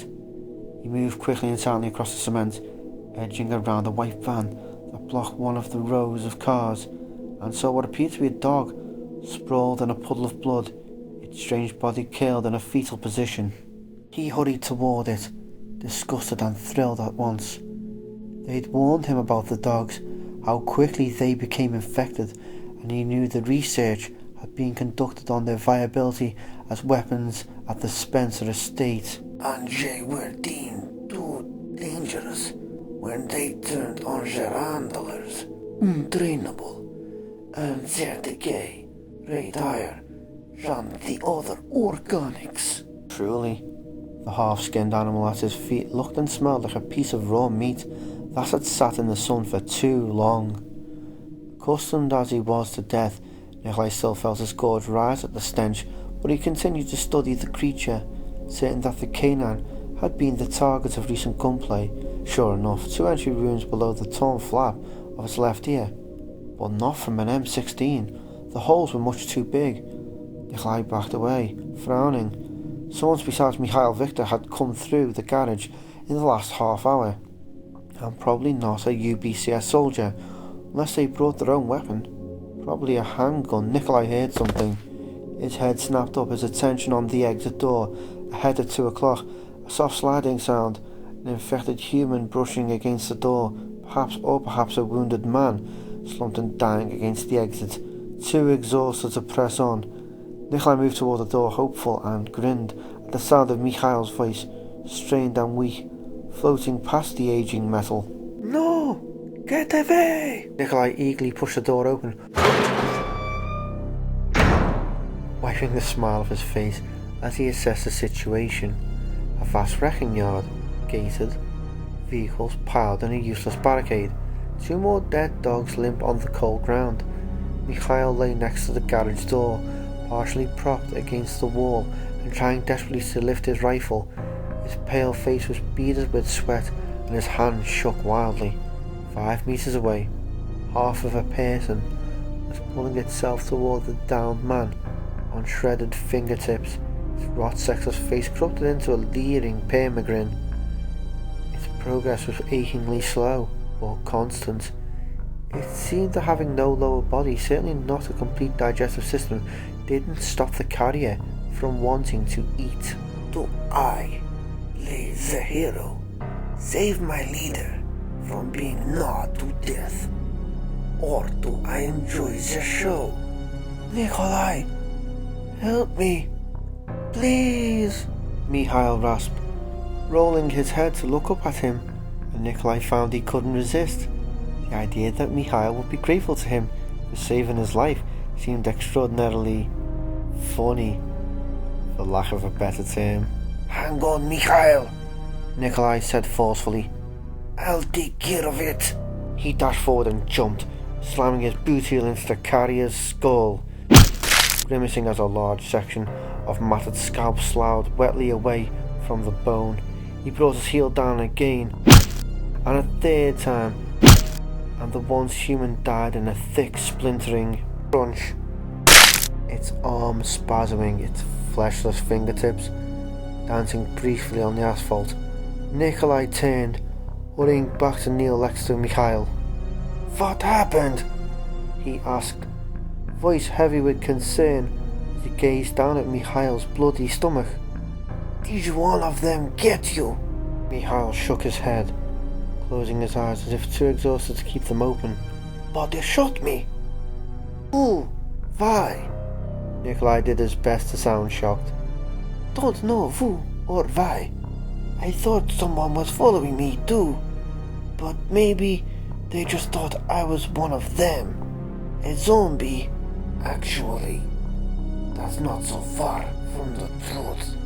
Nikolai had to stifle another grin. He deserved an award for his performance. I saw at least a few men got away, Mikhail whispered. If we can get to the evac site, call in the transport. The St. Michael Clock Tower was the alleged evacuation site, where the soldiers were supposed to take their civilian survivors. Nikolai knew the truth, that a reconnaissance team would put down, first disguised as emergency medical, and no other helicopters would show unless Umbrella gave the word. Since the squad leaders were probably all dead, Nikolai had to wonder if any of the soldiers even knew about the evacuation.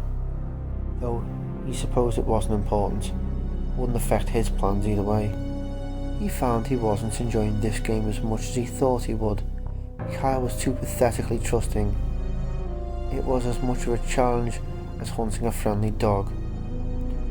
It was almost shameful to watch too, the way he surrendered to his pain. Don't think you're in any shape to travel, Nikolai said coolly. It's not that bad. Hurts like hell, and I've lost some blood. But if I can just catch my breath, rest for a few minutes. No, it looks very bad, Nikolai said. Mortal, in fact, I think. Nikolai shut up as the door to the garage opened next to them, a slow and even motion, and one of the UBCS soldiers stepped out, his eyes lighting up when he saw them. His assault rifle lowering, but only slightly. Sirs, Corporal Carlos Oliveira, A Squad, Platoon Delta, Shit, it's good to see you guys. Nikolai nodded briskly, annoyed beyond measure as Carlos crouched next to them, checking Mikhail's wound, asking stupid questions. He was 99% sure he could kill both of them before they realised what was happening, but even 1% was too great a risk considering what was at stake. He would have to wait. Perhaps he could find a way to use these new circumstances to his advantage.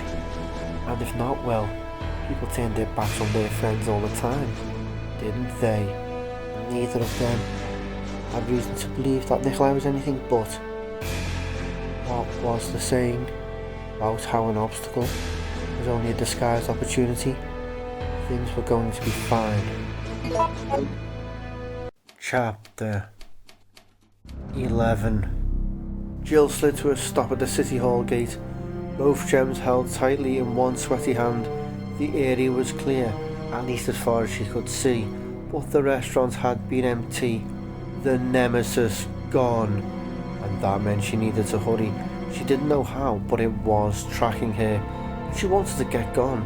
Their blade dashed through the alleyways behind the restaurant had left her short of breath and not a little frightened. She nearly tripped over the body of some unlikely creature, one she'd been unable to see in the deepening blackness, but the dark silhouette of multiple claws hanging dead in the shadows had been more than enough to keep her moving. It didn't look like anything she'd seen before, that, and the threat of the Nemesis' inevitable pursuit had her in a mild panic. She used it to lend speed to her efforts, careful to maintain tight control. She knew from experience that keeping in touch with one's animal instincts was a vital part of surviving. A little fear was a good thing. It kept the adrenaline flowing.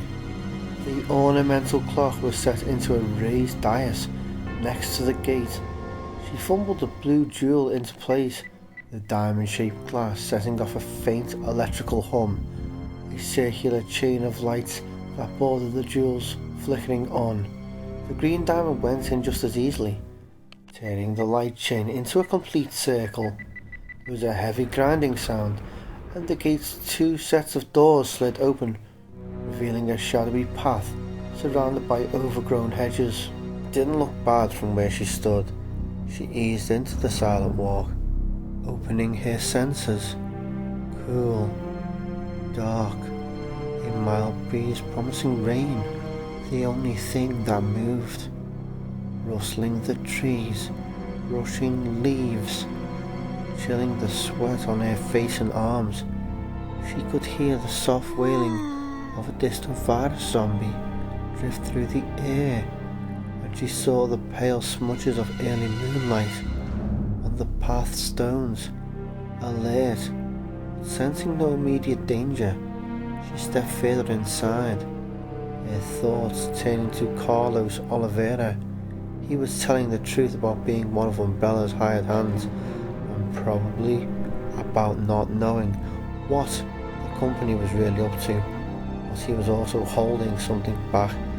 He wasn't as good a liar as he thought, and his apparent willingness to lie didn't bode well. On the other hand, he didn't come across as devious in any way, a liar who meant well, perhaps, or at least who didn't mean any harm.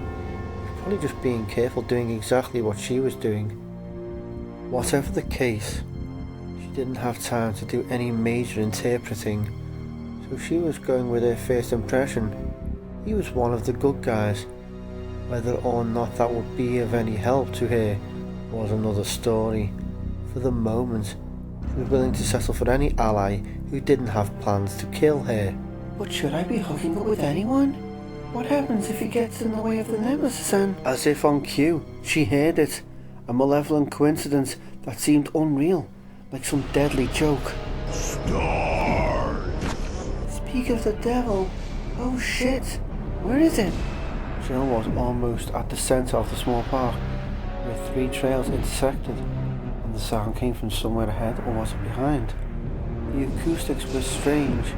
The tiny courtyard just in front of her making the low, hissing cry seemed to come from everywhere. She spun, searching, but the path behind her, and the 2 that stretched away from the open yard disappeared into shadow.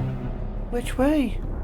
She stepped lightly into the open space, giving herself greater access to escape and room to manoeuvre, if it came to that. A solid, heavy footstep, another. Jill cocked her head, and there, ahead and to the left, the path that led to the trolley. Thickening darkness, still just out of clear sight. Go back. Newspaper office. Go back to the station. No way I can outrun it. But there's the gas station. It has the metal lockdown shutter.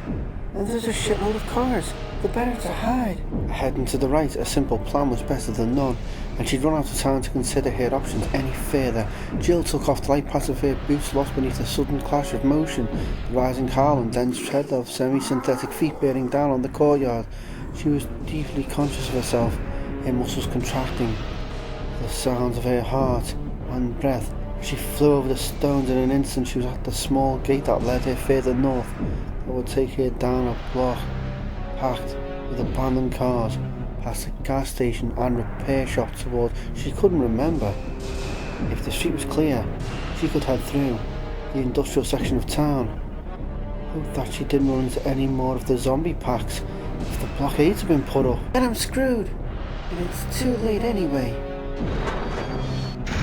She let her well-trained body do the rest of her thinking, nimbly slipping through the gate and into a crouching run, langering into the relative safety of a maze of gridlocked cars and trucks. She could feel it coming. She allowed herself to flow into the shadows, finding herself some primal understanding of her place in the hunt. She was the prey. She had to be as elusive as the Nemesis was determined. If she did it right, she would survive, and the creature would go hungry if not. With time, and more thinking, the Nemesis was coming. Jill moved. In the parking garage's office, Carlos found a half case of bottled water, some duct tape, and a man's dress shirt still in its package, as close to sterile supplies as they were going to get. He immediately set to doing what he could for Mikhail, while Nikolai kept watch, staring out at the broken automobiles in the dark, rifle in hand. The courtyard was silent except for Mikhail's harsh breathing and the lonely cry of a distant crow. Carlos didn't know much beyond simple triage, but he thought the wound wasn't too bad. The bullets had gone clean through Mikhail's side, not far above his left hip bone. An inch or two closer in, and he would have been toast. A shot to the liver or kidneys, his death warrant. As it was, his lower intestine had probably been pierced. It would kill him eventually, but with the prompt medical attention, he should be okay for now. Carlos cleaned and dressed the wound, taping the compress on, wrapping strips of shirt around Mikhail's torso to keep the pressure up. The platoon leader seemed to be managing the pain well enough, though he was nauseous and dizzy from loss of blood. At the corner of his eye, Carlos noticed that Nikolai was moving. He finished laying tape over the bandages and looked up, saw that the squad leader had taken a laptop computer out of his shoulder bag and was tapping at keys, his face a study in concentration. He'd slung his rifle and was crouched next to a smashed pickup truck. "Sir, Nikolai, I'm done here," Carlos said, standing. Mikhail had insisted that they drop the formalities of rank, pointing out that their situation demanded flexibility. Carlos had agreed, though he hadn't got the impression that Nikolai liked it much. He seemed to be a by-the-book type. Mikhail, pale and bleary-eyed, pushed himself up on his elbows. "Anyway, you can use that thing to call for evac." His voice was weak. Nikolai shook his head, sighing. He closed the laptop and returned it to his bag. I found it at the police station and thought it might be of some use. Lists of blockades, perhaps, or more information about this disaster. No luck? Mikhail asked. Nikolai moved toward him, his expression resigned. No. I think our best option is to try and make it to the clock tower. Carlos frowned. Trent had told him there was supposed to be a supply of weapons at the clock tower, and that he should head north from there. Between Jill's westbound cable car and this new information, he was starting to feel plagued by coincidences. Why? Why the clock tower? Mikhail answered, speaking softly. Evacuation. It's where we were supposed to take the civilians and signal the transports to come in. The clock tower bells are scheduled to toll by computer. A system that emits a beacon signal when the program is being used. We ring the bells, the copters come. Utah. Carlos wondered why no one had bothered to include that little nugget of information in their briefing. Decided not to ask. It didn't really matter at this point. They had to get to the trolley.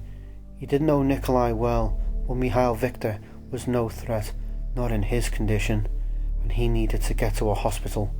Trent had said that there was one not far from the clock tower. But Umbrella's eyes and ears. No, their stories were the same as his. They'd fought and watched their teammates die, gotten lost, looked for a way out and ended up here. It just felt weird.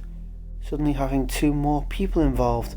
Trent had him questioning everyone's motives now, wondering who might be involved in the alleged Umbrella conspiracy, worrying about what he could and couldn't say. Besides, Umbrella screwed them over too. Why would they want to help the bastards who landed us in this shit? Trent may be telling the truth, but he's not here. They are. And I need them. We need them. Jill couldn't possibly object to having a few soldiers on her side. There's a cable car we can use to get out there, Carlos said. Right to the clock tower, I think. It's close. It runs west. And with all those things out there, looking for fresh meat, we could use a ride out of town. Nikolai broke in, nodding. Assuming the tracks are clear. Wonderful. Are you sure it's in operating condition? Carlos hesitated, then shrugged. I haven't actually seen it. I ran into a cop, I guess, a woman. She told me about it. She was on her way there, to see. She said she'd wait for me. I wanted to see if I could find anyone before we left. He felt almost guilty telling them about her, and abruptly he realised that he was letting all of Trent's crazy spy crap get to him. Why keep Jill secret? Who cared? Mikhail and Nikolai exchanged a look, and then both nodded. Carlos was glad. At last, a real plan, a course of action. The only thing worse than being in deep shit was being in deep shit with no direction. Let's go, Nikolai said. Mikhail, are you ready? Mikhail nodded, and together Carlos and Nikolai lifted him, supporting his weight as evenly as they could. They edged into the parking garage, and had almost made it back to the office when Nikolai let out a mild curse and stopped. What? Mikhail closed his eyes, breathing deeply.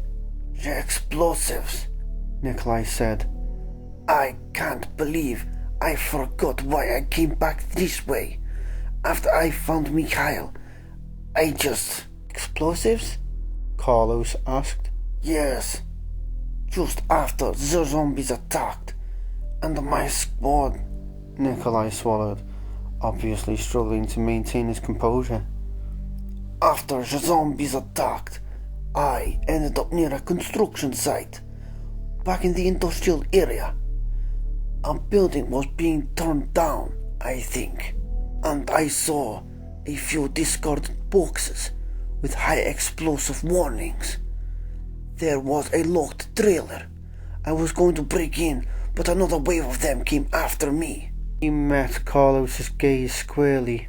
They'd think twice about attacking in groups if we had a few RTX dynamite mixes to throw at them. Do you think You can make it to the trolley. Without me, I can meet you there. I don't think we should split up, Mikhail said. We stand a better chance if we have a way to keep them from getting too close, Nikolai interjected. We can't afford to run out of ammo, not without something else to back us up. And there are others to consider. The creatures. Carlos didn't think splitting up was such a good idea either, but remembering that clawed thing from outside the restaurant. And what about that big Fiona inside the restaurant? Jill said it would be coming after her again. Yeah, okay, Carlos said. We'll wait for you at the cable car. Good. I won't be long. Without another word, Nikolai turned and quickly walked away, out of the garage and into the night. Carlos and the pale Mikhail struggled on in silence. They'd gone back through the office and out into the street before Carlos realised that Nikolai hadn't bothered asking for directions to the trolley. Nikolai had to resist a powerful urge to check the computer again as soon as he was out of sight. He had wasted enough time playing the upstanding squad leader to the two idiot soldiers. It had already been 19 minutes since Captain Davis Chan had filed a Watchdog status report from the Umbrella Medical Sales Office about 2 blocks from the parking garage, and if Nikolai was very lucky, he might catch Chan still in the act, checking updated memos or trying to get through to one of the administrators. Nikolai jogged down a narrow alley plastered with flyers, hopping over several corpses strewn throughout, careful to avoid their upper bodies in case they weren't dead sure enough. One of the blasted looking things near the end of the alley tried to reach around and grab for his left boot. Nikolai jumped it with no trouble, smiling a little at his frustrated moan, almost as pathetic as Mikhail.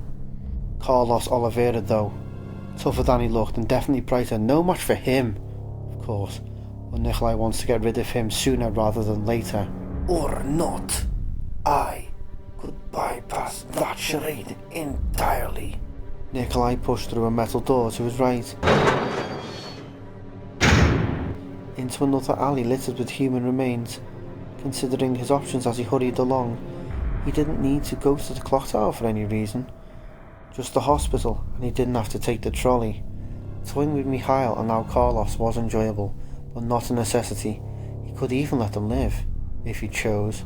He grinned, turning a corner in the winding alleyway. What fun would that be? No. He was looking forward to watching the trust in their eyes crumble, seeing them realise how stupid they'd been. Nikolai froze, understanding the sound instantly, claws on rock ahead of him, the almost gentle clatter coming from the shadows above and to the left. The only visible light was behind him, in the walkway's corner, one of those buzzing fluorescent security lamps that barely had the power to show itself. Back toward it, the ticks coming faster and closer, the creature still unseen. Show yourself there, he growled, frustrated with yet another instance of bad timing. He had to get to the sales office before Chan disappeared. He didn't have time to battle one of Umbrella's freaks much as he wanted to. 2 of them! He could hear claws scratching cement to his right, where he'd just been, even as an unholy shriek sounded from the dark in front of him.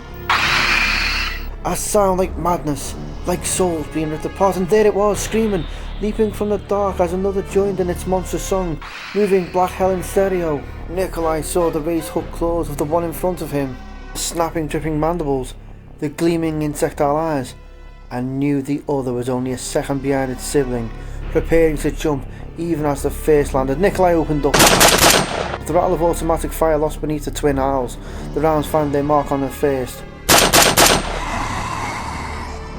Its scream changing as it shuddered to a stop, barely 3 meters away and still firing. Nikolai crouched and fell backwards, rolling up on his right side in a single fluid motion. The second charging animal was less than 2 meters away when he hit it.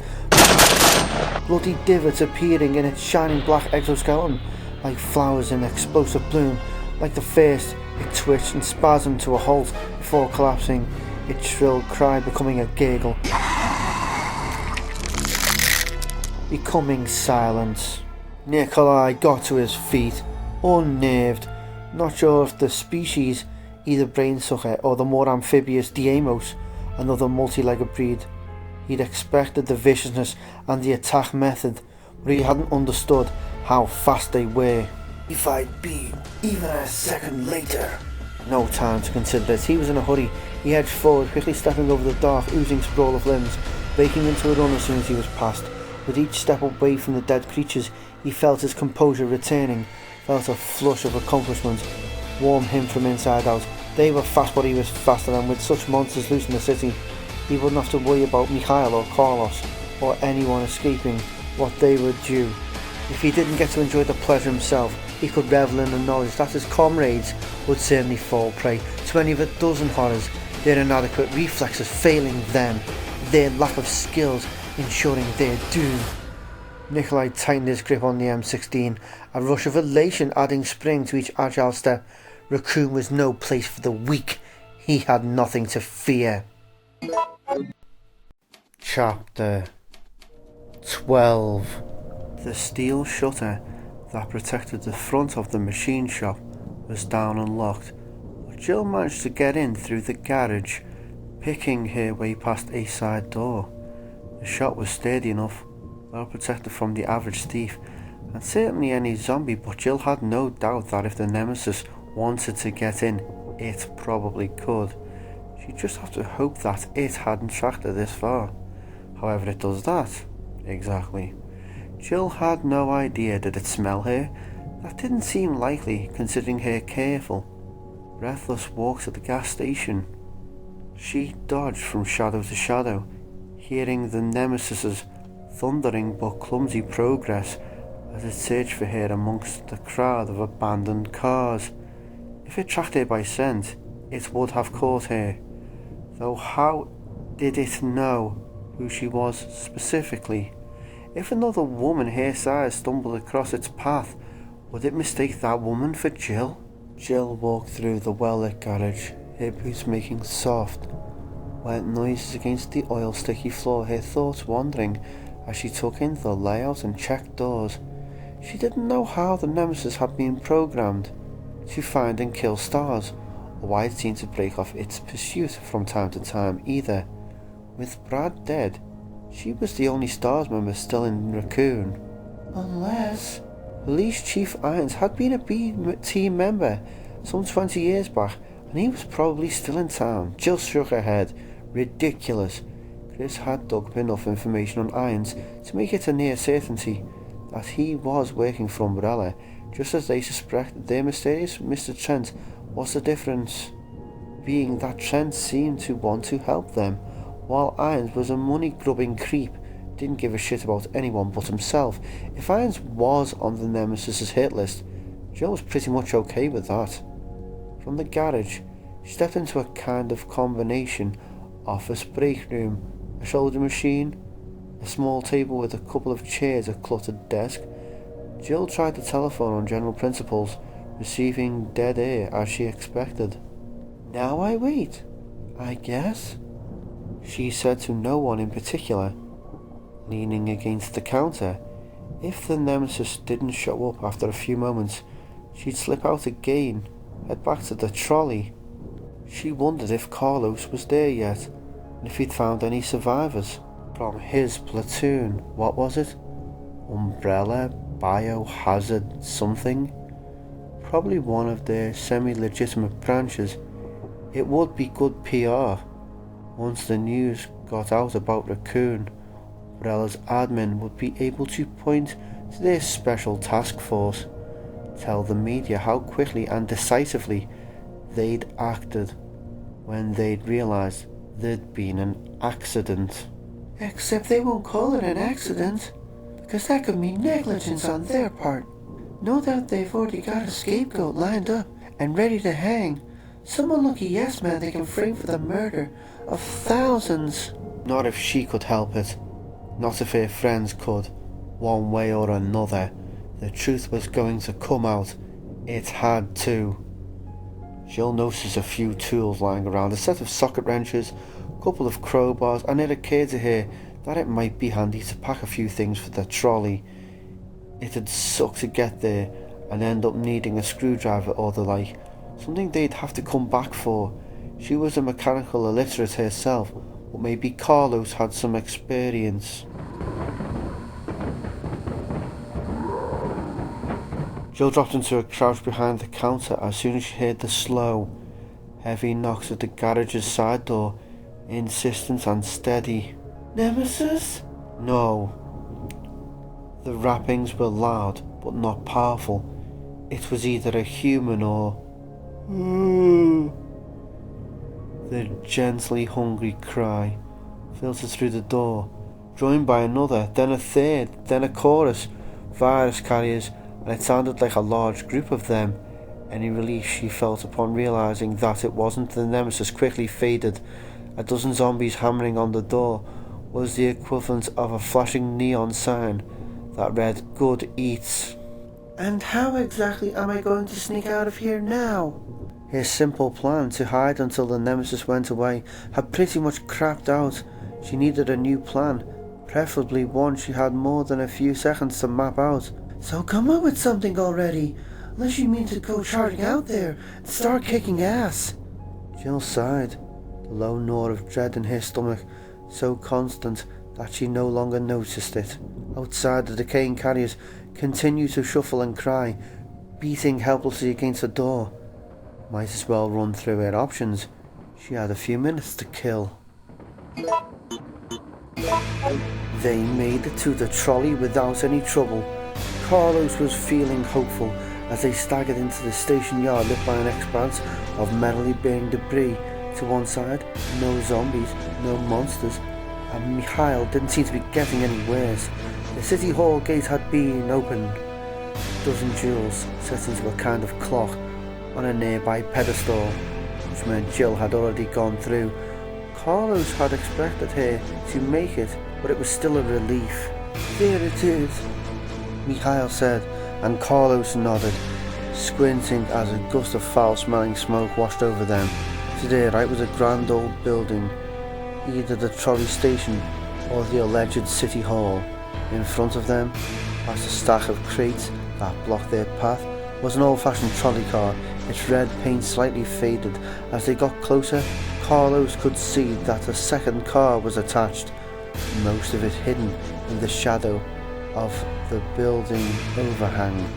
Jill was probably waiting in one of them. Carlos shoved a few of the crates aside with one hip, Mikhail steadying himself against the station wall. Almost there, Carlos said. Mikhail smiled weakly. Bet you'll be glad to dump my ass into a seat. Be gladder to sit my own ass down when we to get out of here. Mikhail actually managed to laugh. Ha, I hear that. They moved beneath the overhang, Carlos searching the windows of both cars for movement. He didn't see anything worse. He didn't feel anything. The place seemed totally deserted, still and lifeless. Hope you're taking a nap in there, Jill Valentine. The sliding side door of the first car they reached was locked. To their mutual relief, the second wasn't. After giving the car a once-over to be certain it was empty, Carlos helped Mikhail aboard, getting him settled into a window bench seat. As soon as the platoon leader was lying down, he seemed to fall into a half swoon. I'm going to check out the second car, then see what I can do to get a few lights on in here, Carlos said. Mikhail grunted in response.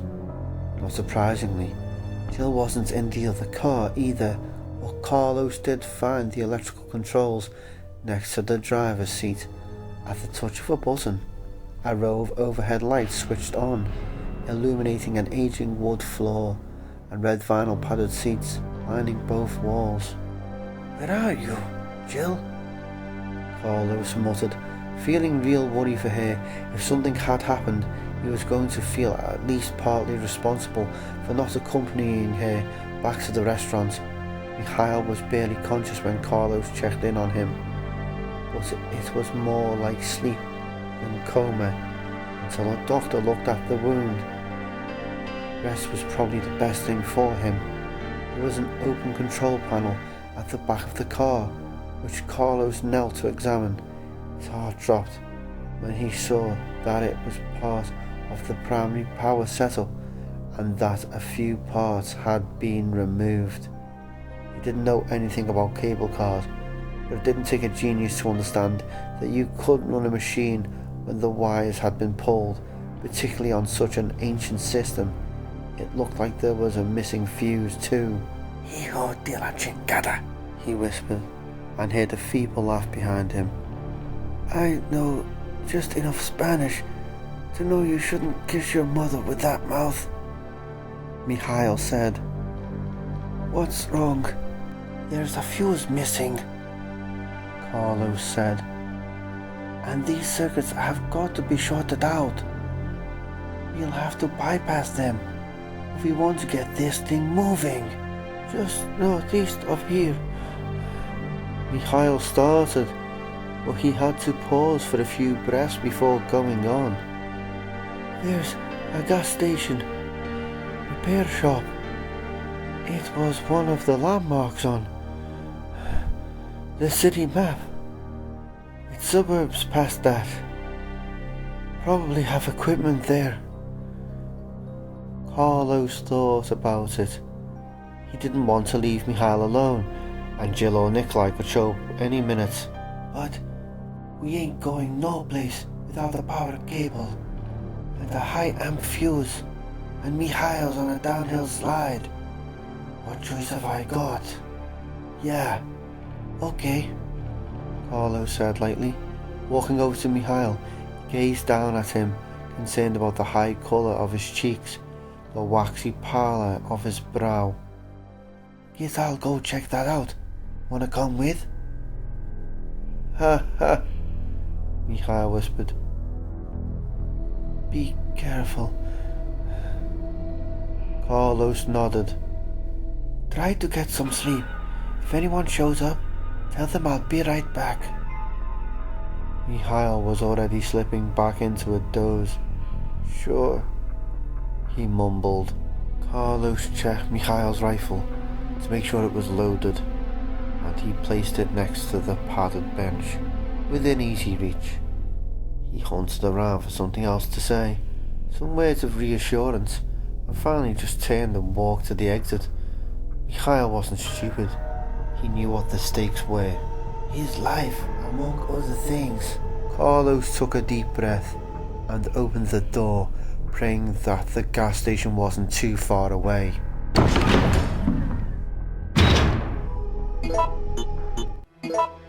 Chan was gone, and not only was there no way to tell where he was headed, but Nikolai had missed him by bare minutes. The computer he'd apparently made his report from was still warm, the glass of the monitor crackling with static electricity. Nikolai impulsively scooped up the monitor and threw it across the room, but wasn't satisfied with its mundane explosion of cheap plastic casing and glass. He wanted blood. If Chan came back to the office, Nikolai would beat him severely before ending his life. He paced the small, heavily littered office, fuming. He teases me with his ignorance. He is so stupid, so oblivious. How can he be so inferior and still be alive? Nikolai knew that the thought wasn't strictly rational, but he was furious with Chan. Davis Chan didn't deserve to be a watchdog. He didn't deserve to live. Gradually, Nikolai took hold of himself, breathing deeply, forcing himself to count to 100 by twos. It was still early in the game. Besides, Nikolai's plan depended on having information that Umbrella wanted, and if he meant to steal that information, he had to allow some time for the other watchdogs to collect it.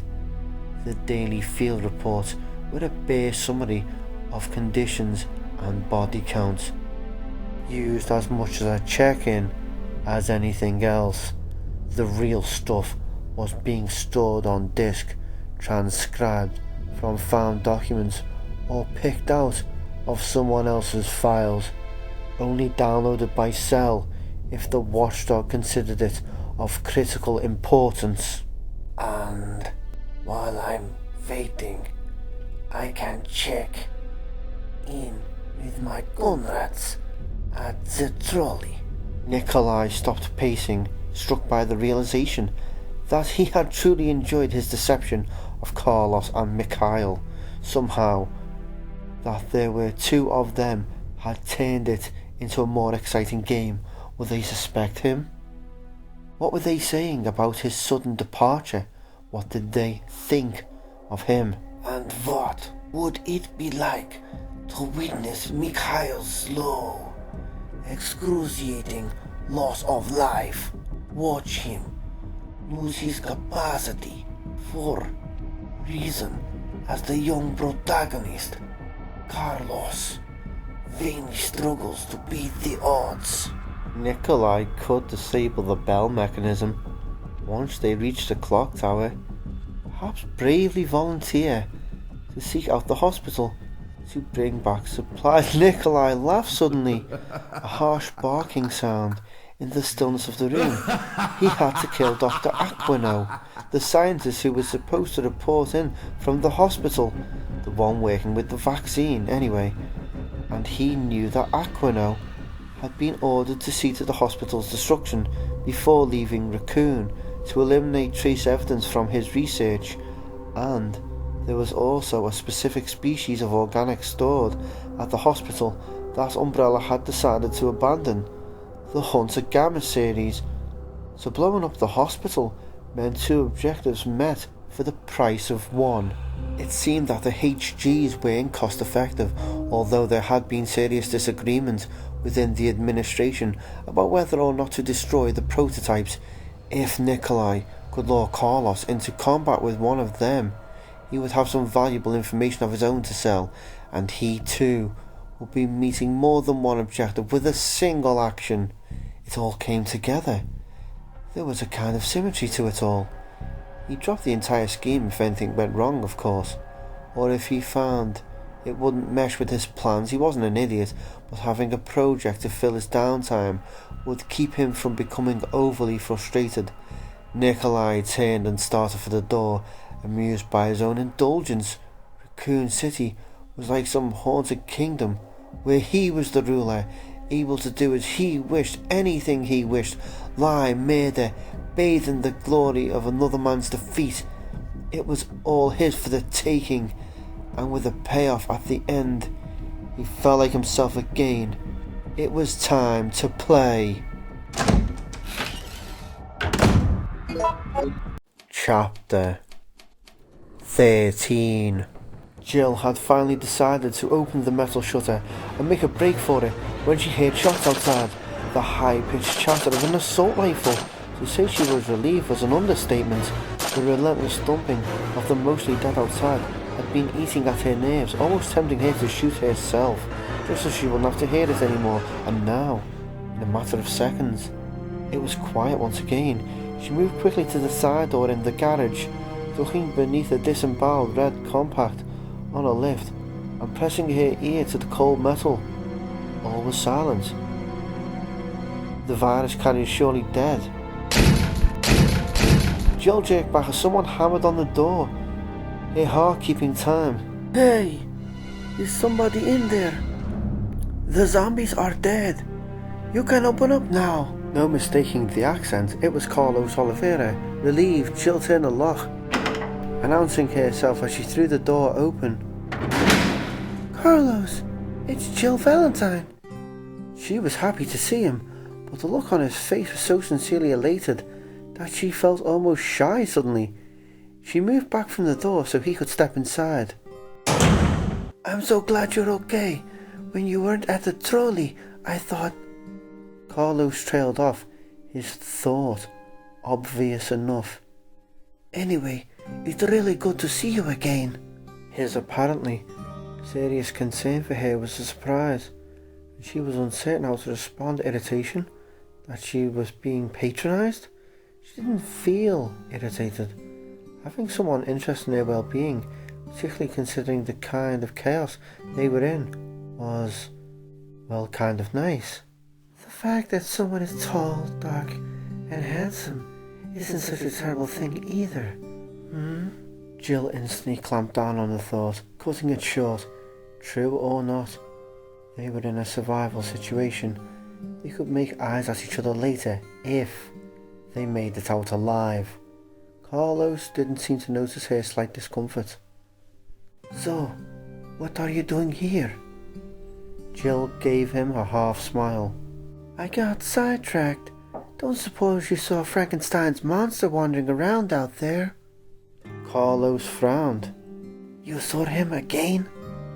Not him, it. It's called a tyrant. If it's what I think it is, or some variation anyway. Biosynthetic, extremely strong, and very hard to kill, and it appears Umbrella figured out how to program it for a specific task. In this case, killing me. Carlos gazed at her skeptically. Why you? Long story. The short answer is, I know too much. Anyway, I was hiding here, but... Carlos finished for her. But the gang of zombies showed up, making it hard for you to leave, gotcha? Jill nodded. What about you? You said you made it to the trolley. What are you doing here? I ran into 2 other UBCS guys. One of them got shot. He's alive, but not doing so great. Mikhail. Nikolai, that's the other one, thought he knew where to get some explosives, so Mikhail and I went to the trolley to wait for him. It turns out that there's an evac on standby if we can get to the clock tower. And ring the bells. We ring, helicopters come. I noticed Jill's expression and shrugged, grinning. Yeah, I know. It's some kind of computer signal. I don't know how it works. Great news. Except we have to get the trolley running. We're going to need a couple of things. A power cable and one of those old-fashioned electrical fuses to start with. Mikhail told me there was a repair shop over here.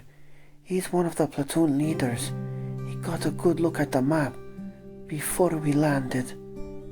Carlos frowned, then nodded to himself as if he'd solved some puzzle. Nikolai must have seen a map too. That would explain why he didn't need directions. Carlos, Mikhail, Nikolai? Umbrella doesn't discriminate based on nationality, does it? Jill made the joke offhandedly, mostly to cover a deepening sense of unease. She thought Carlos was a decent at heart, but 2 more Umbrella soldiers, one of them a platoon leader. What were the odds that all 3 were stand-up guys who'd been misled by their employer? Umbrella was the enemy. She couldn't lose focus of that. Carlos was already walking away, his attention fixed on the raised red car. If they were doing any electrical checks, there should be there. That's what I'm looking for. It seemed that Carlos had seen the cable he wanted in the tangle of cords and wires spilling out from under the hood. Some of them hooked to machines Jill didn't recognise, some just trailing on the oily cement. Careful, Jill said, moving to join him as he reached up and grabbed one of the cables, dark green. She had an instinctive mistrust of electrical equipment and vaguely believed that people who messed around with wires were just asking to be electrocuted. No problem, Carlos said easily. Only a real baboso would leave any of these hooked up to the... An orange-white spark spat out from one of the trailing wires, loud and bright and as explosive as a gunshot. Before Jill could draw a breath, the cement floor was on fire. No gradual build, no sense of expansion. It was just suddenly and completely ablaze. The flames, 2, 3 feet high and rising. This way, Jill shouted, running toward the open door that led into the office, the all-fell fire blasting heat against her bare skin. When it hits the car's gas tank, it's going to blow. We gotta get out of here. Carlos was right behind her, and as they ran into the office, Jill felt her blood run cold. Screw the car. The car was nothing compared to what was going to happen when the fire got to the underground tanks. In front of the station, a chain pulley hung next to the steel shutter. A blocked the front door. Jill ran for it, but Carlos was one step ahead. He snatched the chain and pulled, hand over hand, the shutter inching slowly upward, in spite of the frantic rattle of metal links. "Drop and crawl," Carlos said, raising his voice to be heard over the clanking, over the ocean-like rumble of spreading fire in the shop. "Carlos, the tank's outside." "I know. Now move!" The bottom of the shutter was 1.5 feet from the ground. Jill dropped, flattening herself against the cold floor, shouting up to Carlos before she belly crawled outside. "Leave it! It's good enough!" Then she was through, stumbling to her feet, reaching around to grab Carlos's hand and pulling him up after her. Inside the shop, something exploded, a dull whoomph of sound. "Maybe a gas can, or that cabinet full of machine oil. Jesus, I must be cursed, doomed, something. Things keep blowing up around me." Carlos grabbed her arm, snapping her out for a wild-eyed freeze. "Come on!" She didn't need to be told twice, with the rising light pouring from the machine shop's windows, illuminating in manic orange the heaped corpses of at least 8 virus carriers. She ran, Carlos beside her. The gridlock was bad, the street jammed, no clear path for them to take. Jill could feel the seconds fly as they struggled through the maze of dead metal and blank, staring glass. The first real explosion and the sound of shattering windows behind them was too close. "We're not far enough yet." But all they could do was what they were doing, that, and pray that the fire would somehow miss the main tanks. "Maybe we should take cover. Maybe we're out of the blast radius and..." Somehow, she didn't hear it, or rather, she heard a sudden, total absence of sound. Too focused on wending through the silent traffic in the dark, the rush of blood in her ears, the passing time, perhaps.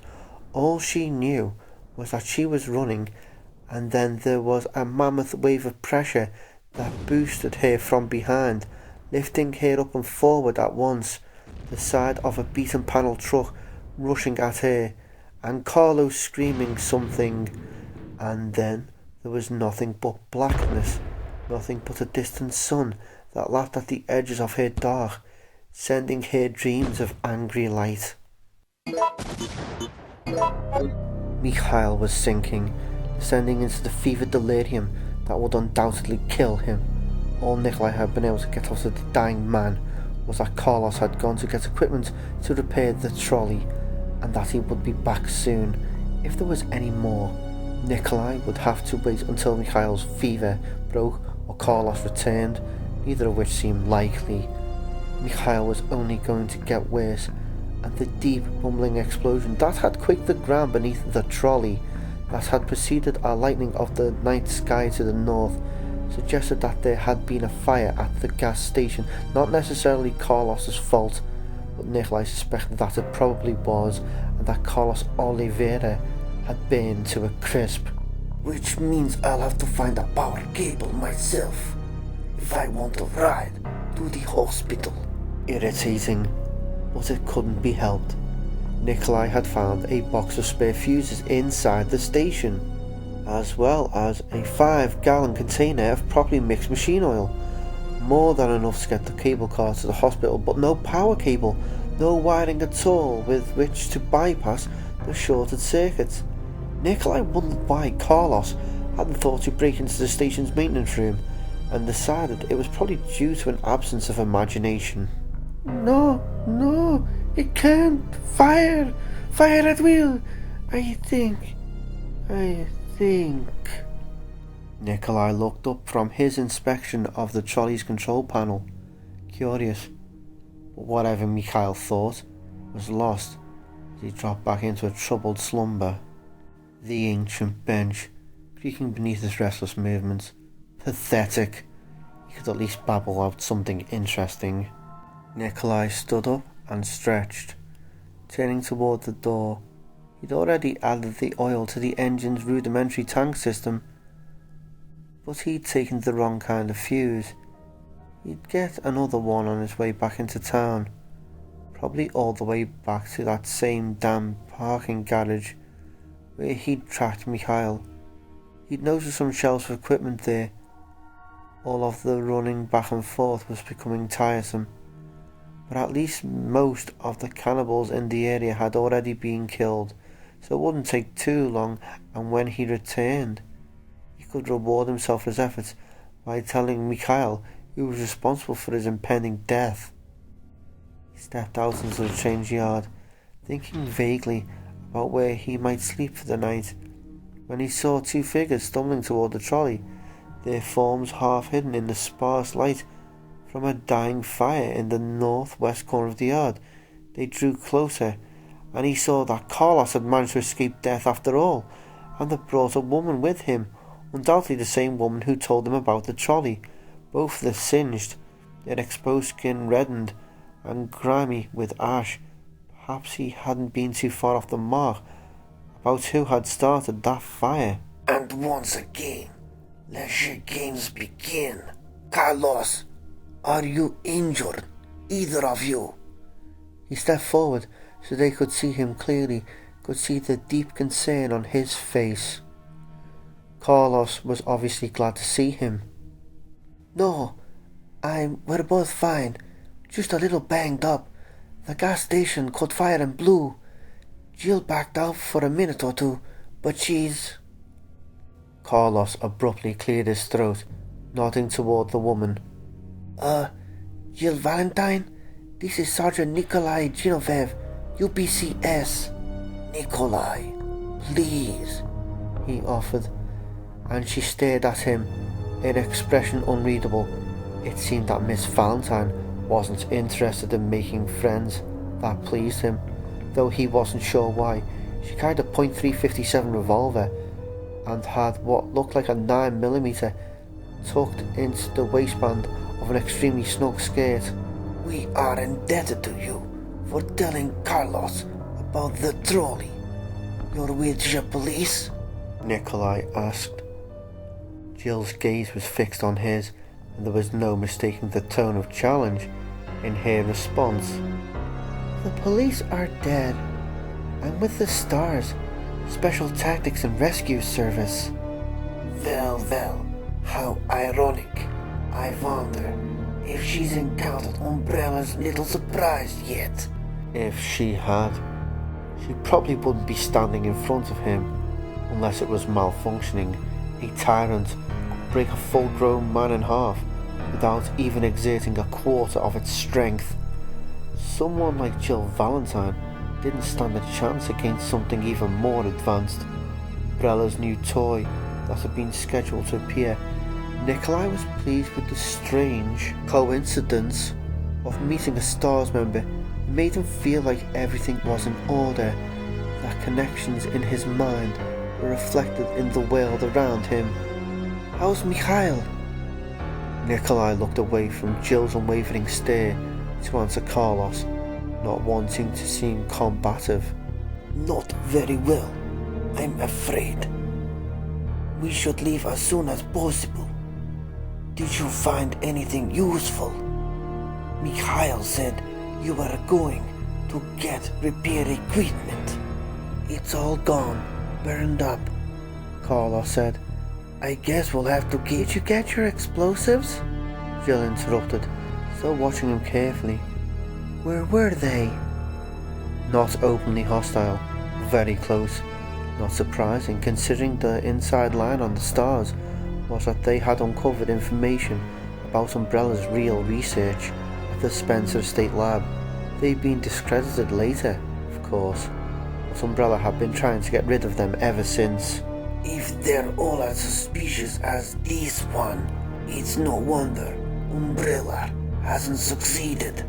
There weren't any explosives, he said slowly, roughly deciding to push her a little, see how forthright she was. All I found were empty boxes. Miss Valentine, is something bothering you?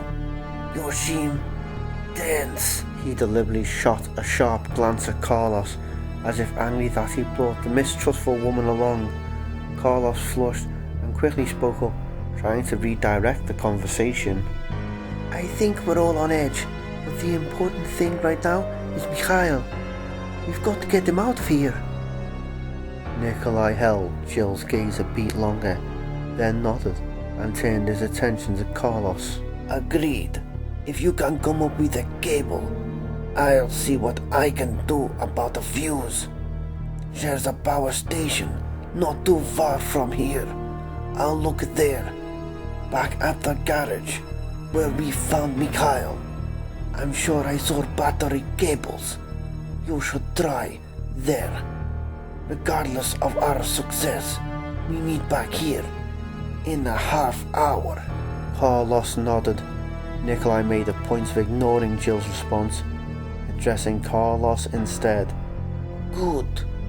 I'll check on Mikhail before I go. Move out. He turned back to the cable car as though everything was settled, suddenly congratulating himself as he climbed aboard.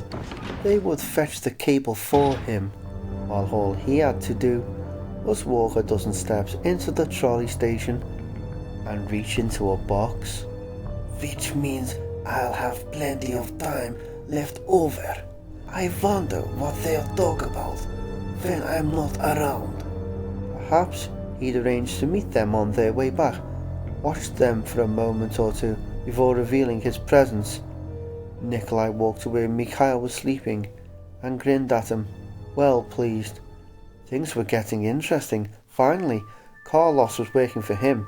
Mikhail was at death's door, and the addition of the Stars woman had thickened the plot, so to speak. He glanced out the trolley window and saw that the two of them had already gone, disappearing back into the dark. Jill Valentine was suspicious of him, but only because of what she knew about Umbrella. He was sure that she would warm to him, given a little time. And if she doesn't, I'll kill her, along with the rest of you, he said softly.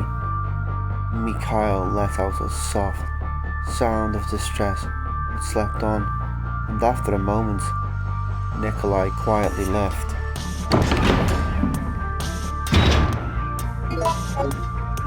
Chapter 14.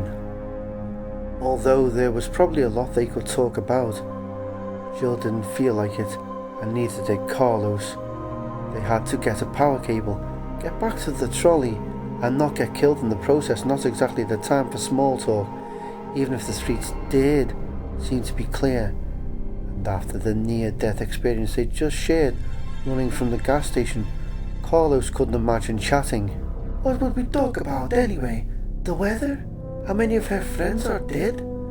How about whether or not that tyrant thing is going to pop up and kill her anytime soon? Or maybe the top 10 reasons she doesn't like Nikolai. Jill was obviously uncomfortable with Nikolai, almost certainly because of her feelings about Umbrella, and Carlos thought that Nikolai didn't like her much either, though he wasn't sure why. The squad leader had been perfectly polite, if a little brisk. Carlos liked that Jill wasn't like that with him, suspicious and challenging, but the animosity between her and Nikolai made him a little nervous. As cliched as it was, they needed to stick together if they meant to survive. In any case, Jill wasn't volunteering to discuss her feelings on the topic, and Carlos was busy debating himself about whether or not to tell the others about Trent. And they both were watching their asses. They walked in silence from the trolley back into downtown, and were almost back to the garage when Carlos saw someone he recognized. The dead man was propped in the corner of a winding alley, not far from the grotesque bodies of two umbrella creatures that Carlos had passed twice already in the past couple of hours. Like the thing he'd killed by the restaurant, from the look of his corpse. He'd been there a while, which meant Carlos had passed him by as well, never noticing. It was kind of distressing to realise. He didn't even look at their faces anymore, but he was a little too surprised to hang on to the feeling. Hey, I've met this guy, he said, crouching next to him, trying to remember the name. Hennessy? Hennings, that was it. Tall, dark hair, a thin scar that ran from one corner of his mouth to his chin. Single gunshot wound to the head. No obvious signs of decay. And what the hell's he doing here? Jill had been walking a few steps ahead of Carlos. She turned and walked back, surreptitiously checking her watch. I'm sorry about your friend, but we really have to get going, she said gently. Carlos shook his head and started to pat the body down, searching for extra ammo or some ID. No, we weren't friends. I met him at the field office, right after I was hired. He worked for another UPCS branch. I think the guy's a spook, ex-military, and he definitely didn't come to Raccoon with us. Hola, what's this? Carlos pulled a small, leather-bound book about the size of a paperback out of Hennings's jacket lining and opened it. A journal. He flipped to the back and saw that the last entry was dated only the day before yesterday. This could be important, he said, standing up. I'm sure Nikolai knew him. He'll want to see this. Jill frowned. If it's important, maybe you should look at it now. Maybe he mentioned Nikolai or Mikhail. The last was delivered lightly, but Carlos understood what she was getting at, and he didn't like it much. Look, Nikolai's kind of standoffish, but you don't know him. He lost his entire squad today. Men he's probably known and worked with for years. So why don't you just give him a break? Jill didn't flinch. Why don't you look through that book while I go get the power cable? You say this man's some kind of agent, that he works for Umbrella, and that technically he shouldn't be here. I want to know what he had to say in his final hours, don't you? Carlos glared at her for another moment, then nodded reluctantly, letting the tension go. She was right. If there was something definitive in Hennings's notes about what was happening in Raccoon, it might be of use to them. Fine. Just grab every cable you can find and hurry back, okay? Jill nodded and was gone a second later, disappearing into the shadows without a sound. Amazing how quiet she was. That took serious training. Although he didn't know much about them, Carlos had heard of the stars, heard they were supposed to be good. Jill Valentine certainly proved it. Let's see what you have to say for yourself, Hennings, Carlos muttered, flipped open the journal and started to read the final entry. I didn't know it was going to be like this. I owe them everything, but I would have turned this down if I had known. It's the screaming. I can't take it anymore, and who gives a crap if my cover's blown? Everybody's going to die. It doesn't matter. Streets are filled with screaming, and that doesn't matter either. When the company saved my ass 2 years ago, they told me that I was going to be working on the dark side, which was fine by me. I was about to be executed. I would have agreed to 10 years of shit shoveling, and what the rep told me didn't sound too bad. Me and some other cons were going to be trained as troubleshooters, dealing with the legal aspects of their research. They have their legit organizations already. Couple of paramilitary units, the Biohazard Boys, a pretty decent environmental protection crew. Our job was going to be cleaning up messes before too many people noticed, and making sure that people who did notice never got a chance to talk about it. 6 months of intensive training, and I was ready for anything. Our first assignment was to get rid of some test subjects who'd gone into hiding. These people wanted to go public about the drug they'd been injected with. It was supposed to slow down the aging process, but it gave all of them cancer. It took a while, but we got all of them. I'm not proud of myself for that, or for anything else I did in the last year and a half, but I learned to live with it. I was specially selected for Operation Watchdog. They planted a bunch of us here, right after the first spill, just in case, but not everyone was chosen to be a watchdog.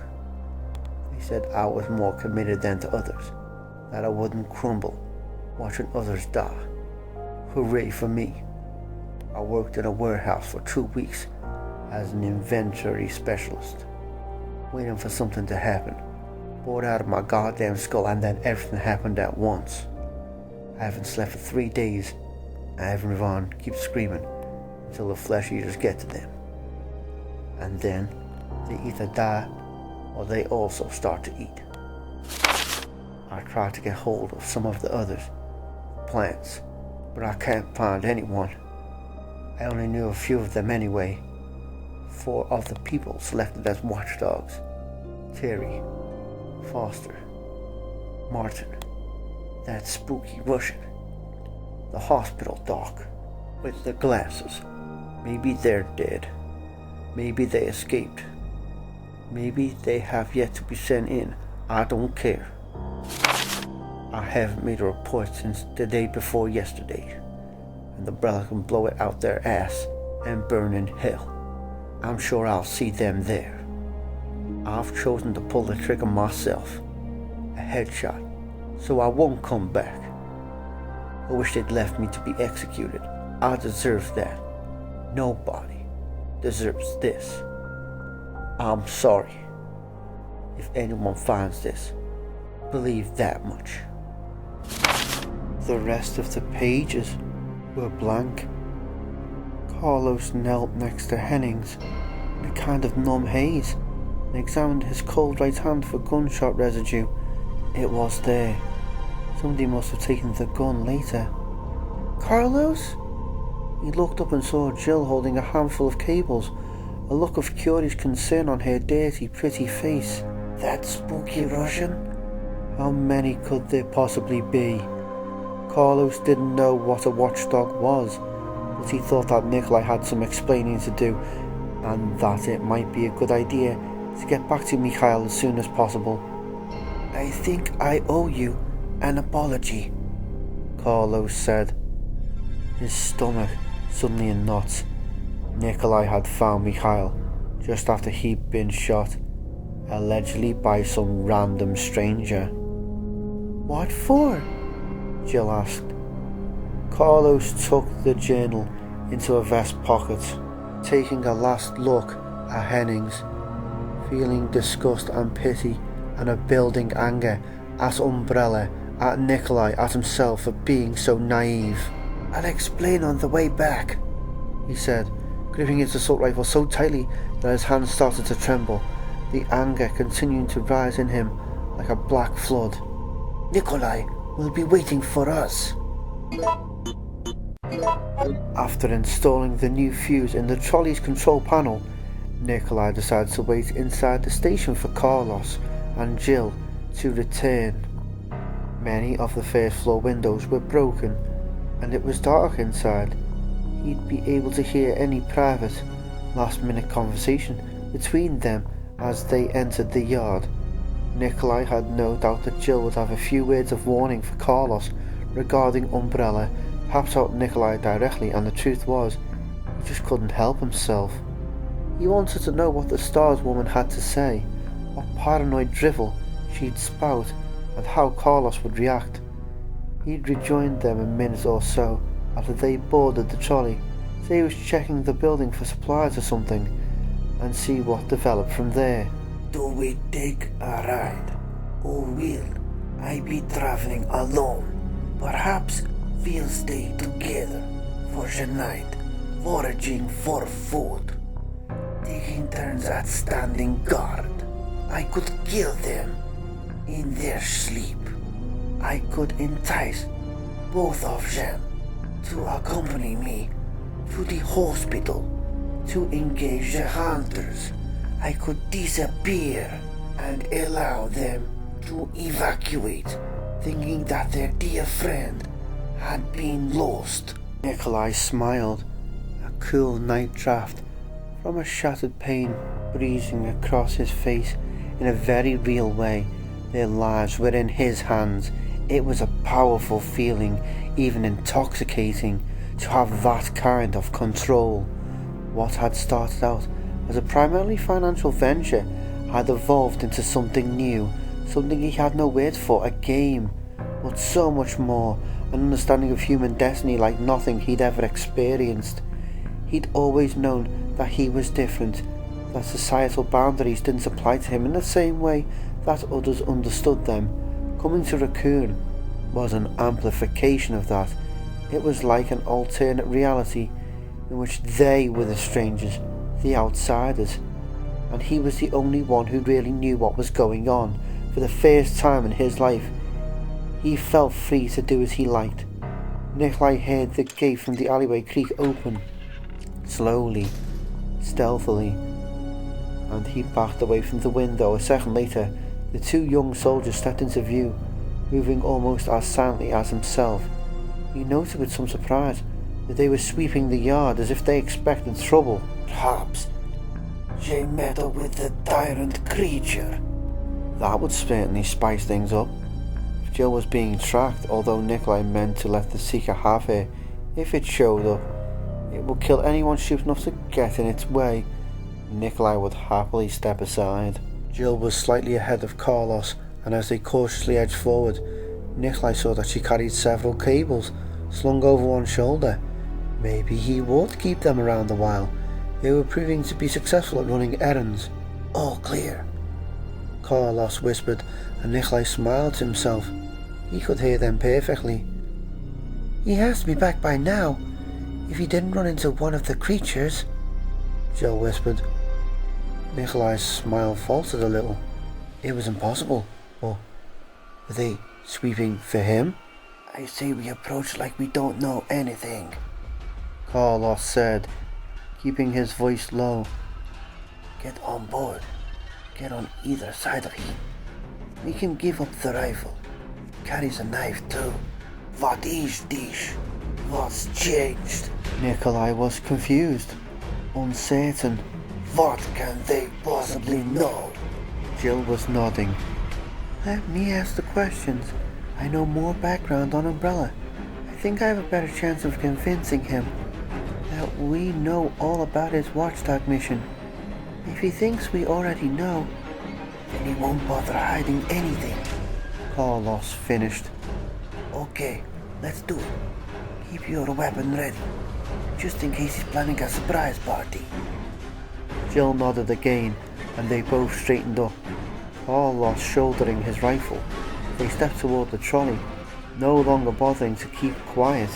The fury that overtook Nikolai was so passionate, so all-encompassing, that for a moment he was literally blinded by it. Flashes of red and black pounded through his brain, thoughtless and violent, and the only thing that kept him from running out into the yard and murdering them both was the distant awareness that they were prepared for his attack. He almost did it anyway. The urge, the need to hurt them, so strong that the consequences seemed unimportant. It took all of his control to stand still, to stand and shake and not scream his rage. After some indeterminate time, he heard the trolley's engine roar to life, the sound finally getting through to him. His mind began to work again, but he could only think simply, as though his anger was too great for the complexity of thought. They knew he wasn't telling the truth. They knew something about Operation Watchdog, and they knew he was involved, so he was their enemy now. There would be no consummation of the careful groundwork he'd laid, no development of trust for comrade Nikolai. It had all been a waste of time, and to add insult to injury, he was now going to have to walk to the hospital. Nikolai ground his teeth together, drowning the impotent hatred like a diseased secret that was crushing him from the inside out. They had done this to him, stolen his sense of control, so they had a right to it. My plans, my money, my decision, mine, not theirs, mine. After a moment, the mantra started to work, calming him slightly, words soothing in their truth. Mine, I decide, me. Nikolai took several deep breaths and fixated on the only thing that could bring him relief as he heard the trolley slowly rumble away. He'd find a way to make them sorry. He'd make them beg for mercy and laugh while they screamed.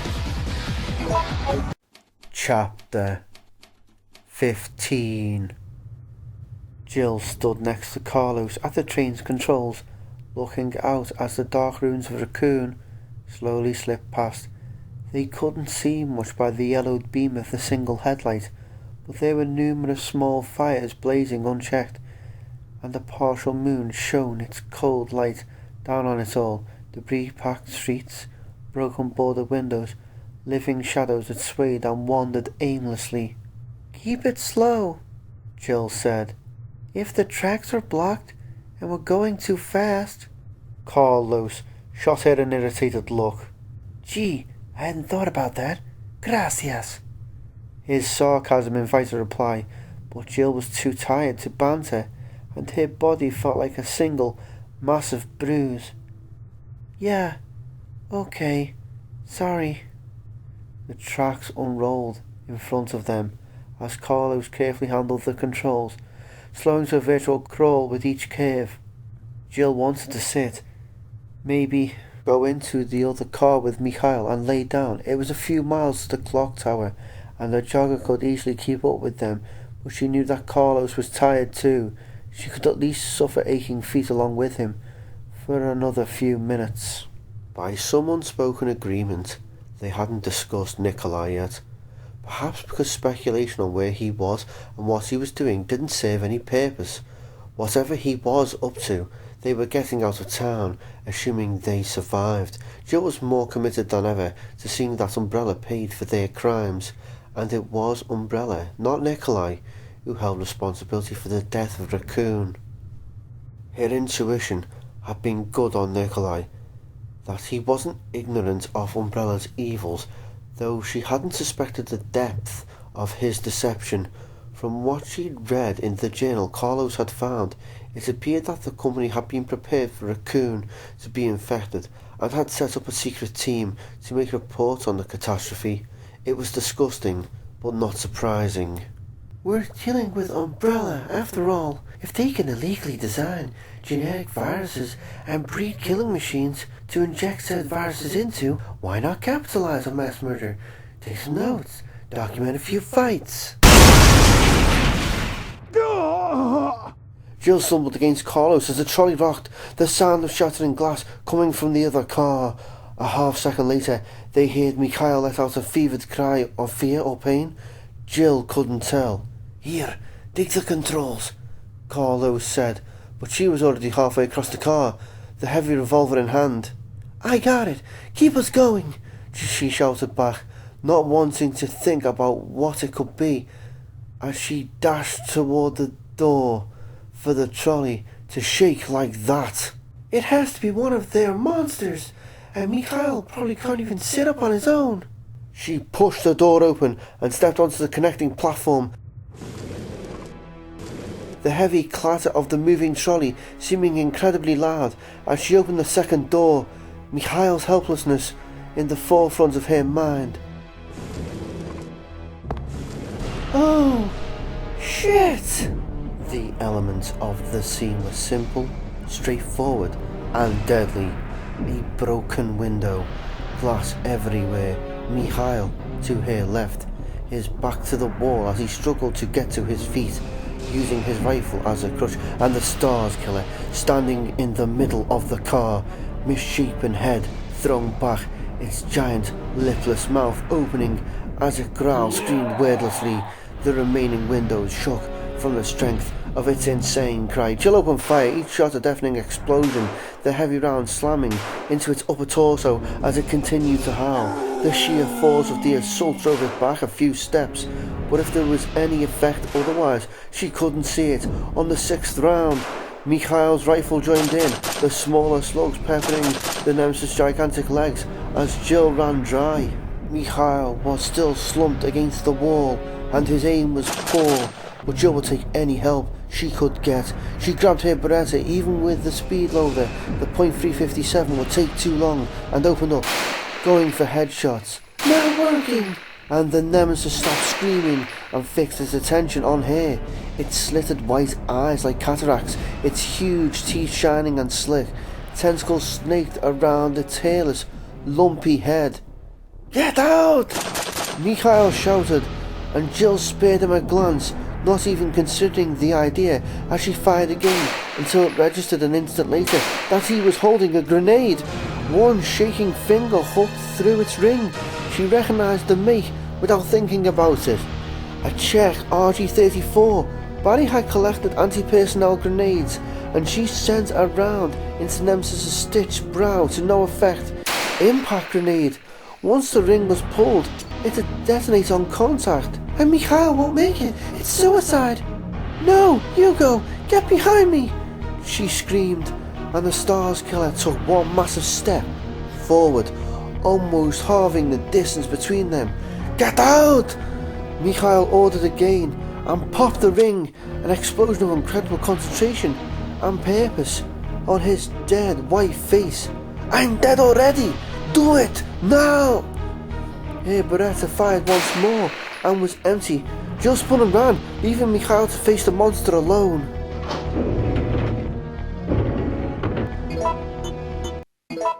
Carlos heard the yelling amidst the shots as he worked to bring the trolley to a stop, desperate to help Jill and Mikhail, but they were in the middle of a relatively tight curve, and the poorly maintained controls forced his efforts. He was about a second from joining them anyway, when the door behind him crashed open. Carlos whipped around, one-arming his M16, as he instinctively kept his other hand on the throttle, and saw Jill. She practically flew into the car, her expression a mask of expectant terror, his name forming on her lips, and a tremendous shock of fire and sound loomed up behind her, pushing her to dive a clumsy shoulder roll that was punctuated by the echoing boom crash from the second car. Tongues of flame burst through the back door's window as the floor tilted wildly, Carlos slammed into the driver's seat, the chair's arm whacking him mid-thigh hard enough to bring tears to his eyes. Mikhail! Carlos took one faltering step toward the back and saw only burning pieces of the obliterated second car dragging behind them, falling away as the trolley picked up speed. There was no chance that Mikhail could have survived, and Carlos started having serious doubts about their own chances as Jill stumbled forward, her face haunted by whatever she'd seen.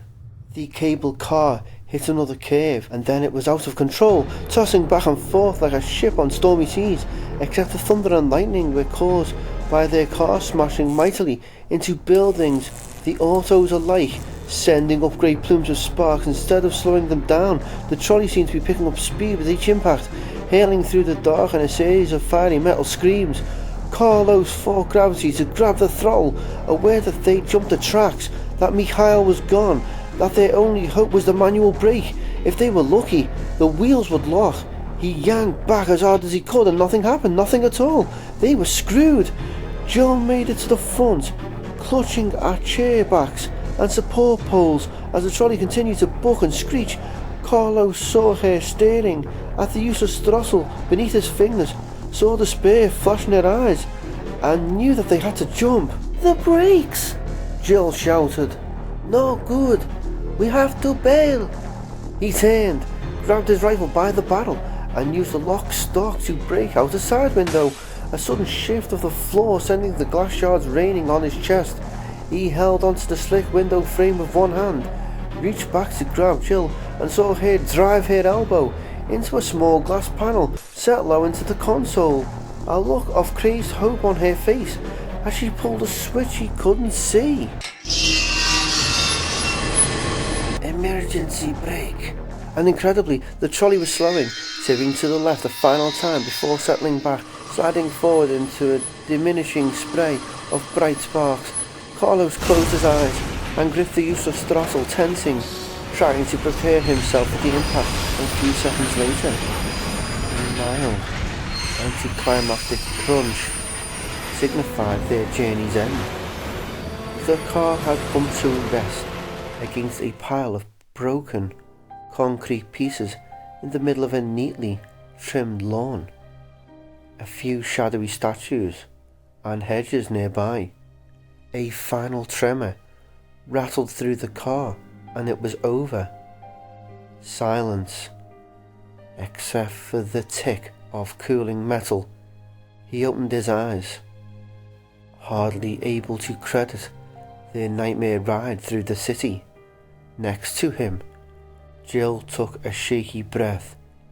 It had all happened so fast. It was a miracle that he and Jill were still alive. "Mikhail?" he asked softly. Jill shook her head. "It was the tyrant thing, the stars, Nemesis. Mikhail had a grenade.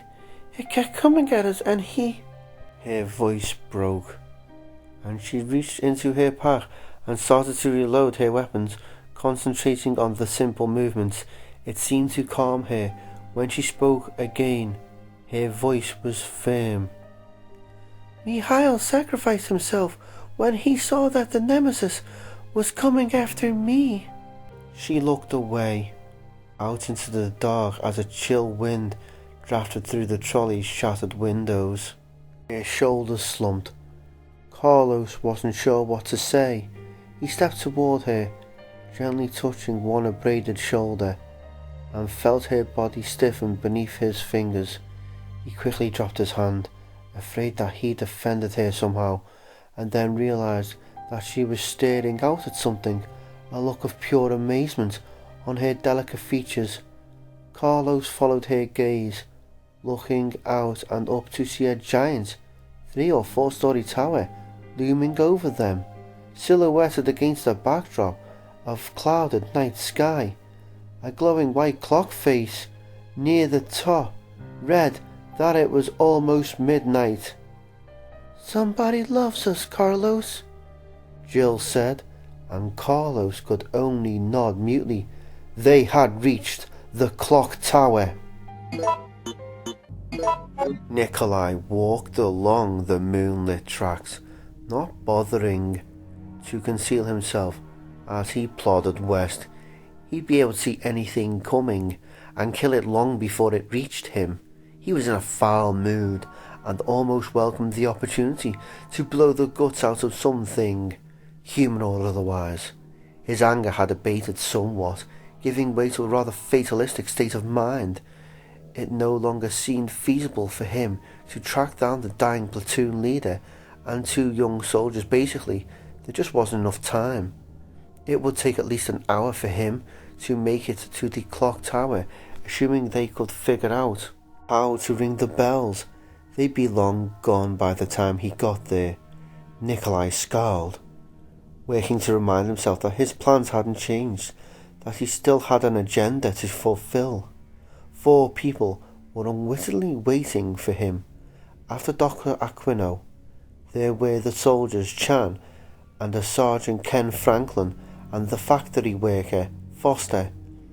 When they were all out of the way, Nikolai still had to collate their data, arrange a meeting and copter out. He had plenty to do, yet he couldn't help feeling cheated by the circumstances. He stopped walking, cocking his head to one side.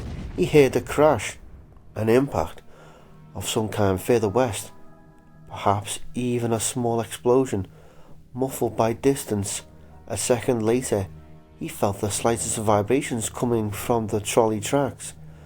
The tracks ran down the middle of the main street. Anything solid could have given them a jolt. But it's them, it's Mikhail and Carlos and Jill Valentine. They ran into something, or something went wrong with the engine, or he didn't know what, but he was suddenly quite sure that they had encountered trouble. It reinforced for him the positive feeling he had that he was the one with skill. They were forced to rely on luck, and not all luck was good. Perhaps we will meet again. Anything is possible, especially in a place like this. Ahead of him and to the left, from in between an office building and a fenced lot, came a gurgling groan. Then another. 3 infected shambled out into the open, 10 meters or so from where he stood. They were too far away to make out clearly in the waxy moonlight, but Nikolai could see that none of them were in good shape. 2 were missing arms, and the third's legs had somehow been cut down, so that it seemed to be walking on its knees, each stumping footstep creating a noise like someone smacking their lips. "Oh," the closest complained, and Nikolai shot it through its disintegrating brains. 2 more shots, and the other 2 joined the first, collapsing to the asphalt in wet thumps. He felt much better, whether or not he got an opportunity to see his duplicitous comrades again, and he found that he felt strongly that he would. He was the superior man, and he would triumph in the end. The awareness filled him with a new energy. Nikolai broke into a trot, eager to meet whatever challenge came next. Chapter 16. The trolley's door was jammed, so Jill and Carlos had to climb out of a window. Carlos looking as drained as Jill felt. It was a frankly weird coincidence that the trolley had ended up exactly where they needed to go. But then the last several hours, hell, weeks, had been weird. Jill thought it would serve her well to stop letting things surprise her. The clock tower yard seemed empty of life. Nothing moving, but a thin haze of oily smoke boiling up from the cable car's electrical system. They walked to the unused decorative fountain in front of the main doors, gazing up at the giant clock and the small belfry that topped the tower. Jill's thoughts heavy with images of Mikhail Victor. She'd never even been properly introduced to the man who'd saved her life, but she thought that they'd lost a valuable ally. The strength of character it took to die so that another might live. Heroic was the only word that fit. Maybe he even killed the Nemesis. It was practically on top of him when the grenade went off. Wishful thinking. Probably, but she could hope. So, I guess we try to find the bell mechanism, Carlos said. Do you think it's safe to split up, or should we? The harsh cry of a crow put him off, and Jill felt a fresh surge of adrenaline pump life into her veins. She grabbed Carlos's hand as a fluttering sound filled the dark from above, and around them, the sound of birds, wings pushing air. The Hall of Portraits at the mansion, watched from above by dozens of shiny black eyes as they waited to attack. And Forrest Spear from the Barvo team. Chris said he'd been ripped apart by dozens, perhaps hundreds of them. Come on! She pulled at Carlos, remembering the relentless viciousness of the altered, oversized crows at the Spencer estate.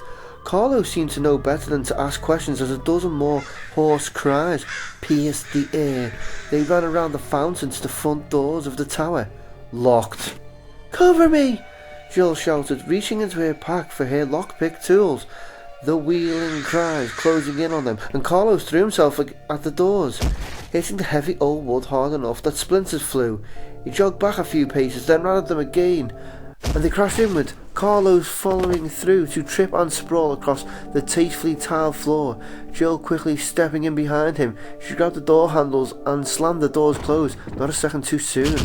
There were 2 audible thumps from the other side, joined by a chorus of angry screeching and the brush of dark wings, and then they were retreating, the sounds fading away. Jill sagged against the doors, exhaling heavily.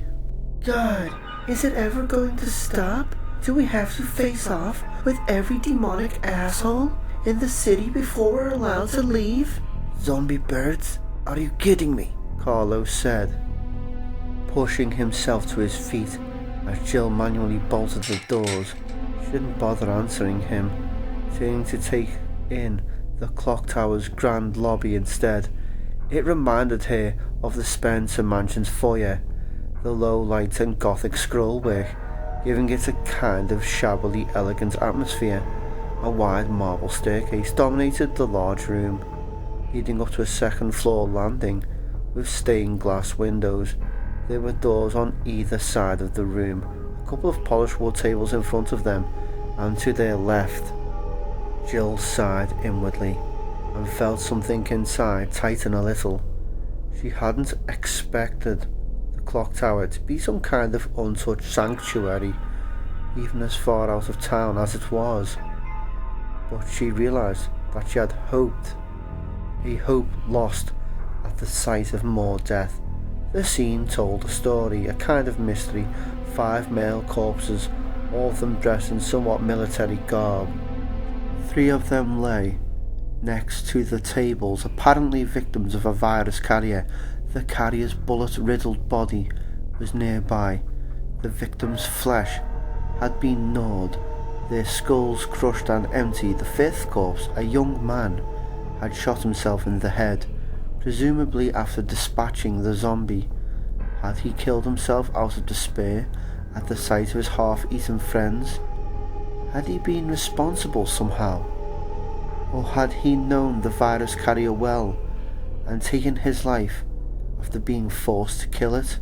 No way we can ever know. It's just another handful of lives lost in some untold tragedy, one among the city's thousands. Carlos moved closer to the bodies, frowning. From the grim look on his face, she got the impression that he knew who they were. He crouched down and pulled a blood-streaked duffel bag out from in between 2 of them, drawing a trail of red across the tile. She could hear metal touching metal inside, and it was obviously heavy. Carlos' biceps straining to lift the bag. "Is that what I think it is?" Jill asked. Carlos took the bag to one of the tables and eased the contents out. Jill felt a sudden, unexpected burst of glee at what was there. She hurried to the table, hardly able to believe their luck. A half-dozen hand grenades, like the one Mikhail had used, RG-34s, 8 M16 30-round magazines, loaded as far as she could tell, and more than she could have hoped for, a US M79 grenade launcher with a handful of fat 40mm cartridges.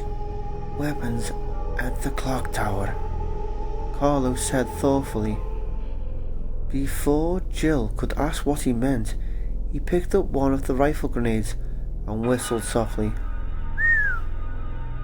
"Buckshot loads," he said. "One of these would have blasted the living shit out of that Nemesis espantajo." Jill raised her eyebrows. "Espantajo?" "Literally a scarecrow," Carlos said. "But it's used like weirdo or freak." "Appropriate." Jill nodded toward the men who had carried the weapons. "Do you recognize these people?" Carlos shrugged uncomfortably, handing her 3 of the hand grenades. "They're all UBCS. I've seen them around, but I didn't know them. They were just dumb grunts. They probably had no idea what they were getting into when they joined Umbrella, or when we were sent here, like me." He seemed angry and a little sad, and he abruptly changed the topic, suddenly remembering how close they were to escaping Raccoon City. "Do you want to carry the grenade gun?" "I thought you'd never ask," Jill said, smiling. She could use a weapon that would, as Carlos so colourfully put it, blast the living shit out of the Nemesis freak. "Now all we have to do is find a button somewhere, push it, and wait for our taxi to arrive." Carlos smiled faintly in turn, tucking M16 mags into his vest pockets. "And try not to end up dead, like everyone else in this goddamn place." Jill had no response to that. "Upstairs?" Carlos nodded. Armed and ready, they started up. The clock tower's second floor was really only a balcony that overlooked the front room. It ran along 3 sides of the building, and there was a single door where it ended, which had to lead to another set of stairs to the belfry, if Carlos remembered the term correctly, where the bells were. Almost over. This is almost over. Almost over. He let the repeating thought drive away almost everything else, too fatigued to consider his feelings of anger and sorrow and fear, aware that his breaking point wasn't all that far off. He could sort through his emotions once they left Raccoon behind.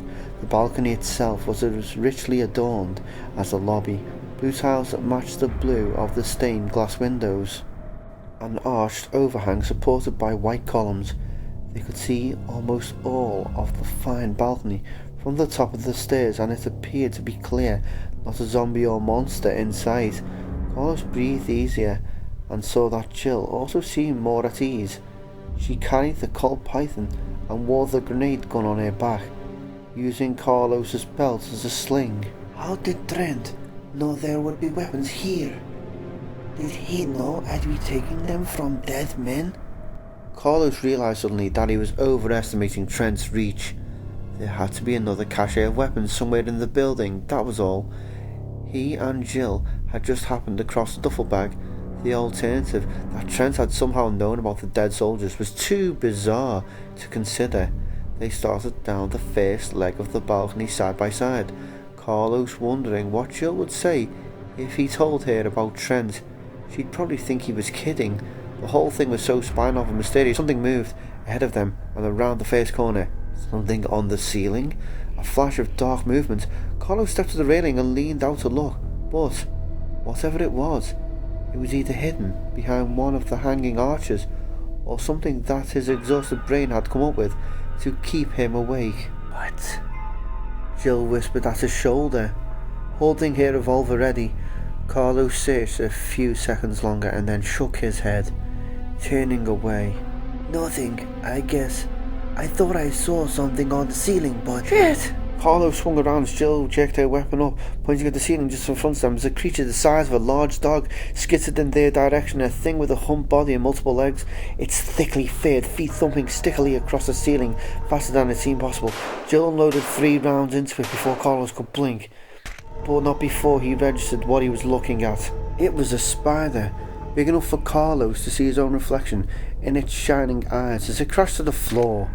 Dark fluid spouted from its back as it thrashed its multicoloured legs in the air, ichorous blood pooling beneath it. The wild, silent dance lasted only a second or two before it curled into itself, dead. I hate spiders, Jill said, a look of revulsion on her face as she started forward again, scanning the ceiling. All those legs, that bloated stomach? Yuck! You've seen these before? Carlos asked, unable to look away from the closed fist of its body. Yeah. At the Umbrella Lab in the woods. Not alive, though. The ones I saw were dead. Jill's apparent calm as they skirted the dead spider and continued on reminded Carlos how lucky he was to have hooked up with her. He'd come across a lot of tough men in his experiences, but he doubted very much that any one of them, put in her position, would be handling themselves as capably as Jill Valentine. The rest of the balcony was clear, although Carlos uncomfortably noted a shitload of webbing on the ceiling. Mounds of the thick white stuff accumulated in every corner. He didn't care much for spiders either. When they reached the door and swept their way through, Jill going in low, Carlos was relieved to be outside again. They'd come out on a wide wedge in front of the tower itself, a barren space surrounded by an ancient railing, a couple of defunct spotlights, and a few dead plants. There was a door-like opening set a story higher up in the tower, but no way to get to it. It seemed like a dead end. Nowhere to go but back the way they'd come. Carlos sighed. At least the crows, if that's what they were, had migrated somewhere else. So what now? Carlos asked, looking out over the dark courtyard at the still smoking wrecked trolley car. When Jill didn't answer, Carlos turned and saw her standing by a copper plaque he hadn't noticed, set into the stone face of the tower. She reached into her bag and produced a wrapped set of lockpicks. You give up way too easy, Jill said, selecting a few pieces from the bundle. Watch for crows, and I'll see what I can do about getting us a ladder. Carlos covered her, vaguely wondering if there was anything she couldn't do. Smelling rain on the cold wind that blew across the ledge, a moment later there was a series of clicks, followed by a low hum of hidden machinery, and a narrow metal ladder descended from just beneath the opening above. How do you feel about standing guard for another few minutes? Jill asked, smiling. Carlos grinned, feeling her excitement. It really was almost over. You got it. Jill quickly scaled the ladder and disappeared through the open door above. She called down an all clear a second later, and for the next several minutes Carlos paced the ledge, thinking about what he was going to do after they were rescued. He wanted to talk to Trent again about what needed to be done to stop Umbrella, whatever it took. He was there. I bet he'd be interested in talking to Jill too.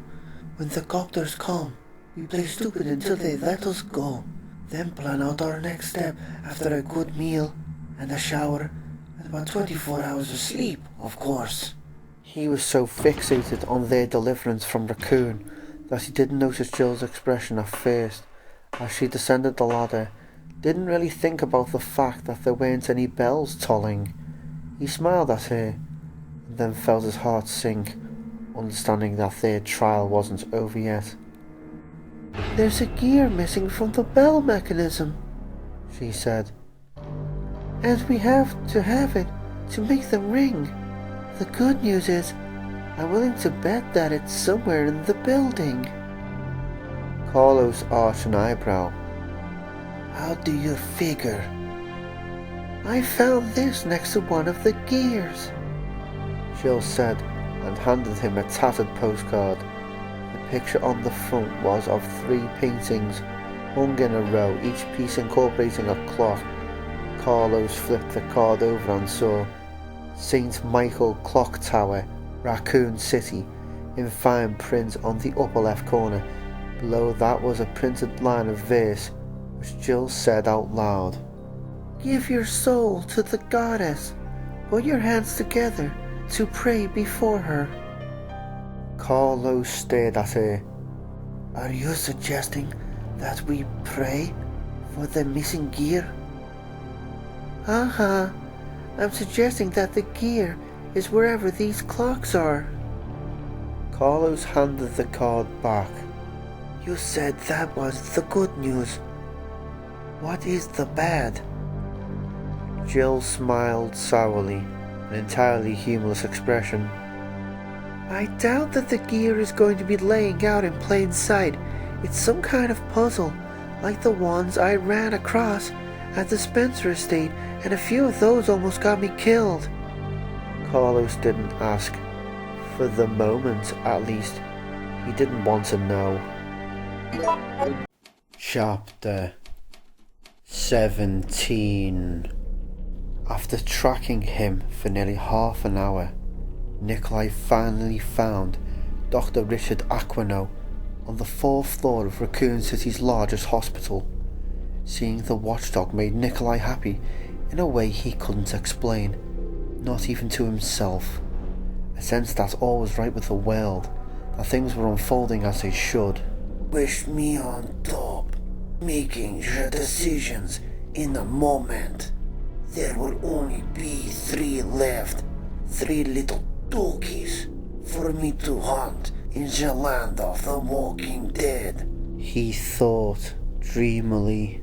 Does it get any better than this? Aquino was just locking a door behind him, a look of sweaty fear on his pallid face as his gaze darted around nervously.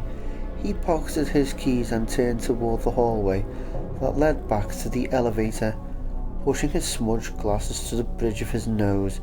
Nikolai was amused to note that he wasn't even armed. Nikolai stepped half out of the shadows, planning to enjoy himself. After Nikolai had spent over an hour getting to the hospital, jogging most of the way, the mousy Dr. Aquino had the nerve to try and hide from him, although looking at him now, Nikolai thought it was more than likely that the scientist hadn't even known he was being hunted and had eluded Nikolai by pure accident. Aquino looked like the kind of man who could get lost in his own backyard. Even now, the Watchdog didn't realise that he wasn't alone anymore, that Nikolai was only 3 meters away. "Doctor!" Nikolai called loudly, and Aquino jumped around, gasping, involuntarily waving his hands in front of him. His surprise was absolute. Nikolai couldn't help a slight smile. Who are you?" Aquino stammered. He had watery blue eyes and a bad haircut. Nikolai stepped closer, deliberately intimidating the scientist with his size. I'm Wish Umbrella. I came to see how you were progressing with the vaccine, among other things. With Umbrella? I didn't want vaccine. I don't know what you're talking about.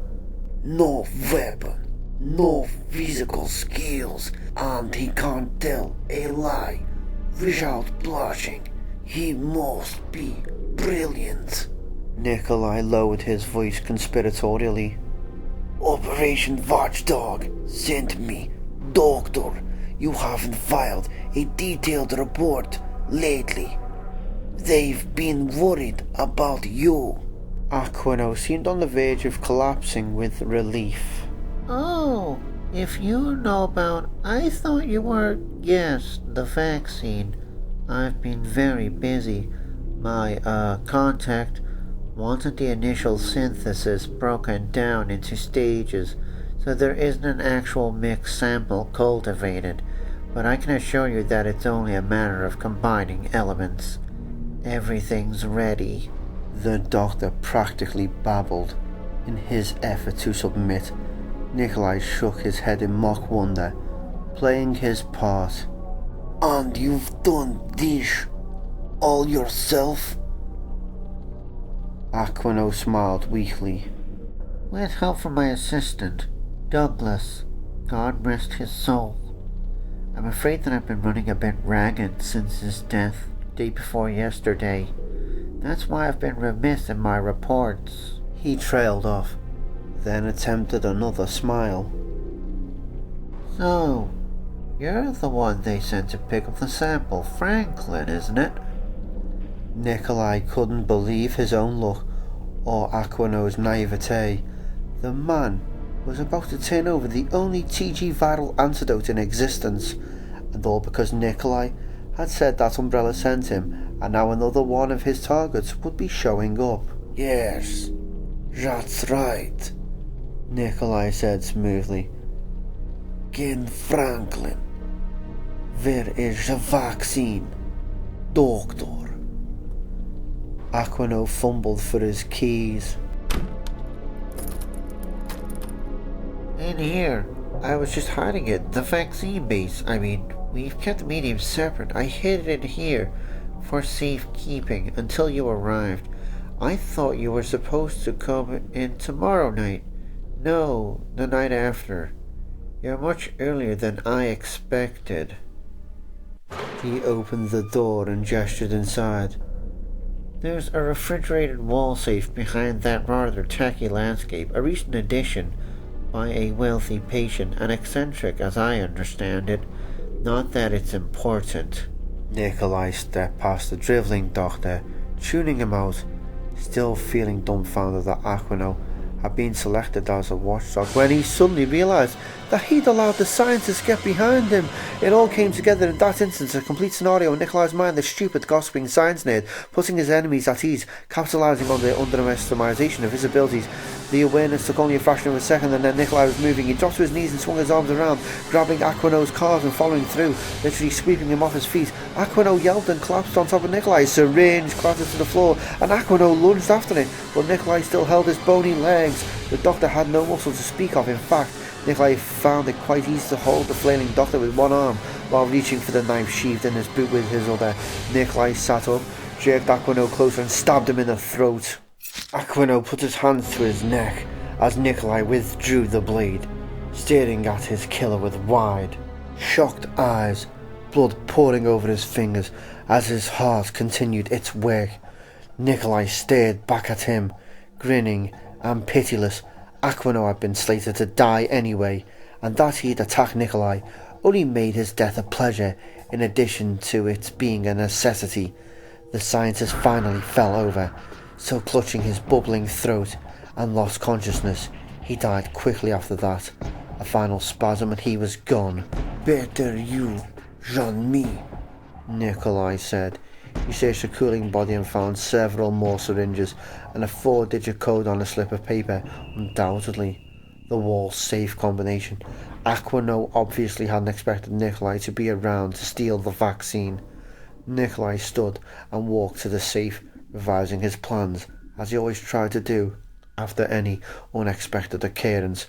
Aquino had been expecting Ken Franklin to pick up the sample, which meant that Franklin would be putting in an appearance, unless the doctor had been lying.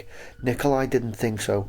Aquino had been so convincing because he had been telling the truth, an excellent technique to distract one's opponent. "So I synthesize the vaccine, maybe enjoy some hunting, while I wait for Sergeant Franklin to show up, then get rid of him, and then destroy the hospital.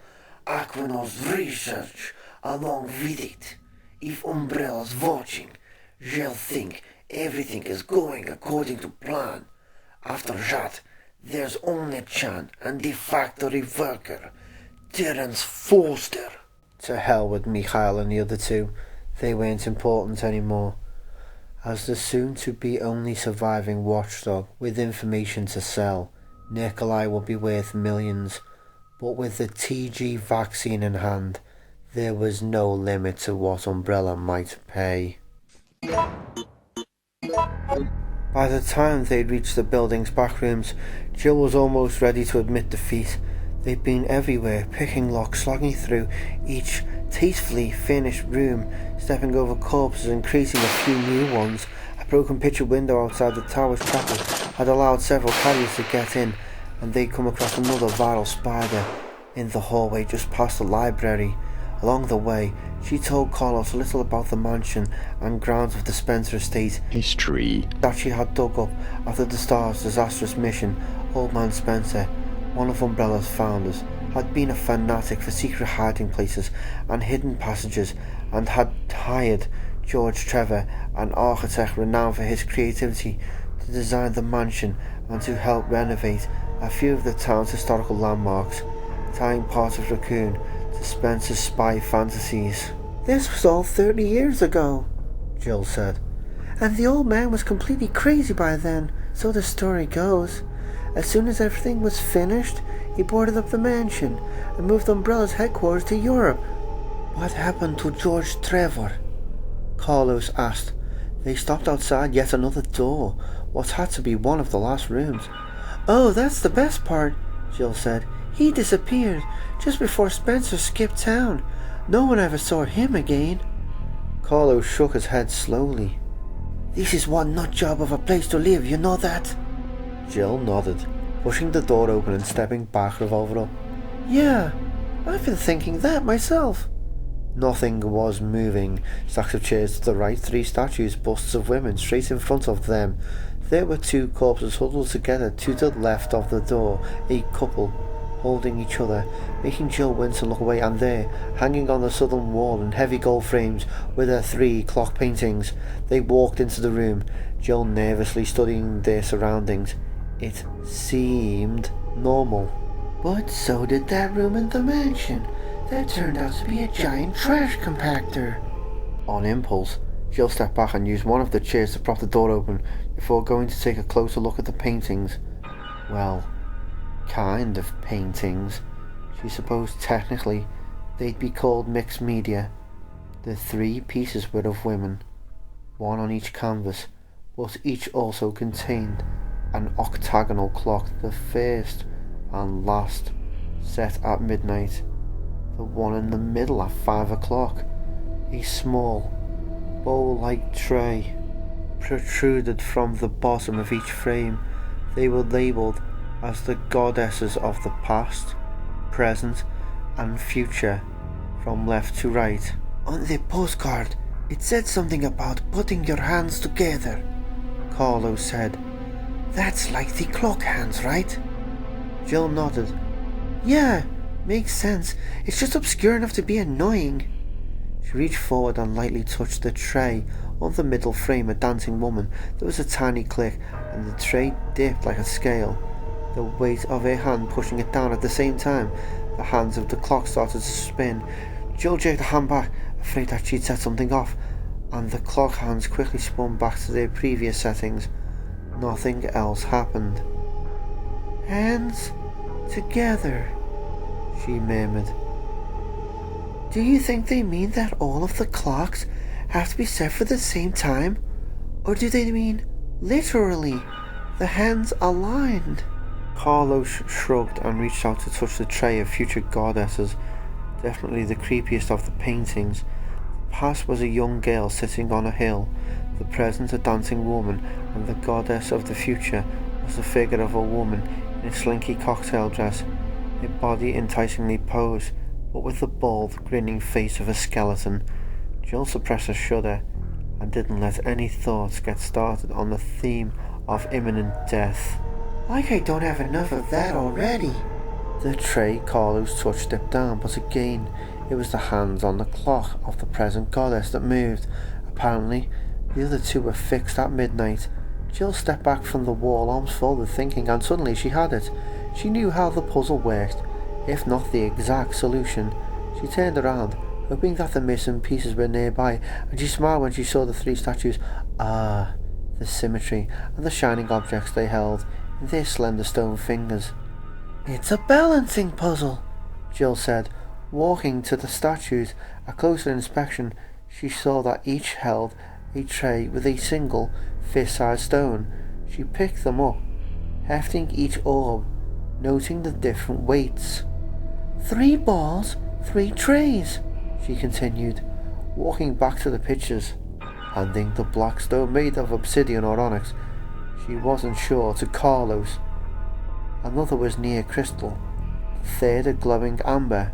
And the goal is to make the middle clock hit midnight, Carlos said, catching on. Jill nodded. I'm sure there's a motif to the solution. A color match? Like black for death, maybe. Or maybe it's mathematical. It doesn't matter. It won't take that long to try all of the combinations. They set to work, trying each ball on one painting at a time, then using them all. Jill carefully studying the present clock's hand movements. With each placement, it appeared that the different balls held different values, depending on which tray they were in. Jill was just starting to feel like she could figure it out. It was definitely mathematical when they looked across the solution. With crystal in the past, obsidian in the present, and amber in the future, the clock in the middle struck midnight. Chiming softly, the minute hand started to move backwards with a clattering sound, and then the face of the clock itself fell from the picture, pushed out by some machinery that Jill couldn't see. In the revealed hollow was the glittering gold cog that had been missing from the tower's bell mechanism. Sneaky, you pricks, but not sneaky enough.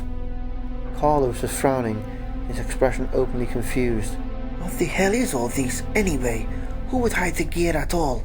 And why in such a complicated way? Jill plucked the shining gear from its hiding place, remembering her own thoughts on that exact subject only 6 weeks before, standing in the dark halls of Spencer's mansion. Why? Why such an elaborate secrecy? The files Trent had given her just before the estate mansion had been full of clues to the mansion's puzzles. Lucky for her, without those, She might never have gotten out. Most of the bizarre little mechanisms had been much too intricate to be practical time-wise or functionally.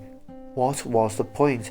After giving it a lot of thought, Jill had finally concluded that Umbrella's real board of directors, the ones no one knew about, were paranoid fanatics. They were self-involved children playing secret agent games and betting with other people's lives because they could, because no one had ever explained to them that hiding toys and making treasure maps was something people outgrew, because no one had stopped them yet. Suddenly eager to wrap it all up, to place the gear and ring the bell and just leave, Jill phrased it much more simply than Carlos. "They're wacko, that's why. 100% grade A jacked up bad shit. You ready to get out of here or what?" Carlos nodded somberly, and after a final look around the room, they headed back out the way they'd come. Chapter 18. Carlos watched Jill climb the ladder once more, trying not to get his hopes up again. If this didn't work, he was going to be deeply, majestically pissed. Hell with it. If this doesn't work, we should just walk out, or see if we can get to that factory and steal ourselves a ride. She's right. These people are under us, lost in space. The sooner we get out of their territory, the better. He stared blankly out at the dark yard for a few moments, so bone-weary that he wondered how he would do one more thing, take one more step. It seemed impossible. All that kept him going was his desire to leave, to get away from this Holocaust and try to recover. When the first massive peal of sound rang out, its deep and hollow tone rolling out from the top of the tower, Carlos realised he couldn't keep a lid on his hope. He tried, telling himself there was going to be a glitch in the program, telling himself that Umbrella would send assassins, that the pilot would be a zombie. Nothing worked. A helicopter was coming for them. He knew it. He believed it. He just hoped the rescue team wouldn't have any trouble finding a place to land. Spotlights. There were 4 of them on the ledge and a crusty-looking control box near the door that led back inside. The light would guide the transport in faster. Carlos hurried towards it, glancing up to see if Jill had started down yet. She hadn't, and when he looked again, he saw that he wasn't alone. As if by magic, the giant, mutilated freak that had been chasing Jill was simply there, close enough for Carlos to smell a bare meat smell, snarling its piggy, distorted gaze, turned to the top of the ladder. "Carlos, look out!" Jill screamed down, but the Nemesis monster ignored him completely, taking a mammoth step toward the ladder, the eyeless snakes that were its tentacles whipping around its colossal head. One more step, and it would be at the base of the ladder, and Jill would be trapped. She said bullets don't hurt it. Desperate to do something, Carlos saw the large green power switch on the Spotlight's control panel and lunged for it, not sure what he expected, to distract it if they were lucky, and all 4 lights snapped on at once, blinding, instantly heating the air around them and illuminating the tower, probably for miles to see. One of the beams was full on blocked by the freak's hideous face. The light actually forced the thing to stumble backwards, giant hands covering its mutant eyes, and Carlos acted. He ran at the blinded Nemesis, M16 held high, and slammed the rifle against his chest, pushing as hard as he could. Off balance, it stumbled backwards, its legs slapping the ancient railing, and with a brittle snap, a wide section of the railing gave way, falling into the darkness, the Nemesis plummeting after it.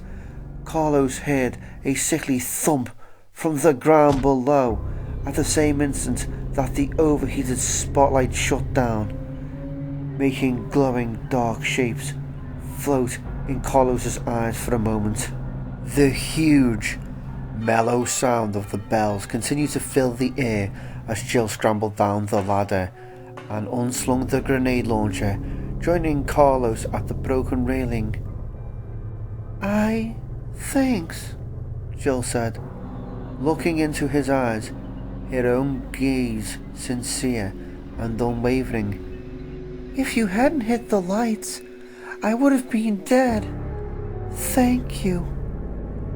Carlos was impressed, and a little flustered black-haired Candor.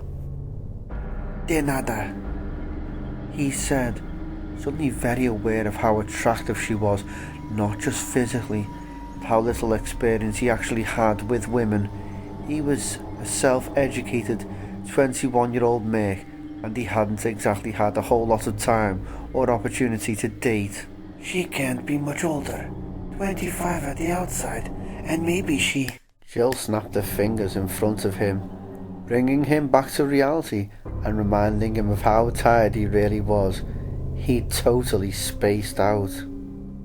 You still with me? Carlos nodded, clearing his throat. Yeah, sorry, did you say something? I said we need to move.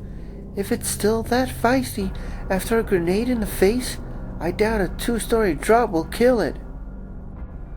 Right, Carlos said. We should probably circle around front anyway. They'll probably drop a harness if they can't set down. Jill nodded. Let's do it. Ushered inside by the deep voice of hollowed metal, Carlos suddenly wondered if Nikolai was still alive, and if he was, what would he do when he heard the tolling bells? Nikolai heard the bells on his walk back into town and scoffed irritably, refusing to be baited. He hadn't expected the barely skilled trio to make it, but so what if they had? Davis Chan had filed another report from a woman's boutique of all places, and Nikolai meant to track him down. And why should I care if she limp away with their miserable lives, with what I've got? Nikolai pulled the slender metal case out of his pocket for the 3rd time since leaving the hospital. Unable to resist, inside was a glass vial of paper's fluid that he'd synthesized himself with a little help from an instruction sheet that Aquino's assistant had thoughtfully left behind. Nikolai knew it would be safest to store the sample someplace, but the small container represented his authority over the other watchdogs and a newly elevated status with Umbrella. He was a leader, a supervisor of lesser men, and he found that carrying the vaccine with him, and occasionally holding it, made him feel powerful, grounded in a way. Smiling, Nikolai slipped the container back into his pocket within easy reach and started walking again, deliberately ignoring the bells. Things were going very well. He had the vaccine. He knew where Chan was and where Franklin was going to be. In just under 48 hours, he'd already rigged the hospital to blow, and he would push the button as soon as his meeting with Franklin was over. Nikolai thought he might duck over to the factory and get rid of Terence Foster while he waited on Franklin. There was plenty of time. Just like there was plenty of time to track Mikhail, to play at being a noble team member, to decide who would die first among them. The clamorous bells pounded at him, seeking to remind him of his failure, but he refused to be distracted by the escape of 3 incompetents. He was getting closer to town. He could see the combined glow of hundreds of small and not so small fires encasing the dark city. Even if he wanted to, he wouldn't make it back to the clock tower before the first helicopter came, and he didn't want to. He'd had the opportunity after killing Aquino and had decided that it wasn't worth his time. It was the right decision, and the strange doubts that curled up inside of him at the sound of the bells were to be disregarded. It meant nothing that they had survived. It didn't mean that they were as good as him. Besides, he still had a few dogs to put down to ensure his monopoly on information. He thought that Chan might choose to bug down at the store he'd reported from as late as it was. Nikolai would kill him, take his data, and retire for the evening somewhere in the city. At the Watchdog briefing, he'd heard that food was scarce, but he was certain that he could manage. Raid a few pantries for canned goods perhaps. In the morning, he would file his own report to keep up his cover and spend the day hunting up information of his own before heading west again. Everything was fine, and as he gradually crossed over from the suburbs into the city, the sound of the approaching helicopter didn't bother him a bit. Let those spineless, shit-eating bastards run. He felt great, in control, better than great. He only had a headache because of those damn bells. They retraced much of their winding path through the clock tower, Jill wanting to make sure the Nemesis either got confused or had plenty of time to wander away before they went out to meet the copter. As they walked, they hammered out a story to tell whoever was running the evac. Jill was Kimberly Samsel, the name of Jill's best friend from 5th grade. She'd worked at a local art gallery, no family, and she'd only moved to Raccoon recently. Carlos had found her just after his platoon leader, the only other UBCS member to have survived, had been killed by zombies. Together, they'd made it to the clock tower. End of story. They decided not to mention Nikolai, the Nemesis, or any unidentifiable creatures they'd seen running around. The idea was to appear as ignorant of the facts as possible. Neither of them wanted to take any chances on the allegiance of the rescue team, and Jill had no doubt that there would be someone on the transport waiting to debrief them. So the simpler the story, the better. They just have to pray that no one had their pick on hand. They could worry about how to slip away once they got out of the city. At the front doors of the clock tower, they paused for a moment, readying themselves. Jill feeling a strange mixture of happiness and anxiety. Rescue was coming, but they were so close to getting out now that she was afraid something would go wrong. Maybe that's just because Umbrella is doing the rescuing. God knows they don't have a very good track record for keeping their shit together. Jill, before we leave, I want to tell you something, Carlos said, and for a few seconds Jill thought that anxiety was about to be confirmed, that he was going to tell her some terrible secret he'd been holding back, but then she saw his careful, thoughtful expression and thought different. Okay, shoot, she said neutrally, thinking about the way he'd looked at her out on the balcony. She'd seen that look before from other men, and she wasn't sure how she felt about it from Carlos. Before he'd left for Europe, Chris Redfield and she had been getting pretty close. Before I came here, I was approached by this guy about Raccoon, about what was going on here. Carlos started, and Jill had just enough time to feel stupid about her assumption before his words sank in. Trent! He told me that we were in for a rough time and offered to help me out. I thought he was crazy at first. But then you got here and found out he wasn't. Carlos stared at her. You know him or something? Probably as well as you do. It was the same with me. Just before the estate mission, he gave me information about the mansion and told me to be careful who I trusted. Trent, right? Carlos nodded, and although they both opened their mouths to speak, neither of them said a word. It was the sound of the approaching helicopter that cut them off, that made both of them grin and exchange looks of joy and relief. Let's talk about him later, Carlos said, pushing open the front doors, a chop of the copter's blades filling the tower's lobby as they both stepped out into the yard. Jill only saw one transport helicopter, but didn't care. There obviously wasn't anyone else to evacuate, and that had swung over the crashed trolley. She and Carlos both started to wave their arms and shout. Over here! We're over here! Jill screamed, and she actually saw the clean-shaven face of the pilot, his smile glowing by the lights in the cockpit. As he flew closer, close enough that she could see the smile disappear, in the same instant that she heard the weapon discharge to their right, a look of horror dawning on that youthful face.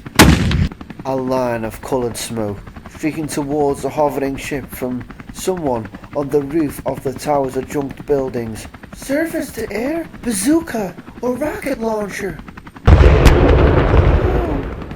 Jill whispered, but the sound was lost as the missile slammed into the copter and exploded. Jill numbly thinking that it had to be a heat rocket to do the damage it was doing as the airship spun around them, listing badly to one side, fire spouting from the shattered cockpit. Carlos grabbed her arm and yanked, almost shaking her off her feet, pulling her out of the yard as a high, climbing, whining noise blew over them, the burning helicopter stuttering forward as they huddled behind the fountain. And then it crashed into the clock tower. Flaming chunks of metal and stone and wood showered down upon them as the transport plunged through the roof of the lobby. And like the voice of destruction, Jill heard the Nemesis's triumphant scream rising above it all. Chapter 19. Carlos heard the monster screaming howl and started to get up, still holding Jill's arm. They had to get away before it saw her, and the front of the building cracked open as though it were made of balsa wood, wreckage from the helicopter spewing out in a burst of smoking debris. Before Carlos could get down, a large piece of blackened rock from the building's outer wall smacked into his left side. He heard and felt a rib give way as he fell, the pain instant and intense. Carlos! Jill leaned over him, her gaze darting back and forth between him and part of the tower he couldn't see. The grenade launcher still clutched in her hands. The Nemesis had stopped roaring. Between that and the sudden, brutal silencing of the bells, Carlos could hear something thumping heavily to the ground, followed by the crumple of powdering rock in a slow, even rhythm. It's coming. It jumped off the roof, and it's coming. Run! Carlos said, and he saw that she understood. A second before she took off that she had no other choice. Loose kicking the ground away, she left him alone as fast as she could. Carlos turned his head as he sat up, willing himself not to feel pain, and saw the creature standing in a pile of broken concrete and burning wood, unaware that the hem of its leathery coat was on fire. As his aberrant gaze tracked Jill as before, he didn't seem to see him. As long as I don't get in his way, Carlos thought, propping himself against the cool stone of the fountain, lifting his rifle. It doesn't hurt. It doesn't. In a single powerful motion, the Nemesis lifted a rocket launcher to its giant shoulder and took aim as Carlos started firing. Each chattering round from the M16 sent a fresh pulse of muffled agony through his bones, but his aim was good in spite of the pain. Tiny black holes appeared on the creature's face, and Carlos could hear the ping of ricochet off the battered launcher. The fleshy tentacles that rose up from beneath the monster's long jacket whipped around its upper body as if outraged, coiling and uncoiling with incredible speed. Carlos saw that it was swinging the bazooka toward him, but he kept firing, knowing that he couldn't get up in time to run. Get away! Jill, go! Inside the Carlos and fired, and Carlos saw the burst of white motion coming at him. He felt the heat of the high explosive anti-tank missile radiating against his skin, and somehow he wasn't dead. But something not far behind him blew up. The force of the blast lifted and threw him roughly against the side of the fountain. The pain was spectacular, but he raggedly held on to consciousness, determined to buy Jill a few more seconds. Half laying across the lip of the fountain, Carlos started firing again, shooting for its face, rounds going everywhere as he struggled to control the weapon. Die! Just die already! But it wasn't dying, it wasn't even flinching, and Carlos knew he only had a half second left before he was blown into a greasy stain on the lawn. The rocket launcher was pointed directly at Carlos's face when it happened. 1 in a million shot. As one of the metallic pings turned into an explosion, a sudden white-hot light show. The monster pitched backwards as its weapon disintegrated, dropping out of sight. Carlos's rifle went dry. He reached for a new magazine, and there was new pain.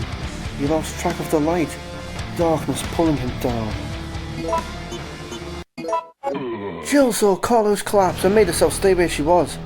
Standing between the trolley and a hedgerow, she'd seen the Nemesis go down, thrown into the burning rubble by the misfire that had obliterated its bazooka, but its confirmed ability to avoid death kept her from going to Carlos.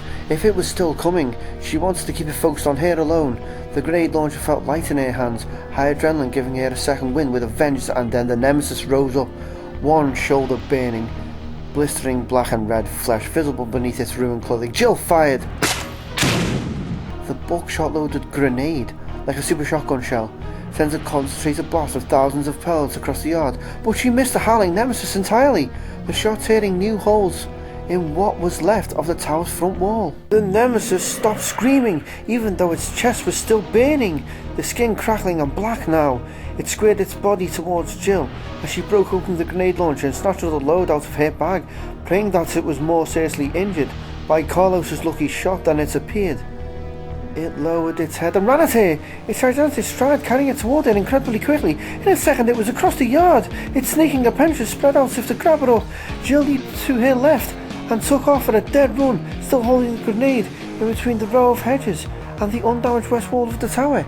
She could hear it enter the row behind her as she reached the end.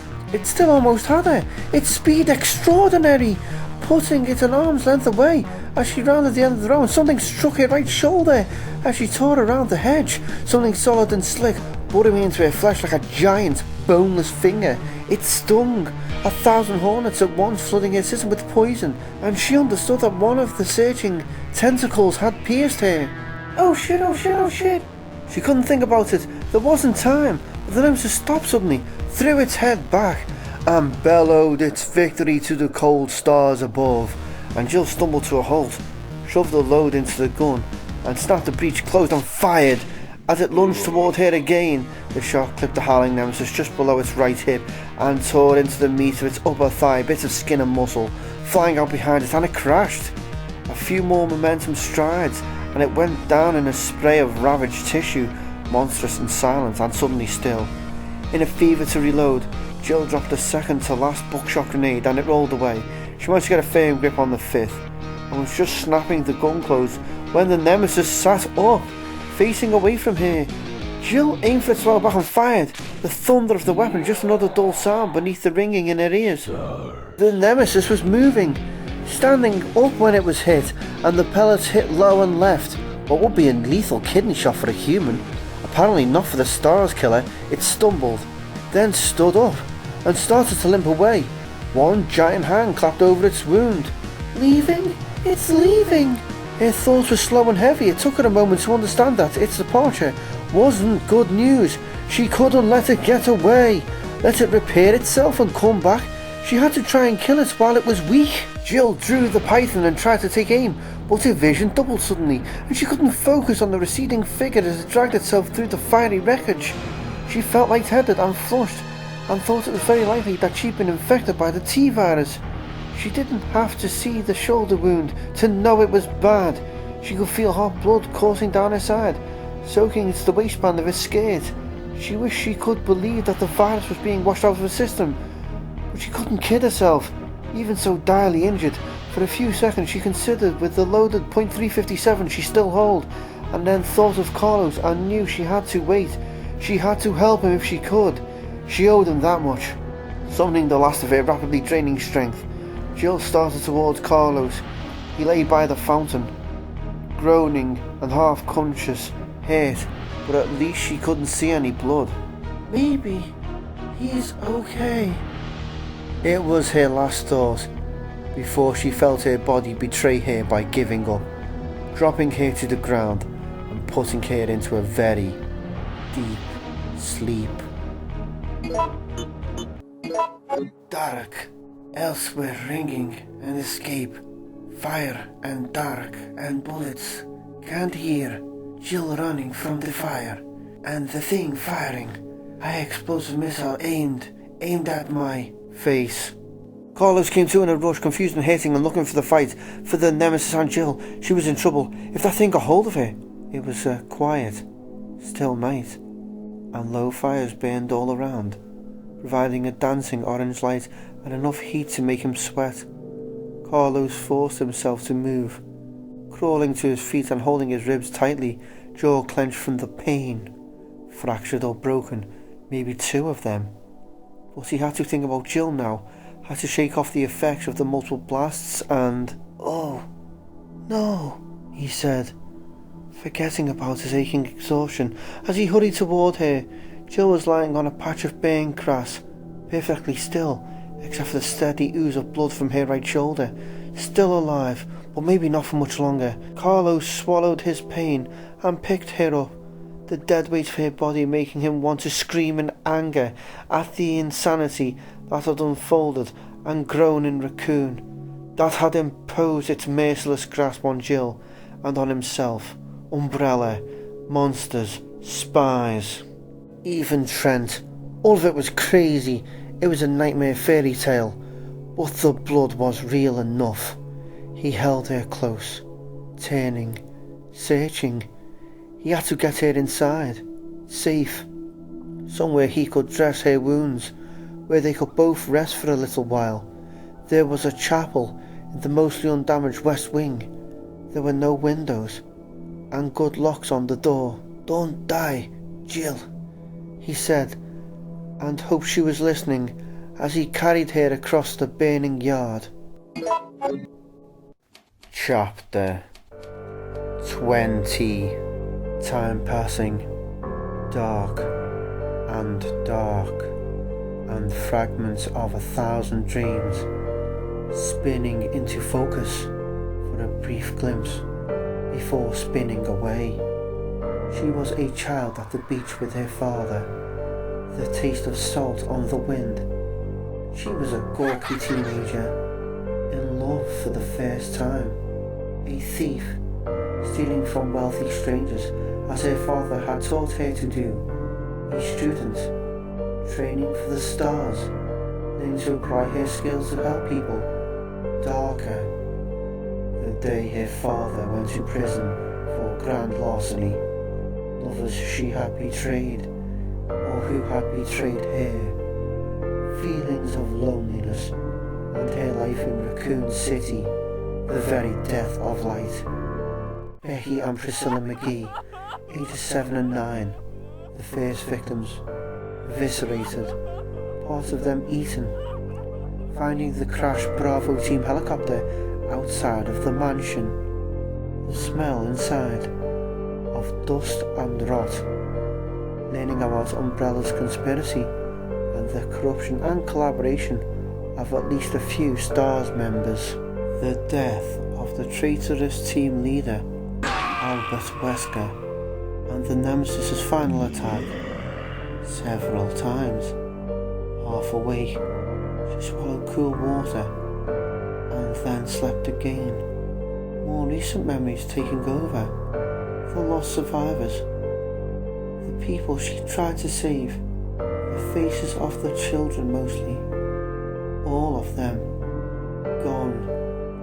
Brad Vickers' brutal death, Carlos, Nikolai's flat, emotionless gaze, and Mikhail's sacrifice, and reigning over it all like a demonic epitome of evil, the beyond tyrant monster, the Nemesis, its terrible voice calling for her, its terrible eyes seeking her wherever she went, whatever she did. The most troubling thing, though, was that there was something happening to her, a distant feeling, because it was happening to her body when she was very much asleep, but no less unpleasant for that. It felt like her veins were heating up and expanding, like her every cell was becoming thick and heavy with strange spices, sticking to the cells around it, all of them boiling gently, like her whole body was a vessel, filled with moving wet heat. Finally, the gentle sound of falling rain lapped at the edges of her awareness, and she yearned to see it, feel its coolness on his skin, but it was a long, tiring struggle to leave the dark behind. Her body didn't want to, protesting louder the closer she got to the surface of grey, the twilight between the dreams and the rain. But determined, she won out. After deciding that she was alive, Jill opened her eyes. Chapter 21. Carlos was sitting with his back to the door, eating a fruit cocktail out of a can, when he heard Jill stir, the regular, consistent sound of her deep breathing becoming lighter. She turned her head from side to side, still asleep, but the movement was the most deliberate action he'd seen in 48 hours. He stood as quickly as he could, forced to be careful by the pinch of his tightly taped ribs, and hurried to the raised altar where she lay. He picked up the bottle of water at the base of the dais, and when he stood up again, she opened her eyes. "Jill, I'm going to give you some water now. Try to help me out, okay?" She nodded, and Carlos felt sappy with relief, holding her head up while she drank a few swallows from the bottle. It was the first time she had responded clearly to anything, and her colour looked good. For 2 days she had drunk when he'd pushed it on her, swallowing at least, but white as a ghost, and completely out of it otherwise. "Where are we?" Jill asked weakly, closing her eyes as she lay her head back down on the makeshift pillow, a piece of rolled up carpet. Her blanket was made up from unburned drapes he'd salvaged from the foyer. "The chapel of the clock tower," he said softly, still smiling. "We've been here since the helicopter crashed." Jill opened her eyes again, obviously aware and reasonably focused. She wasn't infected. He'd been so afraid for a while, but she was okay. She had to be. How long? Talking seemed to be tiring for her, so Carlos tried to summarize everything that had happened to save her the questions. "The Nemesis shot down the helicopter, and you and I were both wounded. Your shoulder was injured, but I've been changing the dressings and it doesn't seem to be infected. We've been here 2 days, recuperating. You've been sleeping mostly. It's October 1st, I think. The sun set an hour ago, and it's been raining on and off since last night." He trailed off, not sure what else he could tell her, but not wanting her to fall asleep again. Not right away. He'd been stuck with his own thoughts for long enough. "Oh, and I found a case of fruit cocktail of all things, in the trunk, in that one sitting room, the one with the chessboard, remember? Water? Too. Someone was hoarding, I guess. Lucky for us. I didn't want to leave you alone. I've been, taking care of you." He didn't add that he'd been cleaning her up, changing the drape she lay upon when it was necessary. He didn't want her to feel embarrassed. "You're hurt?" she asked, frowning, blinking slowly. "Couple of fractured ribs, no big deal. Well, maybe when I have to pull the tape off, that's going to hurt like a son of a bitch. All I could find was duct tape." She smiled faintly, and Carlos softened his tone, almost afraid to ask, "How are you doing?" 2 days? No more helicopters? She asked, looking away, and he felt himself tense slightly. She hadn't answered his question. "No more helicopters," he said, and noticed for the first time that the colour in her cheeks was overly red. He touched the side of her neck, and his tension grew. Fever, not too bad, but she hadn't had it the last time he checked an hour before. Jill, how do you feel?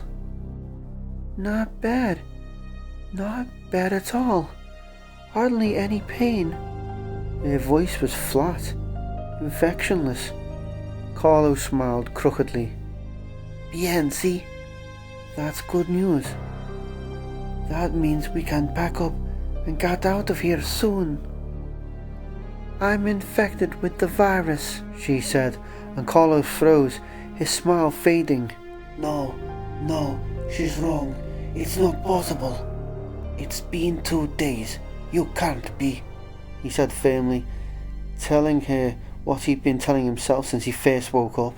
I saw one of the other soldiers turn into a zombie. Couldn't have been more than 2 hours from the time Randy was beat until he changed. If you have it, something would have happened by now. Jill carefully rolled onto her side, wincing a little, closing her eyes again. She sounded incredibly tired. I'm not going to argue with you, Carlos. Maybe it's a different mutation because it came from the Nemesis. Or maybe I picked up some kind of immunity from being at the Spencer estate. I don't know, but I have it. Her voice shook. I can feel it. I can feel myself getting worse. Okay, shush, Carlos said, deciding that he would leave immediately. He'd take Jill's revolver in addition to the assault rifle, and definitely a couple of hand grenades. The hospital was close, and there was at least one vaccine sample there. That's what Trent had said.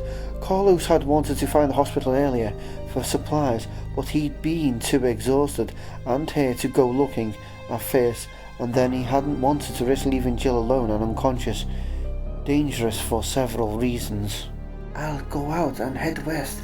See if I can find a sign or something. Trent had also said something about the hospital not being there for much longer. Carlos hoped he wasn't too late. Try and get back to sleep. Carlos said, I'm going to take off for a while to try and find something that might help you. I won't be gone long. Jill already seemed to be half asleep, but she raised her head and made an effort to be clear, enunciating carefully. If you come back and I'm sicker, I want you to help me. I'm asking you now. I may not be able to ask you later. Do you understand? Carlos wanted to protest, but knew that he'd want the same thing if he had the disease. Being dead sucked, but Raccoon was proof that there were worse things. Like having to shoot someone you care about. I understand, he said. You rest now. I'll be back soon. Jill slept, and Carlos started to load up. Just before he left, he gazed into her sleeping face for a long moment, silently praying that she'd still be Jill when he got back. The hospital turned out to be much closer than he thought, less than 2 blocks away. Nikolai waited for Ken Franklin eagerly, knowing that the Watchdog's death would mark the beginning of the endgame. Nikolai's growing frustration was about to come to an end. If the bastard ever shows up. But no, he was coming, and then Nikolai would be on track again. He had checked the corner window of the office he'd chosen, overlooking the dark, empty street, also his escape route if the sergeant turned out to be troublesome. For the 10th time in half as many minutes, willing for the errant watchdog to hurry. Nothing had gone as he'd planned, and although he'd made the best of it, Nikolai was losing his patience.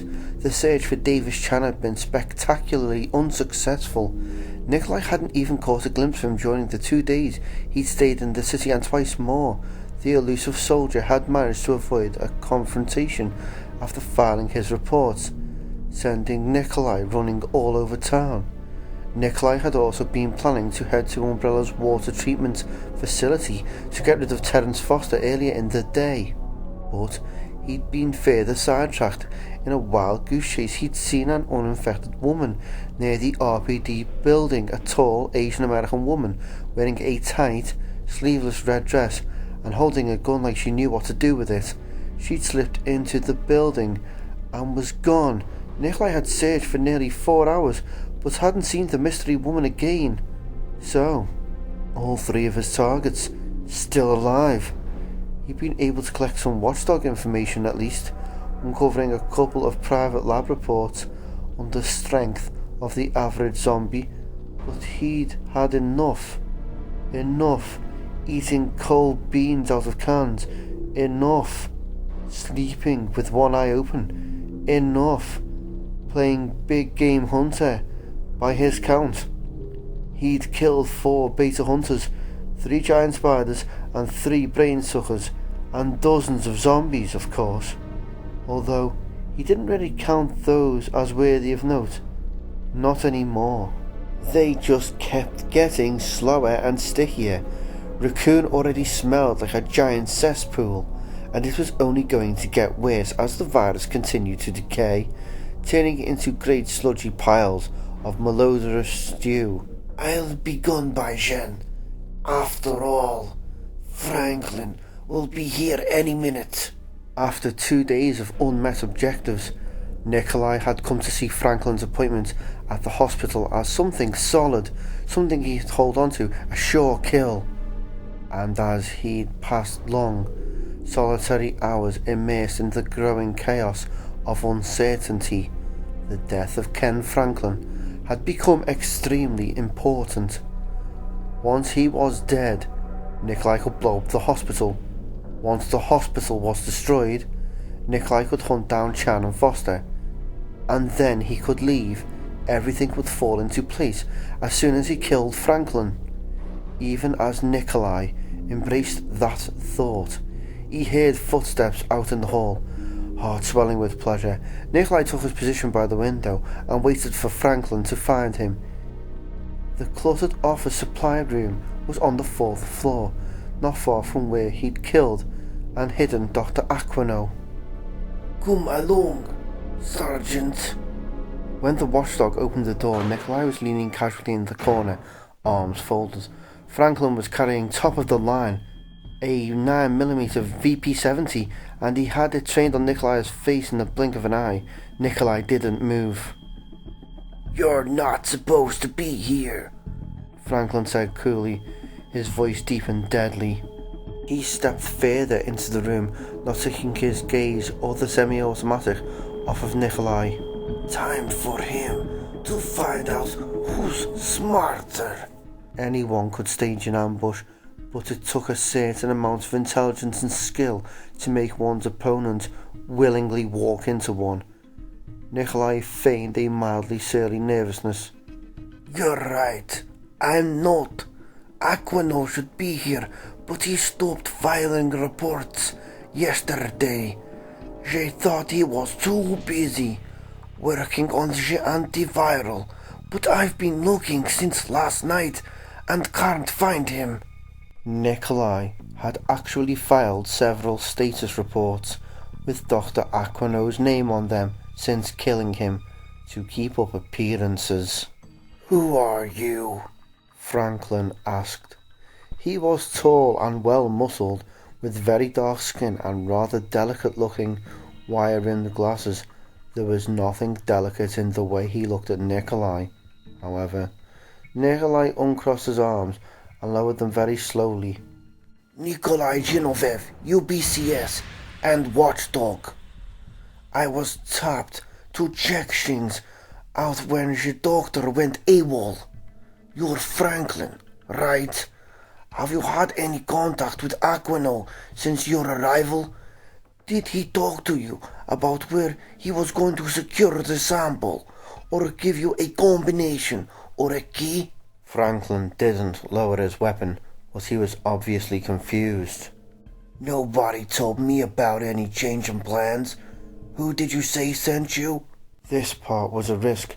Nikolai knew the names of the 4 men important enough to have made changes to Umbrella's agenda, and chances were good that one of them was Franklin's contact, and would already have informed Franklin. I didn't say, Nikolai said. but I guess it's okay to tell you. Trent called me in on this. He'd chosen the man he knew least about, even after all of his careful research, in hope that Franklin wouldn't know anything about him either. Trent was an enigma, skulking around the other top brass, like some cryptic shadow. Nikolai didn't even know his first name. It worked for the sergeant. Franklin lowered his weapon, still wary, but obviously willing to believe. So you couldn't find Aquino? What about the vaccine? Nikolai sighed, shaking his head, and then, deliberately, looking to his left, a space hidden from Franklin's view by an overstuffed shelf. No sign of the dog. But this was his office. There's a small wall safe back here. Do you know anything about getting one of these things open? Nikolai knew that Franklin did on his personnel file. Safe cracking was listed among his skills. Nikolai didn't give a shit whether or not Franklin could open the safe. What mattered was that to get to the safe, the sergeant would have to turn his back on Nikolai. I'm better at this than Aquino, or John, or this fool, and this will prove it. I'd never turn my back on anyone, ever. Yes, that would be unworthy of him. Franklin nodded, holstering the VP-70 and walking toward the corner where Nikolai stood. Yeah, I know a little. I can take a look at it anyway. Nikolai nodded briskly. Good. I was starting to think that I was going to be stuck here for a while. Maybe that's for the best, Franklin said, stepping past Nikolai to a small wall safe inset behind the shelf. With the way things are going out there, I've been thinking about holding up someplace for a while, waiting until things die down a little. Nikolai took a silent step closer to Franklin, eyeing the VP-70's unsnapped holster. Not a bad idea. Franklin nodded, frowning at the keypad. Chan is doing it. He's saying the info will still be there tomorrow, so why not, right? Davis Chan. Nikolai held very still, deciding, and then he darted forward and snatched up the 9mm, not willing to dance for what he wanted. He shoved Franklin at the same time, pushing him off bounds, using the split second of his recovery time to sight the heavy handgun. Chan, tell me where he is, and you'll leave. Nikolai barked.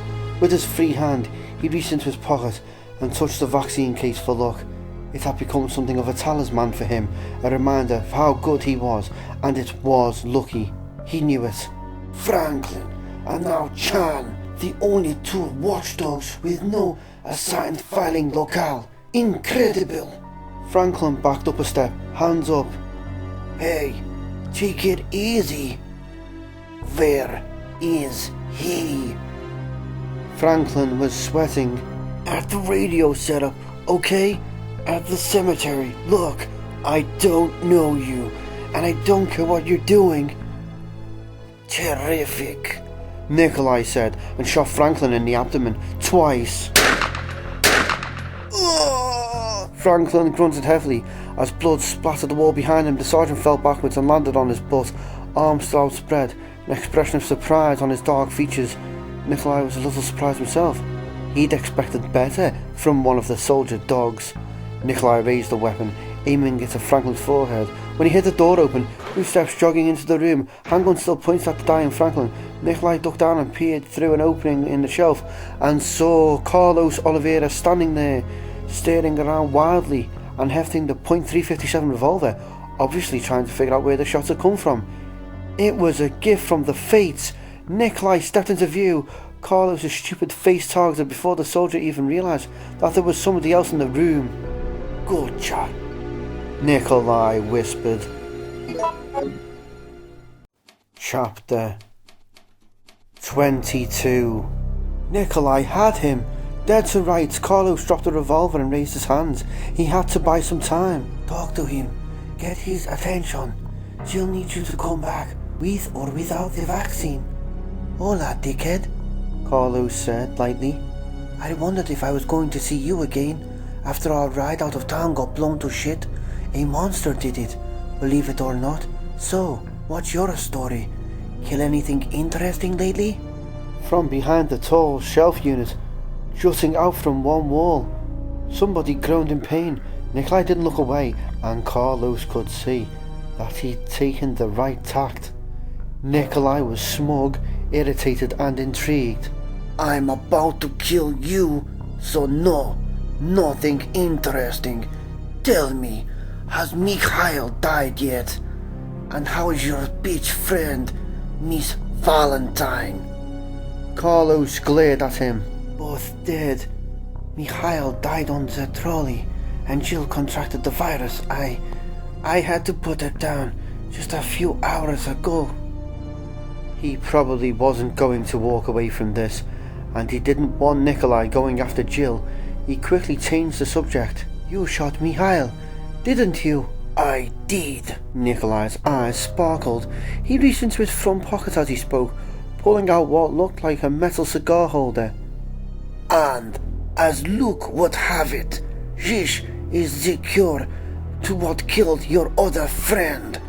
If only you'd come sooner. In a way, I suppose you could say I'm at least partly responsible in both deaths, couldn't you? The sample. The only thing that could save Jill now, and Carlos was being held at gunpoint by the madman who had it. Think of something. There was another gruff wail of pain from behind the shelf. Carlos tilted his head and could see a man slumped in the back corner of the room, just visible between two stacks of files. Carlos couldn't see his face, but the man's lower half was drenched with blood. And that guy makes 3, Carlos said, desperately trying to keep the conversation going, trying not to stare at the silver case that Nikolai held up. Aren't you a go-getter? Tell me, is this a means to an end, or do you like killing people? I enjoy killing people who are as useless as you, Nikolai said, slipping the vaccine into an open pocket. Can you think of one reason you deserve to live? Another moan came from the dying man behind the shelf. Carlos glanced between the stacks again and saw an impact grenade clenched in shaking hands. The ring already pulled. Carlos realised that the man must have groaned to cover the sound, and some part of him admired the clear thinking, all in the instant before he started to back up, hands still raised. The grenade was an RG-34, the same kind that Carlos had tucked in his vest, and he wanted as much distance as he could get. Make it look good. I'm an excellent shot. I have a generous nature, and I floss every day, Carlos said, backing up another step, trying to appear that he was deeply afraid and covering it up with bravado. Such a waste this will be, Nikolai said, smiling, extending his arm. Throw the goddamn thing. Why? Carlos asked quickly. Why are you doing this? Nikolai's smile stretched into a grin, the same predatorial grin that Carlos had seen him wearing on the transport, what felt like a million years before. I possess leadership qualities, Nikolai said, and for the first time, Carlos could see the insanity in his murky eyes. That's all you need to know. Die! The bleeding man screamed. Carlos caught a flicker of motion behind the shelf, and then Carlos was diving sideways, trying to get behind the table as the window broken. Folders and books were airborne and exploding materials rained down. Wood and paper and chips of metal, the heavy shelf tipping over with a thundering creak. It slammed to the floor with a tremendous crash, and then everything was quiet, and there was shit everywhere. Carlos sat up, one arm wrapped around his throbbing rib cage, tears of pain in his eyes. He blinked them away and got to his feet, grabbing the revolver he'd dropped as he stood up. Nikolai was gone. Carlos kicked his way through the debris to the corner, remembering that a window had shattered before the grenade exploded. Although it was dark and rainy outside, Carlos could see the roof of an adjacent building 1 floor below. Carlos jumped back as 2 rounds hit the outer wall. Hardly a hand's width from his face, he silently berated himself for sticking his head out of the window like some half-witted baboso. He backed away from the window and turned, only to find himself staring at the burnt, bloody remains of the grenade thrower. "Gracias," Carlos said, and quietly. He wished he could think of something else to say, but then he decided it would only be useless symbolism. The guy was dead. He wasn't hearing shit. Carlos walked across the room, thinking, wondering how he was going to catch up with Nikolai. It wasn't going to be easy, but there was no other choice, and he saw the glint of metal from the corner of his eye and stopped. He blinked, feeling a kind of awe as he realised what he was looking at, and then he scooped it up. A giant weight lifting from his shoulders and from around his heart. He was going to be able to save Jill. The crazy pendejo had dropped the vaccine. Nikolai moved quickly through the rain toward the front of the hospital. Everything is fine. He's dead at the push of a button, and I control it. I can shoot down the power and trap him. He laughed out loud suddenly, thinking about the containment tubes in the basement where the hunter gammas were stored, each floating in its own see-through womb. Shut down the power, and there was automatic drainage, so they wouldn't drown in the unaerated fluid. Die, or fight, and die, Carlos. Nikolai had been smart. He thought ahead, and now all he had to do was hit a few switches, and Carlos would be in the dark, with the amphibious hunters would be squelching toward him, and maybe Carlos would actually be dead before the hospital was blown apart. But he was dead no matter what. Jill was sleeping again, and she was sick, hot and achy, and her dreams were gone, pulsing, squirming shadows in their place, shadows with textures rough and wet, nausea weird with an unfulfilled emptiness, the dying thirst and a growing heat. She rolled to one side and then the other, trying to find relief from the crawling itch that had embedded itself in every part of her, that made the ugly shadows get bigger as she slept on. Carlos found needles, syringes, a half bottle of betadine in the doctor's office on the 3rd floor. He'd also found a cabinet full of drug company samples and was trying to decipher the labels, looking for a mild painkiller when the lights went out. Shit! He put down the sample, trying to get his bearings in the sudden dark. It took him about a second and a half to decide it was Nikolai, and a second longer to decide he needed to get out, and get out fast. Nikolai probably hadn't shut down the power just to make him stub his toe in the dark. Whatever Nikolai was planning, Carlos thought he'd take a rain check. He edged out of the room and into the hall, moving slowly, his hands out in front of him. Just as he reached the stairwell, the hospital's emergency backup lights hummed into soft red light.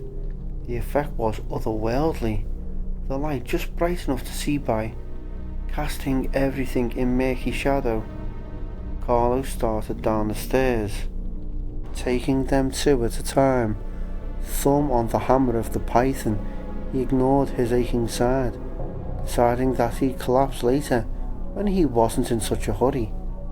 He only knew of 2 options for getting out of the hospital: the window Nikolai had jumped from and the front door. There were certainly more, but he didn't want to waste time trying to find them. In his experience, most hospitals were mazes. The front door was his best bet. Nikolai probably didn't think Carlos had the nerve to charge straight out of the most obvious exit, or so Carlos hoped. He'd reached the landing between the 1st and 2nd floors when he heard a door crash open somewhere far below. echoing up the stairwell, making him freeze. The sound that followed, the furious, pig-like battle cry of some distinctly mutant creature, got it moving again. His feet hardly touched the steps, but he still wasn't fast enough. Just as he was bounding down the last flight, a monstrous figure leaped out in front of the exit to the ground floor. It was giant, humanoid, tall and wide and dripping slime.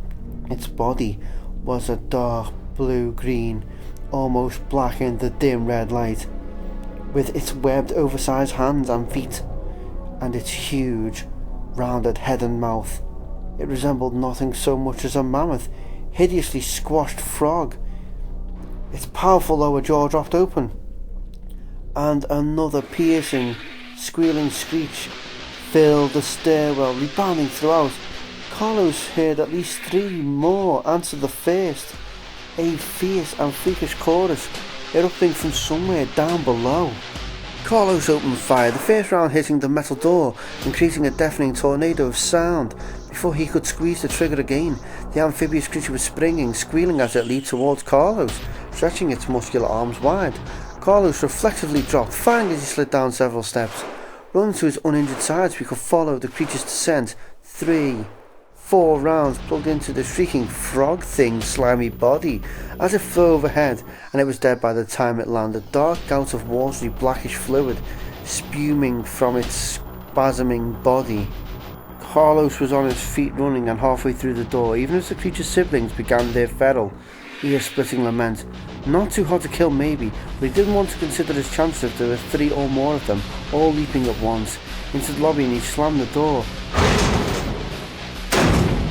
so that it required a key to lock, and he turned to look for something he could use to block it, and instead saw a tiny, blinking white light from across the room, its brightness drawing his gaze from the midst of a shady red ocean of trash furniture and dead bodies. The blinking white light on a small box, the box affixed to a pillar, a timer light for a detonating compound. Carlos tried to think of something else it might be and came up blank, knowing only it hadn't been there when he'd arrived. It was a bomb. Nikolai had put it there, and suddenly the frog monsters were a much smaller deal. His mind was curiously blank as he pounded through the lobby, a thoughtless, wordless panic overtaking him, pushing him to run fast and far, to not waste time thinking. He tripped over a shredded couch and didn't notice whether or not he fell or felt pain. He was moving too fast. The glass doors at the front of the building all he could see. Through the doors, shining black asphalt splashing under his feet, rain misting on his sweaty face, rows of smashed and abandoned cars, shining like wet jewels beneath a streetlight, the drum of his shuddering heart, and the explosion was so massive that his hearing couldn't encompass it all. A kind of kawam that was as much motion as it was sound. His body was thrown, a leaf in a hot and violent hurricane, the ground and sky becoming connected, interchangeable. He was skidding across wet pavement, tumbling to a gritty stop against a fire hydrant, feeling the enormity of pain in his side and tasting the salt from a nosebleed. Barely a block away, the hospital had been reduced to a smoking ruin, smaller pieces of it still coming down, cracking against the ground like deadly hail.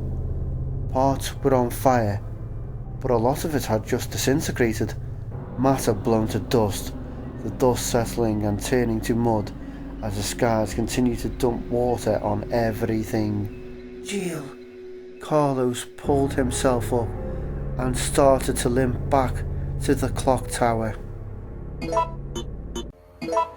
Nikolai realised he'd lost the vaccine sample as he was running away from the hospital, when there was 1 minute left before it all went sky high, when it was already too late. There was no choice but to keep running, and he did. When the hospital exploded, Nikolai paced back and forth in the street 3 blocks away, lost in anger, so lost that he didn't realise that the agonised moaning, whining noise he heard was coming from him. or that he clenched his jaw hard enough to crack 2 teeth. After a long time, he remembered that he still had to kill 2 more people, and he started to calm down. Being able to express his anger would be constructive. It wasn't healthy to keep feelings bottled up. The Watchdog operation was his interest. The vaccine had been an extra, a gift, so in a way, he hadn't really lost anything. Nikolai told himself that several times on his way to get Davis Chan. It made him feel better, though not as good as when he remembered that he'd had his hunting knife sharpened just before he'd come to Raccoon. He was sure Chan would appreciate it. Chapter 23. When Jill woke up, it was still raining outside. She felt like herself again, weak, thirsty and hungry, definitely in pain from her shoulder wound, and about 1,000 lesser aches but herself. The sickness was gone. Disoriented and a little confused, she sat up slowly and looked around, trying to piece together what had happened. She was still in the Clock Tower Chapel, and Carlos was crashed out on one of the front pews. She remembered telling him that she had the virus, and him saying that he was going to get something. But I was sick. I had the disease, and I don't just feel better now. I absolutely don't have it anymore. How could...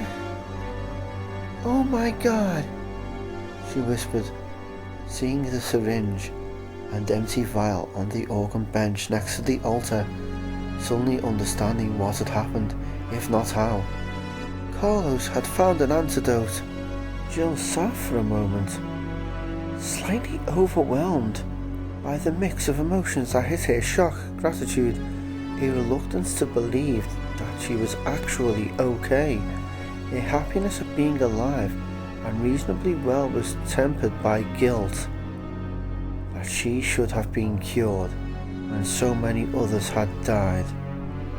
She wondered whether or not there was more of the antidote, but found she couldn't consider that too carefully. The thought that there might be gallons of it lying around somewhere when tens of thousands had died was simply obscene. Finally, she eased herself off her sickbed and stood, carefully stretching, checking herself over. Considering all that had happened, she was surprised at how well off she was. Except for her right shoulder, she had no serious injuries, and after drinking some water, she actually felt awake and able to move around without any trouble. Over the next couple of hours, Jill ate 3 cans of fruit cocktail, drank half a gallon of water, and reloaded and wiped down all of her weapons. She also cleaned herself up as much as she could with bottled water and a dirty sweatshirt. Carlos didn't stir once, deeply asleep, although the way he was curled up and holding his left side, she thought his trip to the hospital had probably been rough. Jill also gave a great deal of thought to what they would do next. They couldn't stay. They didn't have the supplies or ammo to keep themselves alive indefinitely, and they had no way of knowing when or even if. She didn't want to take it for granted anymore. Rescue was coming.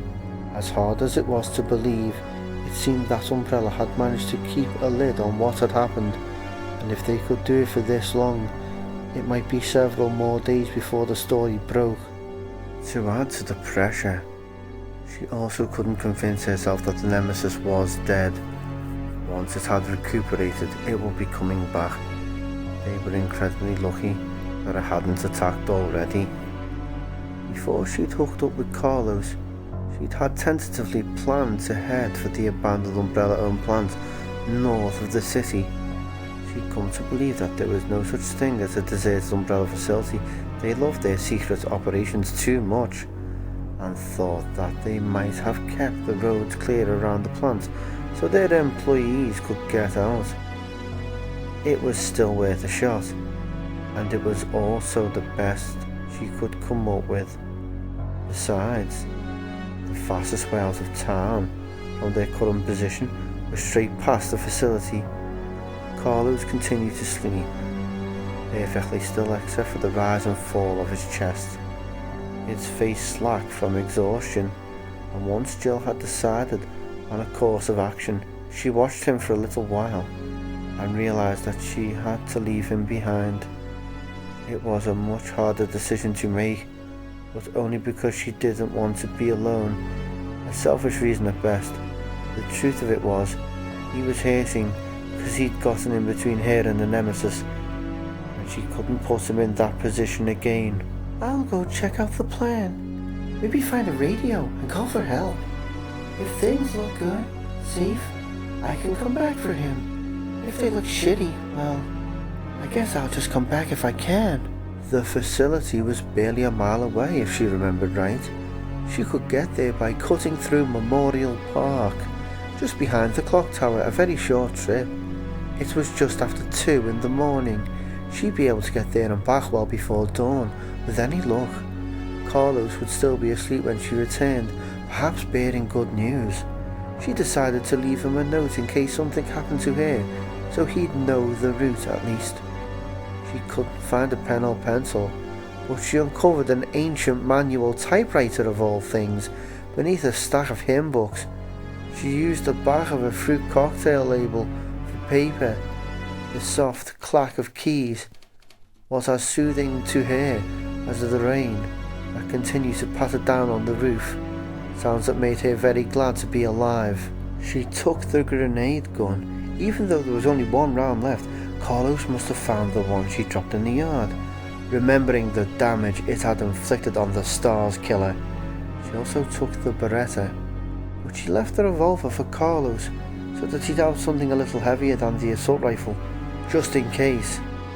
Jill left the note on the altar, where Carlos could see it as soon as he woke up, and she crouched next to him, reaching out to touch his cool brow. He was definitely out, not even a twitch as she brushed his dirty hair off his forehead, wondering how she could ever thank him for all he'd done. Sleep well, she whispered, and before she could change her mind, she stood up and turned away, hurrying to the door and not looking back.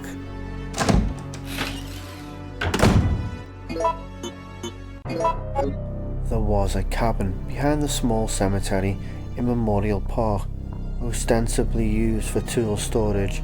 It had been taken over as one of several Umbrella receiver stations for the duration of the Raccoon outbreak, kind of a rest stop for operatives, each in a private place where they could organise files without being seen and get general updates from Umbrella if they didn't have immediate access to a computer.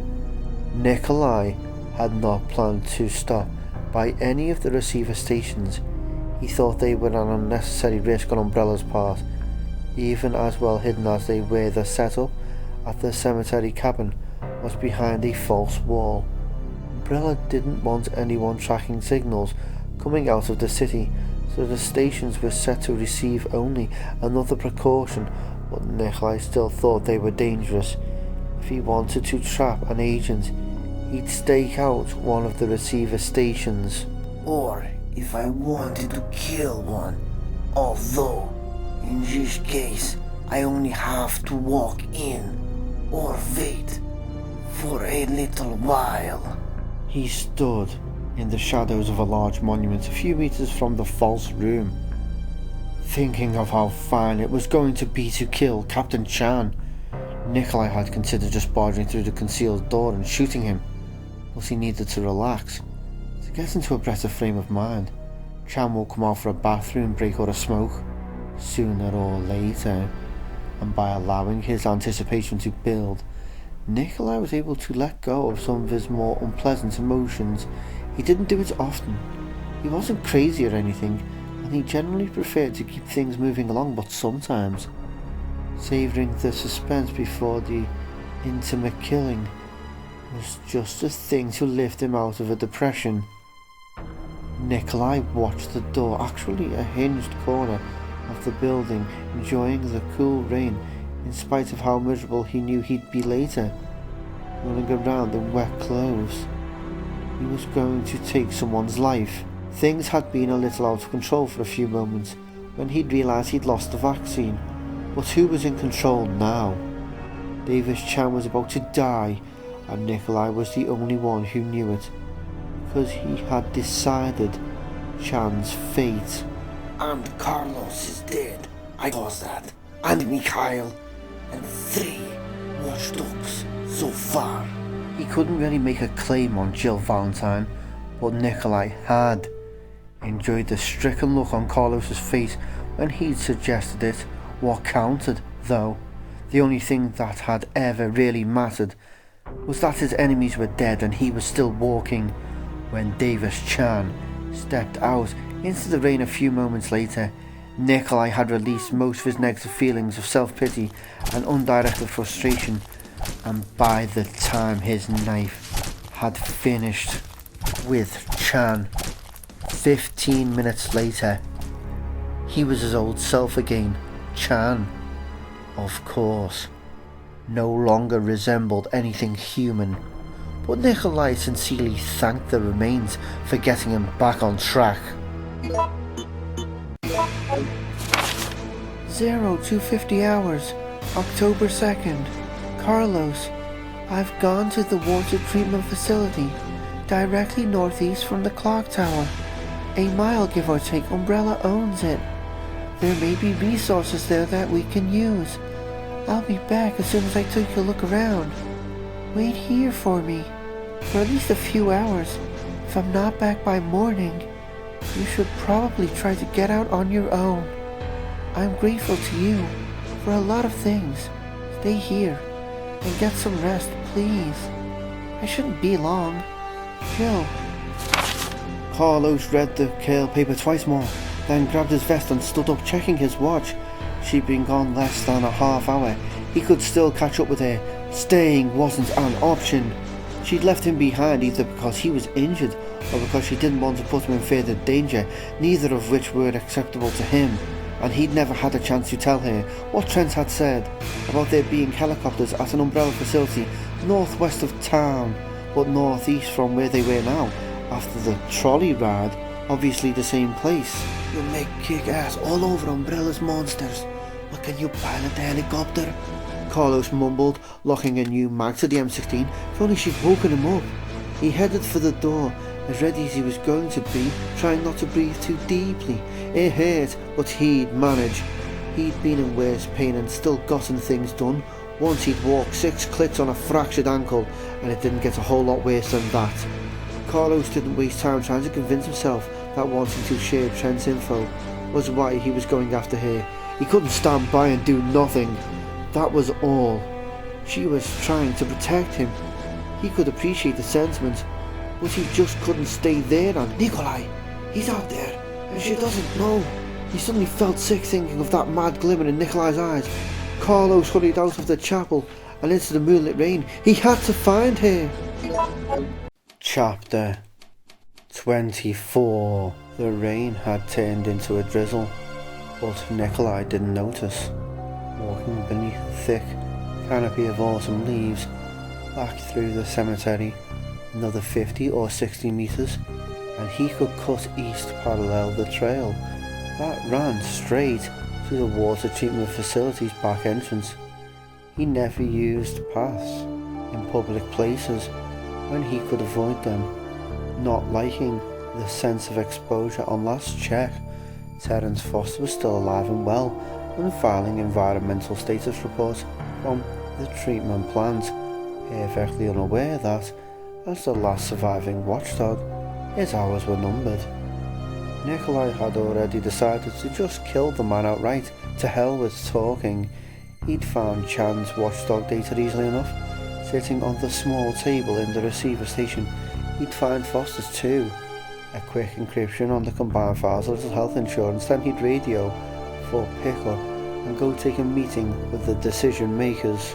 Nikolai had just reached the copse of pines behind the fence of one of the park's reflecting pools when he saw Jill Valentine walking casually past the water's edge beneath a row of wrought iron lamps and headed in the direction he wanted to go. The low light reflected off the water at her, giving her a ghostly appearance, but she was definitely alive.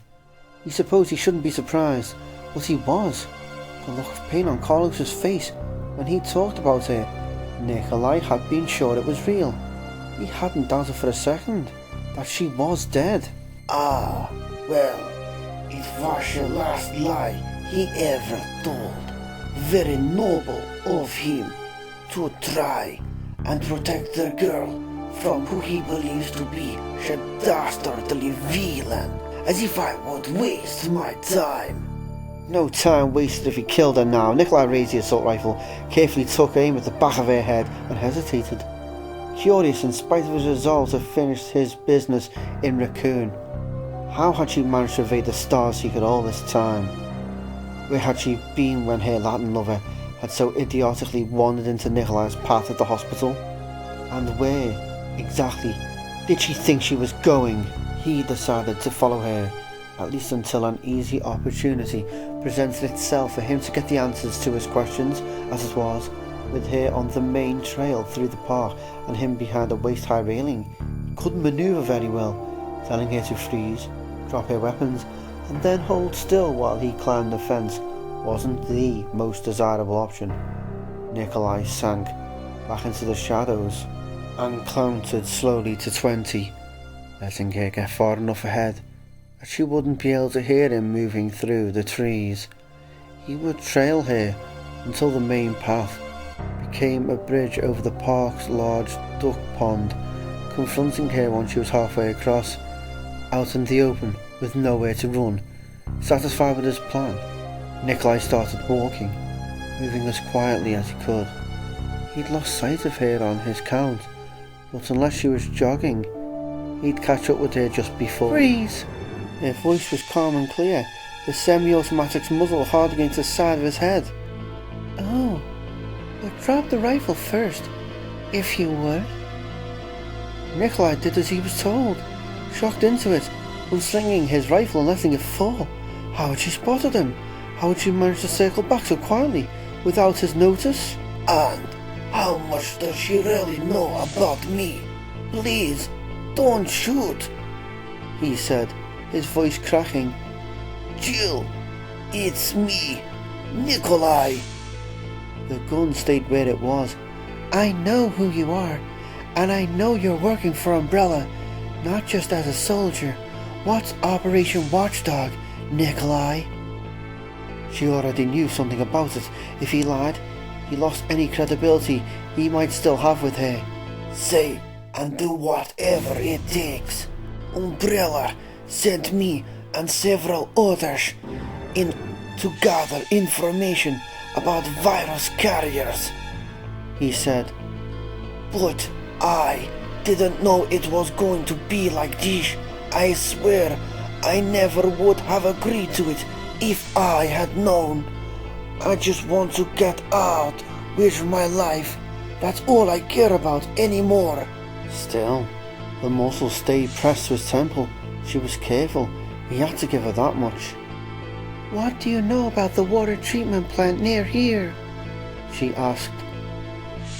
Nothing. I mean, I know Umbrella owns it, but that's it.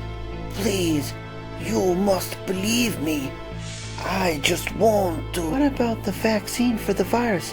What do you know about that? Nikolai's gut knotted at the very mention, but he stayed in character. Vaccine? There's no vaccine. Bullshit, or I'd be dead. Prove to me that you want to cooperate here, and maybe we can work something out. What have you heard about a T-virus vaccine? Carlos. The look on his face when he talked about her, and when he saw the sample case. Nikolai didn't trust himself to speak. The depth of his sudden and complete inner turmoil, like a physical force, pushing him to act, but he couldn't. And he had to convince her that he was just another Umbrella pawn, or she was going to shoot him. He opened his mouth, not sure what was going to come out, and he was saved by the very ground beneath them. There was a deep rumble, and the earth shook. pitching both of them into a drunken stumble, leaves and sticks jumping around their feet. The gun swung away from his head as Jill struggled for balance, even as disorienting as it was to try and stay upright. Nikolai didn't think it was a real earthquake. It was localized around them for one thing. He could see that the water in the pool was barely moving. The tremor went on, seeming to increase in magnitude, and Nikolai knew he wasn't going to get a better opportunity to get away. Feigning panic, Nikolai threw up his arms and shouted, carefully noting where his rifle lay on the shaking ground. "It's one of your mutants! Run!" It was as likely to be some viral monster as it was anything else, and telling her to run would work for him. She'd think twice about shooting someone trying to help her. The quake was intensifying as Nikolai ran away from Jill, one arm still waving frantically. He yelled again for her to run as he snatched up the rifle and sprinted away, not looking back, hoping she bought his performance. If not, he'd feel the bullet soon enough, and within 20 meters, the ground that he was on was practically still, although he could feel and hear rumbling earth behind him. "Far enough! Find cover and shoot her!" There was a big oak tree straight ahead, still running. Nikolai reached out with his right arm and veered left, grabbing the tree and letting his own weight swing him around. As soon as he was safely behind a gnarled trunk, he darted a look back, readying the M16 as he spotted her, weaving slowly away from the quake in the opposite direction. "Now, you die, you $1 billion bitch!" And the rumbling was suddenly a roar, and a huge fountain of muddy white spewed up from the ground, blocking his shot. Trees crashing all around, a strange and horrible bellowing erupted from the fountain, a hissing bass note, and as the pale column twisted 5 meters into the air, and then curved down suddenly, Nikolai realized it was an animal, one that had surely never existed before. The gnashing circle of pointed tusks and teeth that tipped the massive white worm body were proof enough. It bellowed again, arching, a titan hybrid of maggot and lamprey eel, of waxworm and snake, as big around as a man, was tall, and it dove away from Nikolai toward Jill Valentine. Nikolai turned and ran away, giggling, cursing Jill and Carlos as he dodged trees in the dark, heading for the plant, laughing as he damned them to everlasting hell. Jill was running, skating the water's edge, and didn't know it was coming until it crashed to the ground only a few meters behind her. A wash of foul air blew over her, a smell of dirt and wet meat coming from the mouth of the carnivorous worm. Holy crap! She ran faster, wanting to get some distance before she dared to look back. One grenade load's not enough. I have to run for it. Ahead, the rounded reflecting pool curved, a few benches at the corner, a stand of trees behind them. The ground was rumbling again, but Jill was almost there. If she could get round the corner, she could be clear. The man-made pool was lined with cement. The thing would knock itself out if she was lucky, and the benches and trees in front of her suddenly blew up into the air. Raised up on a wave of dirt, the blind, probing worm vomiting smell from its tooth more as it swept its head towards her. Jesus, it's fast! Jill raised the Beretta she still held tightly and buried 2 rounds into its bloated underbelly, the worm screaming again, deep and hissing, like a roar of an attacking crocodile. Jill spun and took off, heart pounding, already hearing and feeling the start of another quake. As she grabbed the Beretta, it would get in front of her again. She knew it. She'd never make it around either end of the long pool. Going across would slow her down too much. Think! If you can't run, what can you use to stop it? Dirt? Water? Trees? Lamps? Lamps. Several were leaning wildly from the underground movements of the mammoth grow, like uprooted saplings about to fall into the pool. No time to plan. She had to get it into the water. She'd have to bait it out. She took a last running step and paused long enough to pivot 90 degrees right. Dashing toward the pool, it was damaged, rivulets of scummy water draining from the concrete lip. It rises up, then crashes down. It takes a second or two to raise itself again. A second or two. That's how long she'd have to get out of the water, assuming she could knock a lamp over with bullets first. And that the monstrous worm would obligingly dive into the pool Calculating the odds meant she'd have to think, and the ground was already trembling, shaking hard enough to send her to her knees. She fell and slid through a thick layer of grass and mud, and then she was trying to get to her feet and keep the gun dry, and then it was bursting up through the edge of the pool, not 10 feet to her right, blotting out the cloudy sky in a blast of mud and stone, concrete and water. There was a single lamp between her and the monster, already almost touching the water. Move! Jill scrambled backwards, moving faster than she would have thought possible, stopping as she saw that the creature had peaked and was starting to bend over, sheets of water pouring from its swollen form. She opened fire as she rolled up onto her feet. The first shots wild, the third and fourth clanged off the metal post. The worm was coming down, hitting a tidal wave of mud as the first shot blew out the light. It was going to crush her if she didn't move. Close! Gonna be close! It was the 7th shot that did it, and the results were spectacular. There was a giant, buzzing pop as Jill threw herself backwards onto the side. The lamp immersed in the rapidly draining pool.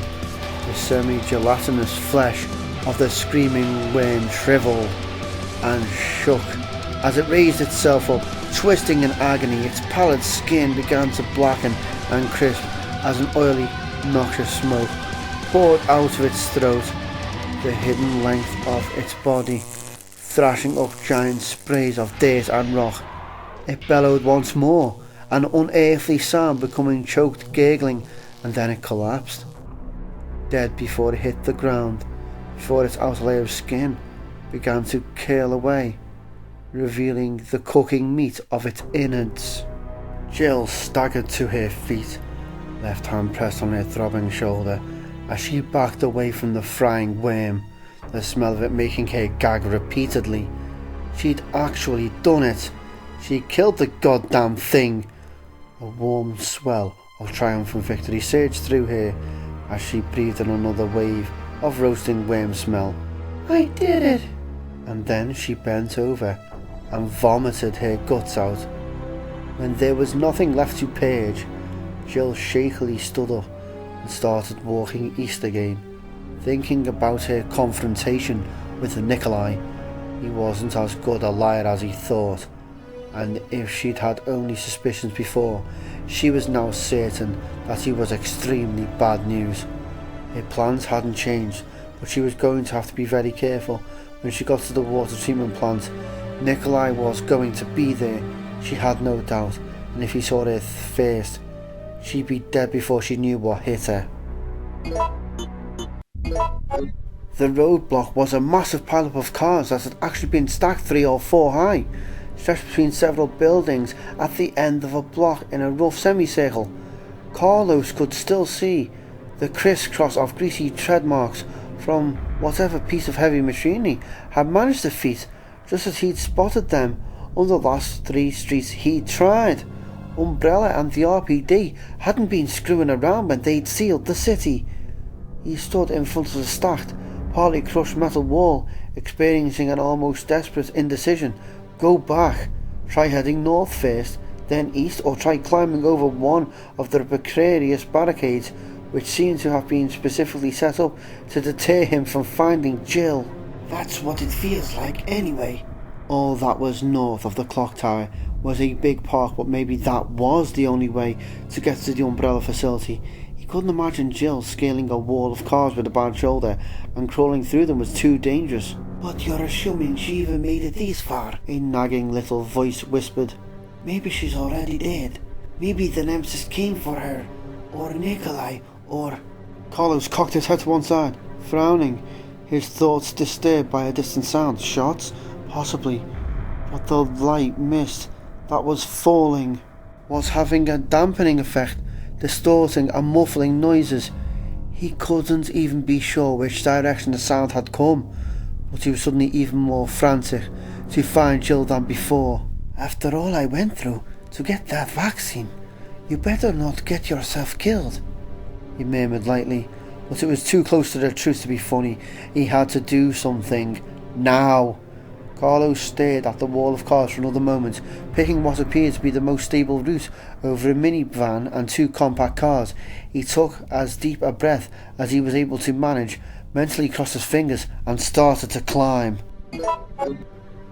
Chapter 25.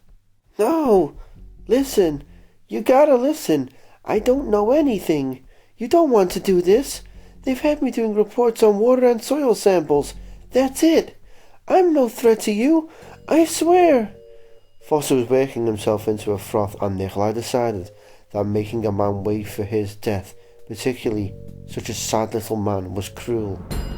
The researcher was already cowering in the corner, pressed against the door in the northeast corner of his office, his pinched, ratty features flushed and sweaty. It had taken Nikolai less than 5 minutes to find him once he'd reached the facility. And I'll just leave, okay? Foster was still babbling. I'll be gone, and you'll never hear from me again, swear to God. Why do you want to kill me? I'm nobody. Tell me what you want, and I'll do it, whatever it is. Talk to me, man, okay? Let's just talk, okay? Nikolai suddenly realised that he was just staring at Foster, as if he'd been lulled into a trance by the rise and fall of the man's hysteria. This had been an endless day in a series of them, but as much as he wanted to get out, to be done with the entire operation, Nikolai felt oddly compelled to say something. There's nothing personal in this.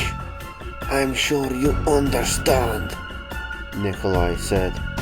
It's about money, or it was at the beginning. Things are different now. Foster nodded quickly, eyes wide. Yeah, sure they are. Different. Now that he'd started, Nikolai found he couldn't stop. It suddenly seemed important for someone else to understand what he'd gone through, what he was still up against, even if it was only someone like Foster. The money is still most of it, of course.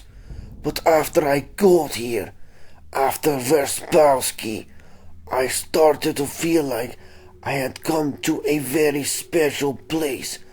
I felt that things were finally becoming the way they were supposed to be, the way my life should have been all along. Extreme circumstances, you see. Foster bobbed his head again, but wisely said nothing. But then Carlos tricked me. He couldn't have died in the explosion because Jill received the antidote, and I'm starting to think that she's the cause, that things changed because of her. As he spoke, he sensed the truth of it, as though a light was dawning in his mind's eye. It was true. Talking helped. Even at the beginning, she ruined the setup I had with Carlos and Mikhail. Manipulative, controlling woman. There are a lot of them like that. She probably slept with both of them too. Seduced them. Bitches, all of them. Foster sincerely agreed. Then she got sick and sent Carlos to steal the vaccine. I'm not excusing his part in all of this, not at all. But there's something about her. It's like her presence alters things, makes everything wrong somehow. I don't even think she's dead now.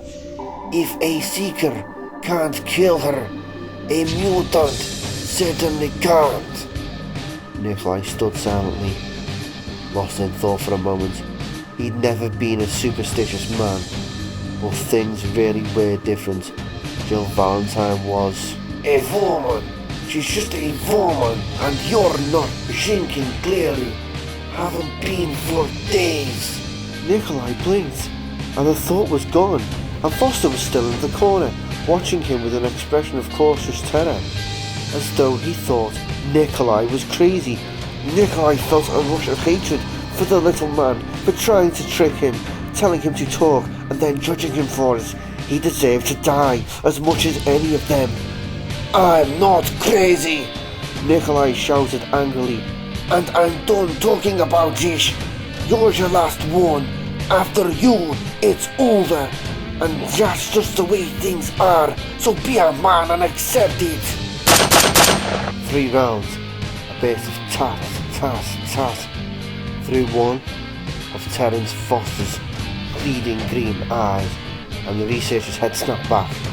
Blood splashing the door, he leaned against his body, collapsing lifeless to the cold floor. Nikolai felt nothing. The last watchdog dead, and there was no sense of accomplishment, no feeling of conquest. Just another corpse on the floor in front of him, and a deeply felt desire to get out of Raccoon, where things had gone so sour. Nikolai shook his head, his heart heavy, and started to search the office for Foster's data. Jill stood in front of the narrow bridge that connected Memorial Park's back gate to the second floor of the Umbrella facility, suspended over what had to be a marsh or swamp. From the gassy mud smell, it was too dark to tell by looking, but the odour was unmistakable, and so were the fresh boot prints that led from where she stood to the door on the opposite side. As she'd expected, Nikolai was here. "Wonderful! What a treat!" Nikolai sighed. She was glad to have found the bridge. She'd been concerned that the park would turn out to be a dead end, and that she'd have to backtrack. The bridge also conveniently led to the second floor. It made sense that the offices and control rooms, hopefully at least one of them, would have a transmitter system, would be on the second floor of the 2-story building, the first floor being where the water treatment took place. Assuming Umbrella had bothered with a sensible layout, she should be able to get in and out easily enough. If there was no radio, she'd circle around to the front of the building's first floor and see about the roads. She carefully edged out onto the wood and metal span, breathing deeply, focusing herself as she reached for the low wood railing to steady herself. Dealing with Umbrella's creatures, bred or created, took skill and concentration. Facing the human adversary took more than that. People were much less predictable than animals, and if she meant to keep away from Nikolai, she had to be as fully alert as possible. Her intuition and awareness jacked up to feel an oncoming attack. Like now! Jill froze halfway across the bridge, feeling for the breath of safety with her thumb. Something was very wrong, but she couldn't tell.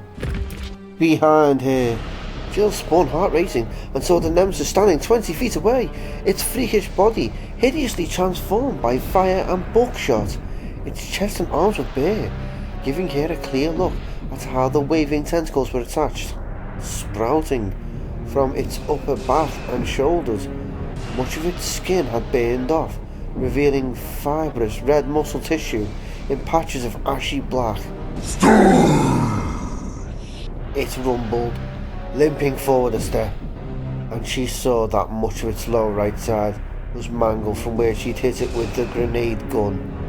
The flesh off the bottom of its rib cage to about mid-thigh looked like burnt spaghetti, smashed and shredded, but she doubted very much that it felt pain, and she had few illusions about its strength being overly affected. In an instant her adrenaline-pumped mind flashed through 100 options and latched onto her best bet, the ledge at the clock tower. Carlos had pushed it right off, but it had been blinded, distracted. Distract this freak! She opened fire, aiming at the most obvious part of its deformed face, its probably white teeth, and saw at least 2 shots shatter through its eerie grin, pale splinters exploding out in a spray. The Stars Killer howled, its flesh tentacles spreading like a cape behind it, framing the beast in a coiling, quivering sunburst. Not in pain, baby, but I feel something. Go now! Jill continued to fire as she ran for it, her instinct screaming at her to run the other way. Her logic reminded her that she couldn't possibly run fast enough, The Nemesis was still howling when Jill smashed into it, pushing up and out to smack into its chest the way Carlos had, inwardly cringing at the feel of its skin against the bombs. Wet, gritty, cold, and it staggered backwards, landing heavily at the very edge of the bridge, inches from empty space. Its weight and mass worked for Jill, as she prayed it would. She could hear the explosive crack of the weatherboard beneath its heels, the side rail crunching as the giant fell against the slats. 2. 3 of the twisting tentacles were grabbing at the undamaged railing on the other side. The reeling Nemesis putting its hands out, struggling to regain its balance. Jill jumped, twisting, knowing that she couldn't let it stand up again, and landed both feet against its ravaged abdomen, kicking off from the monster's body with all of its strength. She fell solidly to the wood planking, involuntarily crying out in pain as a wounded shoulder absorbed much of the impact. But the sight of those fleshy ropes flailing at her as the Nemesis lost its grip and plunged over the side did her a world of good. As the murky, thunderous splash she heard a beat later, she stumbled to her feet and across the rest of the bridge, silently cheering as the door that led into the facility swung open, unlocked. Inside, a short hall. Turn left 15 feet ahead, all utilitarian, metal gate floors and concrete walls. She quickly deadbolted the door behind her and sagged against it, pointing her weapon at the blind corner while she caught her breath. No footsteps outside or in, nothing but a faint mechanical hum, coming from somewhere deeper in the facility. When she could breathe almost normally again, she moved forward, anxious to get out before the Nemesis returned. She had to get out, call for help, or just get out. The Nemesis wasn't going to give up, and she couldn't hope to elude it forever. She edged further down the hall and saw that a metal shutter stood at the right end, facing the corridor she couldn't see. Another step forward and she started to look around the corner. Clear. Another short hall that turned right. She stepped back and took a closer look at the metal shutter, the kind that opened with a key card. The room's name was just above the door in black stencil. Communications.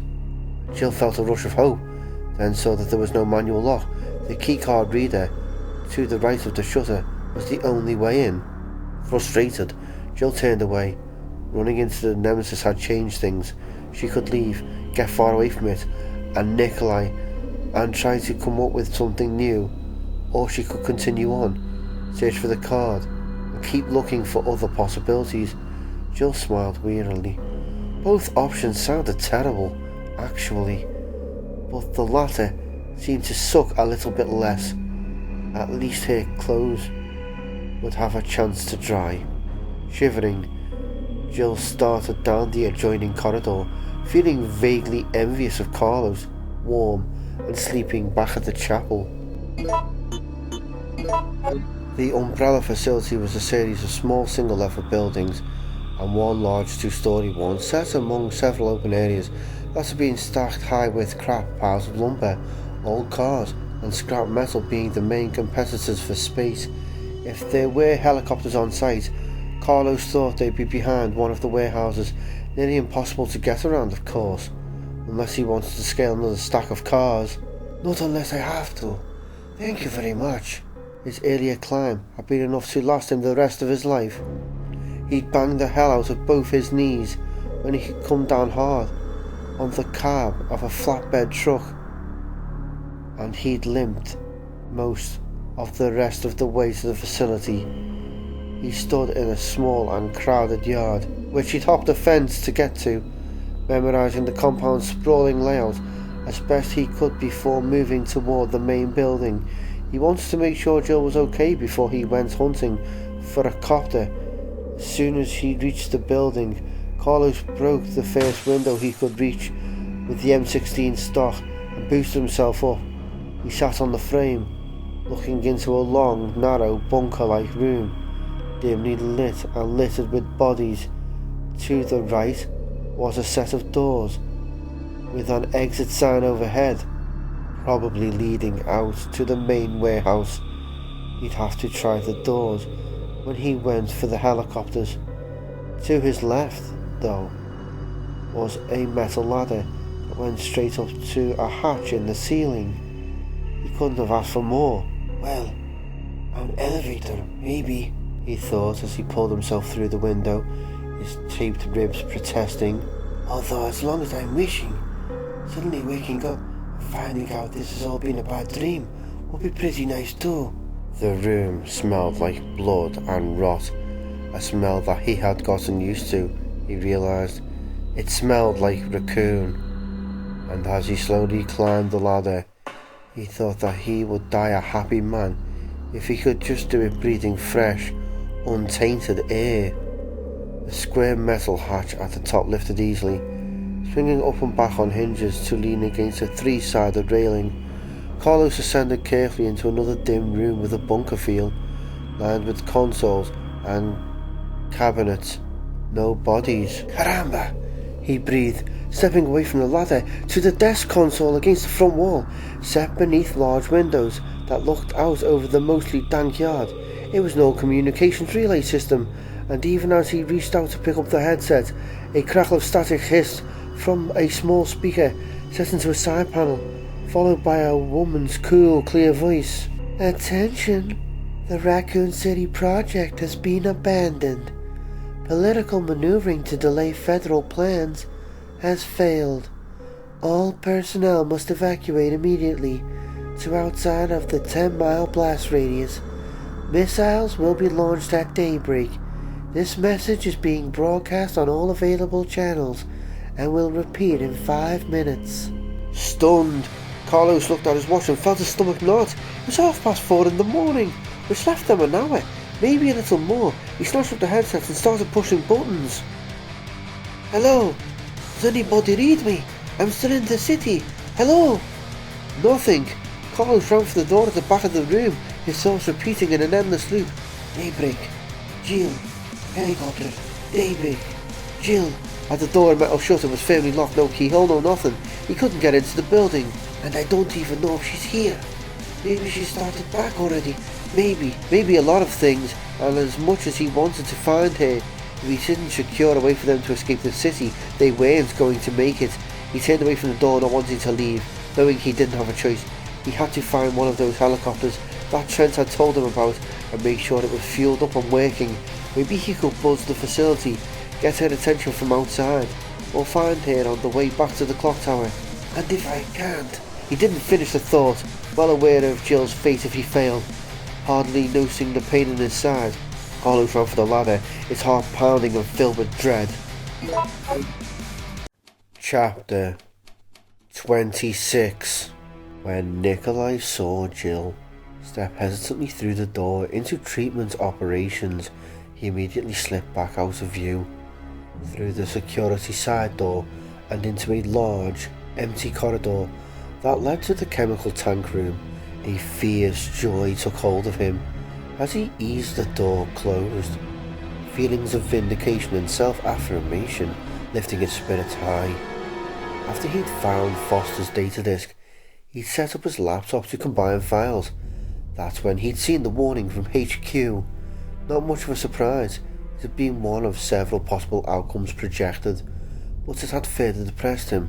A part of him had still wanted to get closure with Jill and Carlos for what they had done to him, and he'd even been considering a final look around before calling for pickup. There was no time for that with the missiles coming, and he'd been on his way to place the call when he'd heard footsteps. She's here. I was right about her, and now she's here. He had to be right, or whatever fate were working in Raccoon wouldn't have sent her. He could see now that everything that had happened since he'd arrived in Raccoon had been predestined. Fate testing him, sending him gifts and then pulling them away to see what he would do. It all made perfect sense. And now there was a ticking clock. He had to get out, and here she was. I won't fail. I've succeeded so far, and that's why this synchronicity has occurred. so that I can re-establish the control I command before I return to civilization. He could ask her about Carlos and Mikhail. He could question her thoroughly, and if there was time, he could dominate her in a more pleasurable fashion, a farewell that he could reflect back upon for years to come. Nikolai quickly moved behind the door, his footsteps echoing in the room-wide corridor. Rifle ready, he'd earned this, and he was going to get exactly what he deserved. Jill walked into some kind of operations room, her senses on high alert as she looked across the open space, decorated in classic Umbrella laboratory style, blank, cold, cement walls, metal railings that separated the bi-level room in an absolutely functional way. Nothing bright or colourful in sight, unless blood counts. Dried splashes of it stained the floor all around the low work table that dominated the room. Probably not Nikolai's work, unlike the corpse she'd found in the office next to the room with the broken steam pipes. A short man in his mid-30s, shot in the face, his body still warm. She had no doubt that Nikolai was close, and she found herself almost hoping she'd run into him soon, just so she could stand down, not have to look over her shoulder with every step.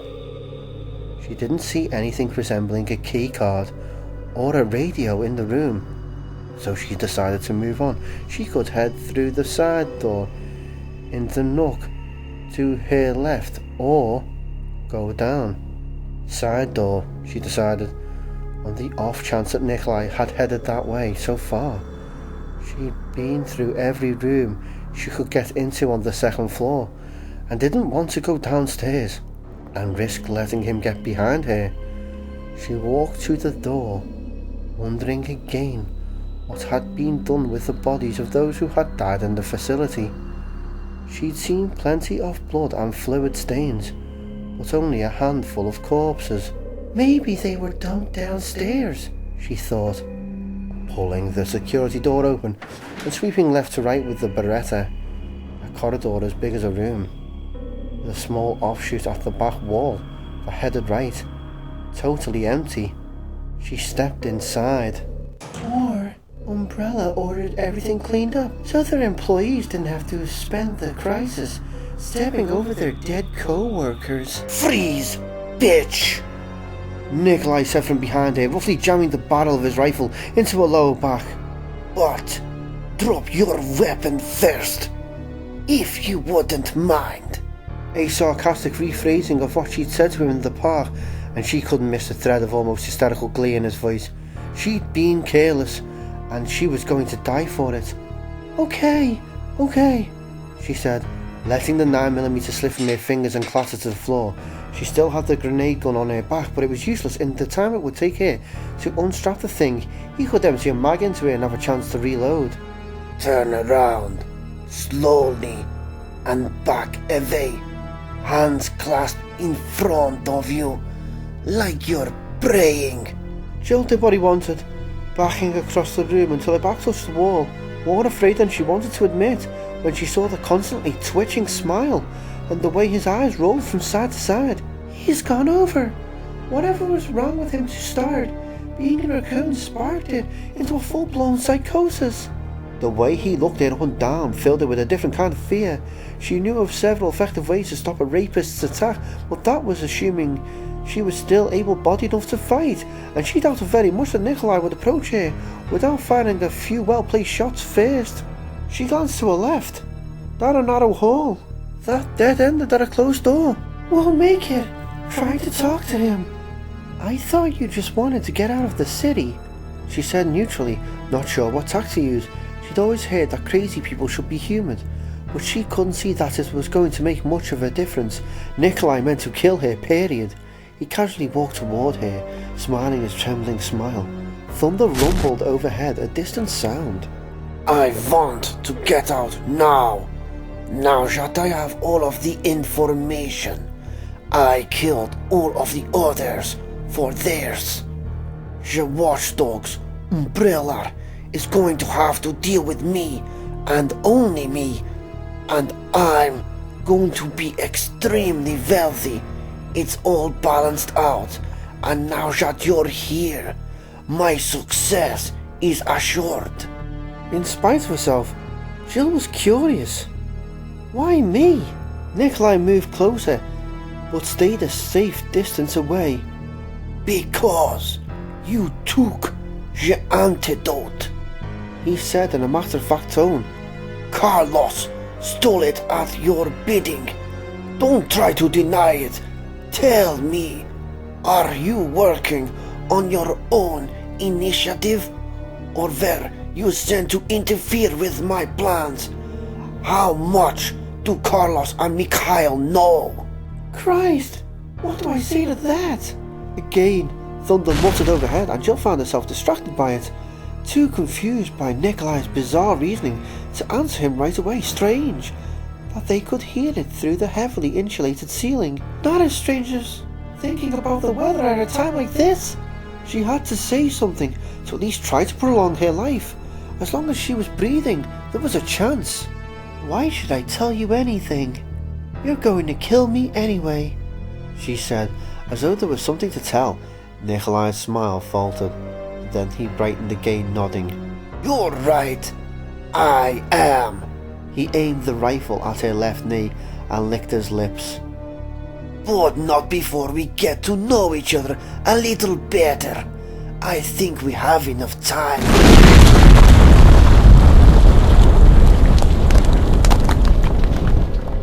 Jill fell backward, sure she'd been hit. But he didn't fire.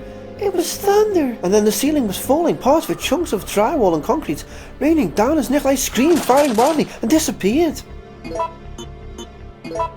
Nikolai had her within his control.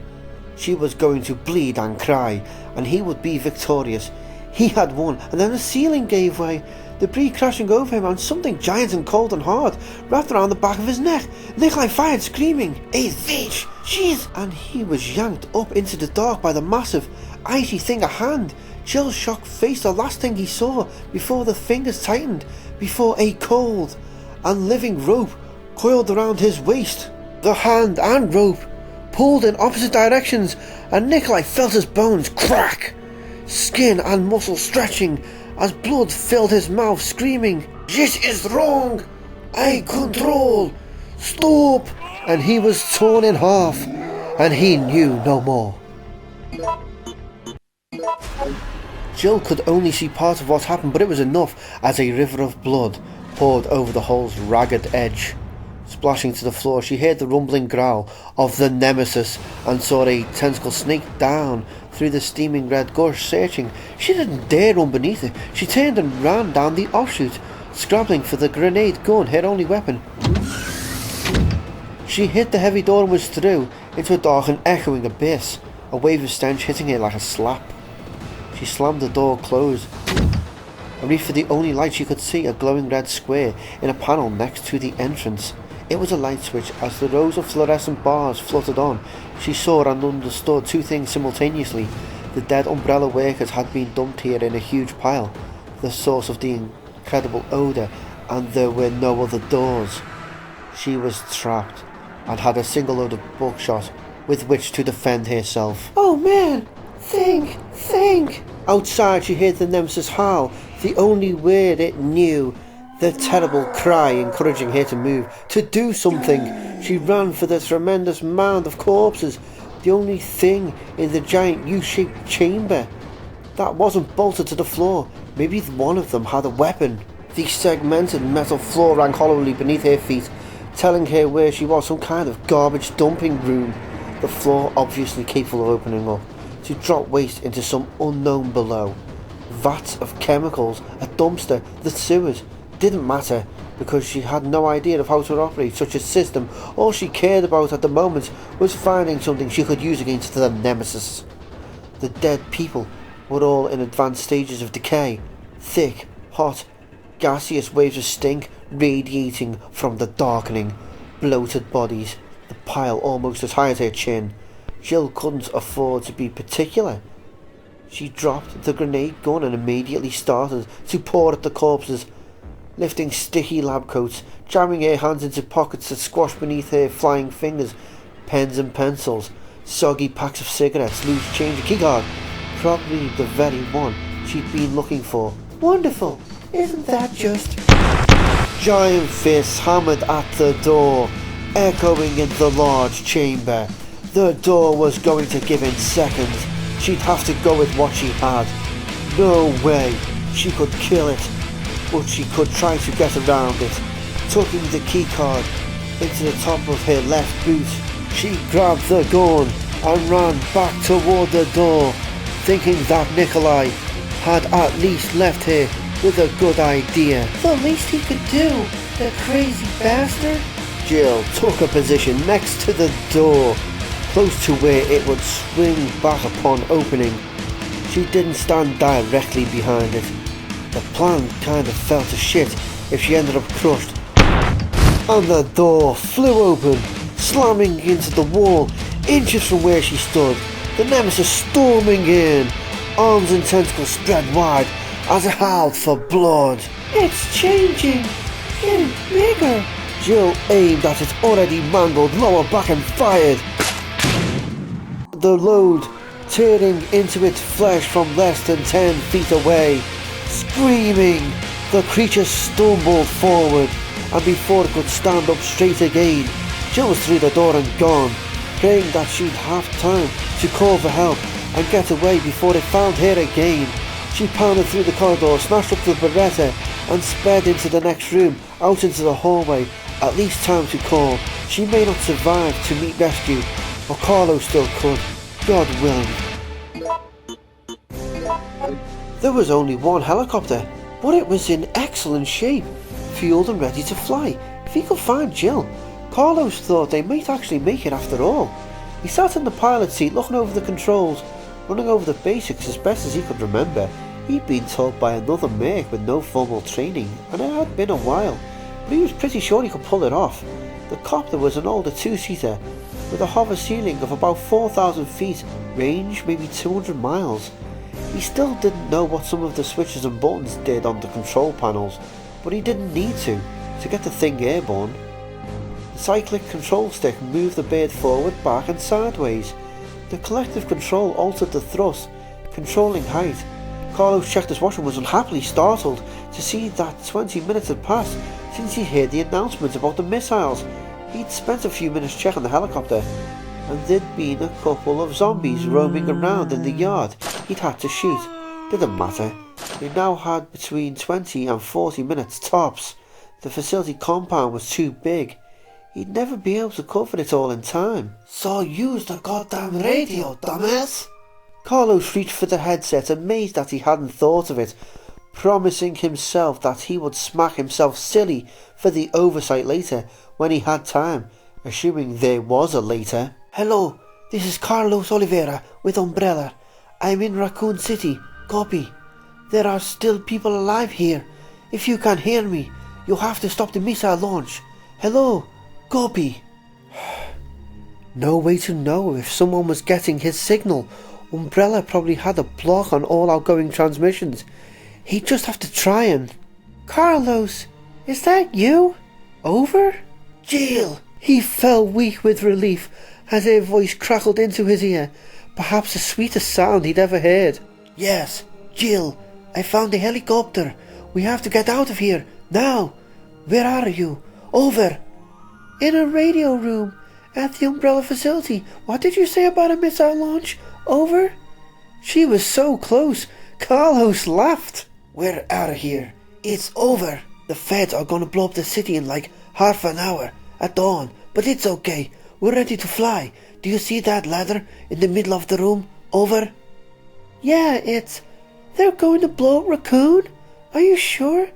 She sounded totally bewildered and forgot to use radio protocol. We don't have time for this. Jill, I'm positive. Listen to me. Go down the ladder and start running. You'll end up where I am. There's nowhere else to go.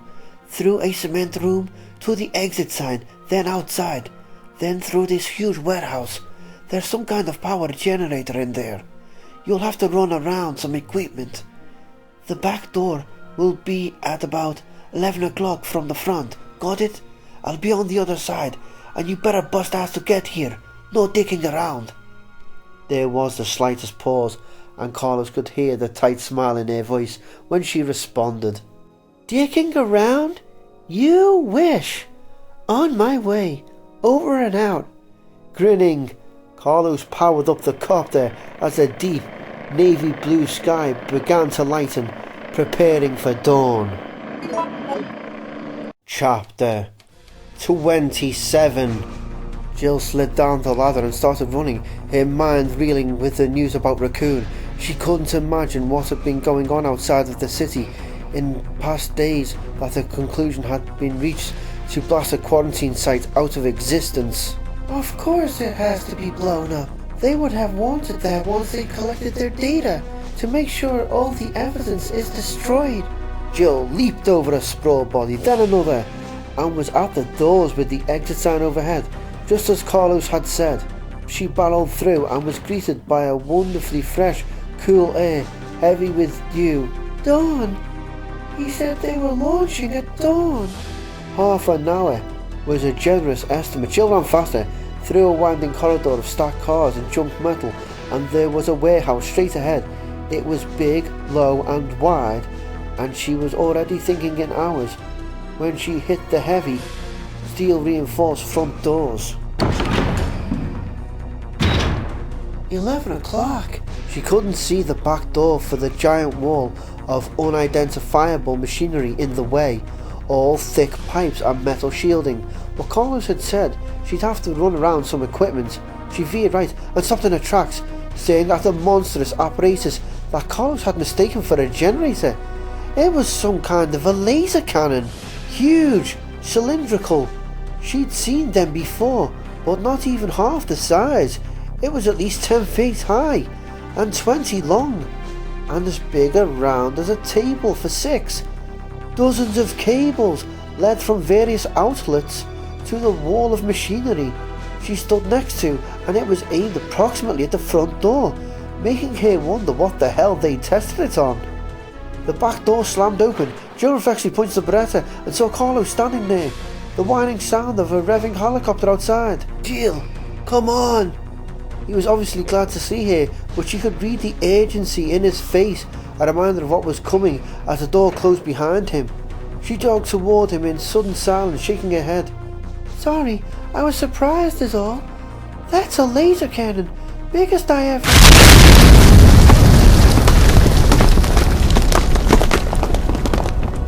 Near the ceiling by the front door, a giant mass exploded out of the wall, disappearing from their sight as it fell to the floor behind the wall of machinery.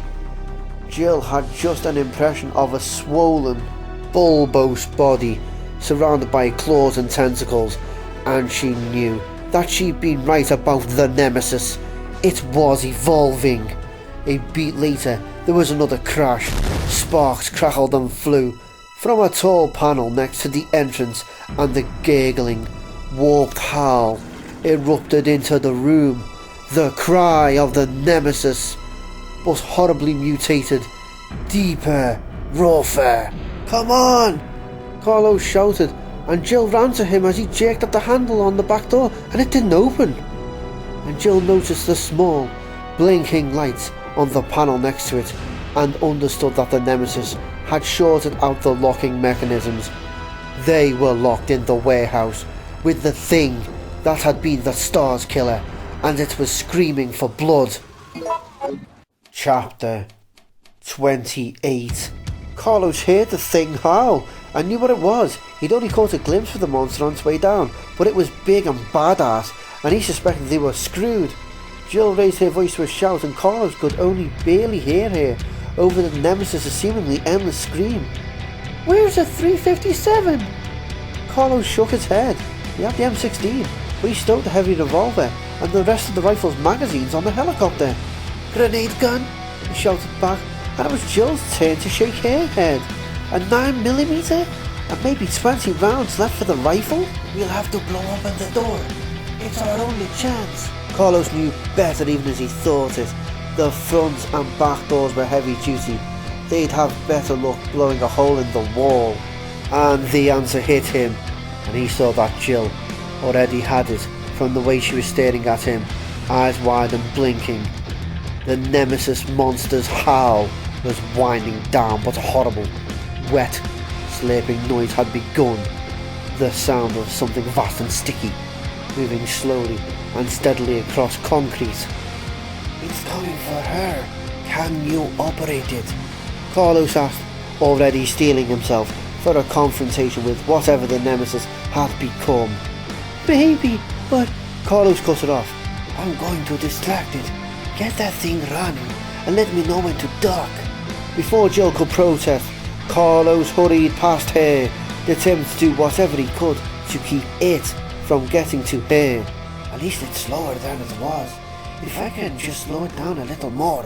He reached the end of the wall of equipment, took a deep breath, stepped around the corner and cried out involuntarily, in disgust at the oozing, undulating mass that crept and crawled toward him, pulling itself, along with clawed, shapeless appendages. The colour of blistered fleshy lumps rose and fell like bubbles in a pot of stew along its twisted back, thin black fluid trickling from dozens of tiny slits on its body, wetting the floor, lubricating its meaty passage. Carlos picked a slightly raised lump on top of the giant, pulsing creature and opened fire, the rounds splashing into the fleshy surface like pebbles into a stream. And lightning fast one of the tentacles at the front of the body lashed out, slapping Carlos's legs hard enough to knock him down. Carlos scrambled backwards through the pain in his side, awed by its incredible speed, and not a little afraid. The bulk of it moved slowly, but its reflexes were insanely fast, and it had reached across 3 meters of open space to knock him down, seemingly without strain. Puta madre! He breathed the worst curse he could think of as he rolled to his feet and backed away. It was already to the corner of the metal wall, 10 meters or less from the cannon, where Jill was wildly slapping at switches. He distracted it about as effectively as a fly distracted an aeroplane. How much time do we have left before daybreak? Suddenly it howled again, a chorus of sound, each small leaking slit of its body gaping open, 1,000 mouths screaming, creating a trumpeting, deafening roar. It wasn't going to stop. Carlos backed further away and opened fire again. A waste of bullets, but there was nothing else he could do, and then he heard the powerful, rising hum of a mighty turbine spinning fast and faster, and Jill was screaming for him to move, and Carlos moved. She hadn't been able to find the power main, no buttons or cords to connect, and she didn't know enough about machines to figure it out. She'd seen Carlos fall and her heart had stopped, but she'd forced herself to keep trying, knowing it was all they had.